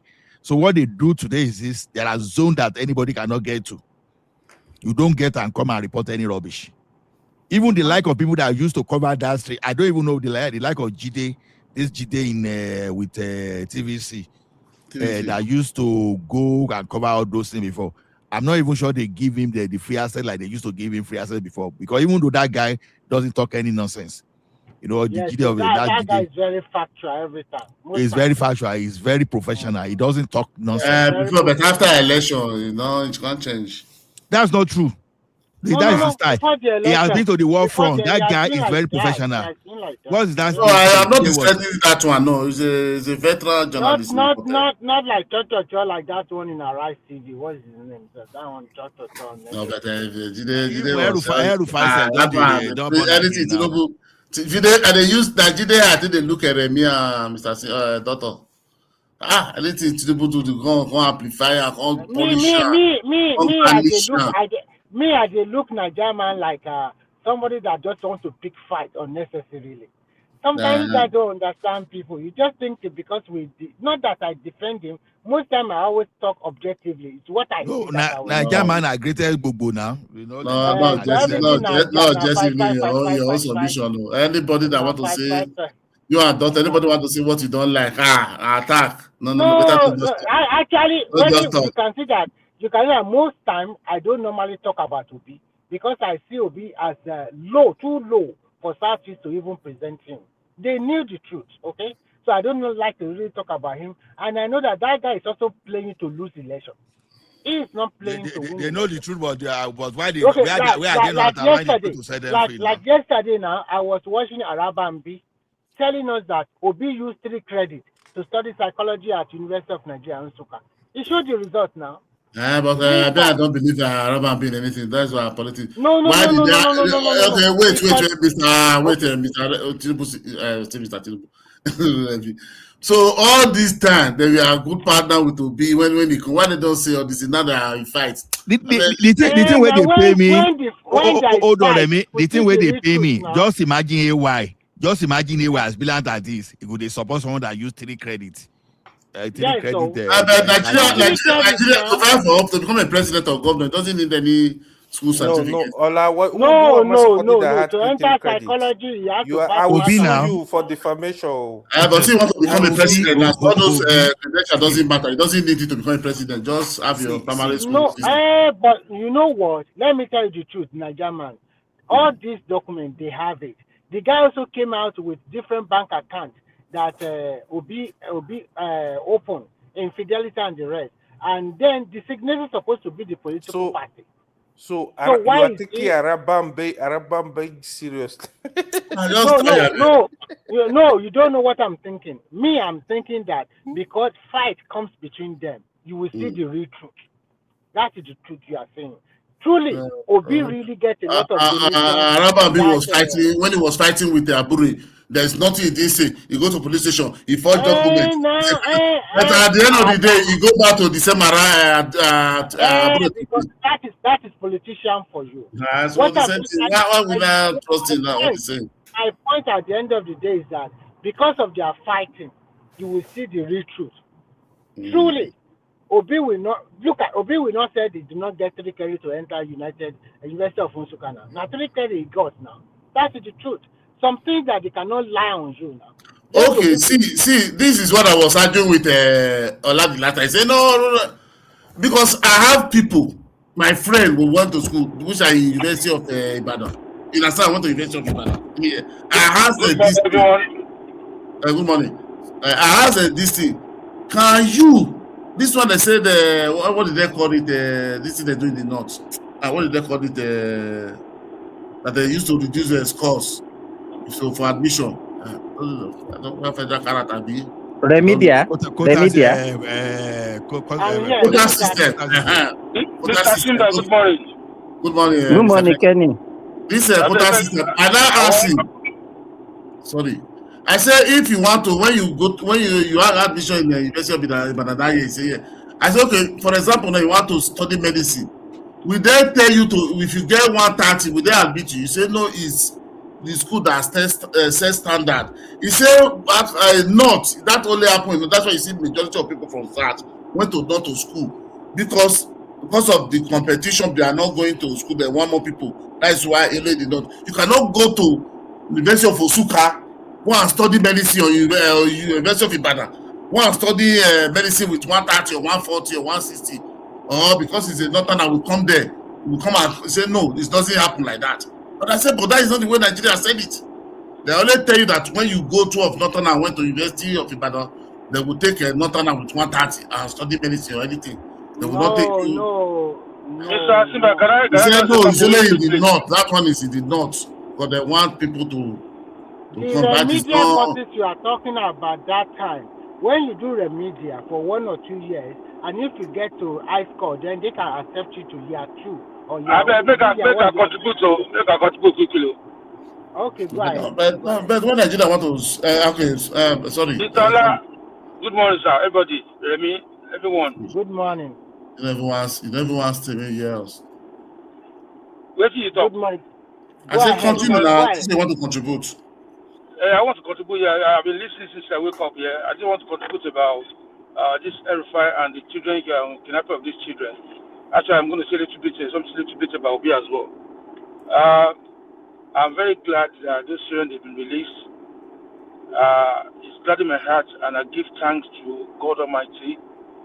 You know what I mean? And I really appreciate Mr. President as well. Even for the fact that I'm not a supporter of Shirima Kinde because he's clueless, I will still thank him as well. I will still thank him for what he's doing as well, because yesterday I listened to his voice notes, voice with Okibaloye. He's happy. Yeah, Okibaloye interviewed me yesterday on the phone, just about 1 minute interview. He actually, this is the president has been saying, President doesn't call me and all that. But he gives thanks to Mr. President for his support. That Mr. President is not, he doesn't give them breathing space. He was on their case all through. And see, this is the time that we need to actually supporting our troops, our army, soldier. In fact, Iria Kuntu is part of them. So they go attack him too, because it's part of those people that make this thing happen. You know what I mean? So I thank all of them for their support. And see, it's a shame. And this is the time that we need to know that every single person from Southeast especially, I would say it, they are the most loudest when those children were in captivity. Oh, our children in bush, our mother is in bush, they'll be referring to us as you refer to those, so your children are in captivity, your mother is in captivity. They cry about it more than anybody else. They amplify it. And I keep saying to them, I say, are you sure you are complaining? You are not really sympathized with these people. You are saying it to mock us, and you are happy because you think it's what's it called? It's affecting the administration of Bola Tinubu. You are using it to rub it that, oh, so people said it, and no security. Now that this have been released, I heard my show yesterday. They come there, they come to my show and go to other places complaining. You see no money they use, maybe they use money to release them. I said, even I don't give a monkey. If they use money to release them, who cares? As long as those kids has been released, the family are happy, the family are rejoicing, the people in only the local government are rejoicing, the people of Western are rejoicing, Nigeria are rejoicing. For you are sad, and sadness they will be to the end of their lives. You know what I mean? Because I've never seen a set of people like this before that no good, they don't like good news. Go on Facebook after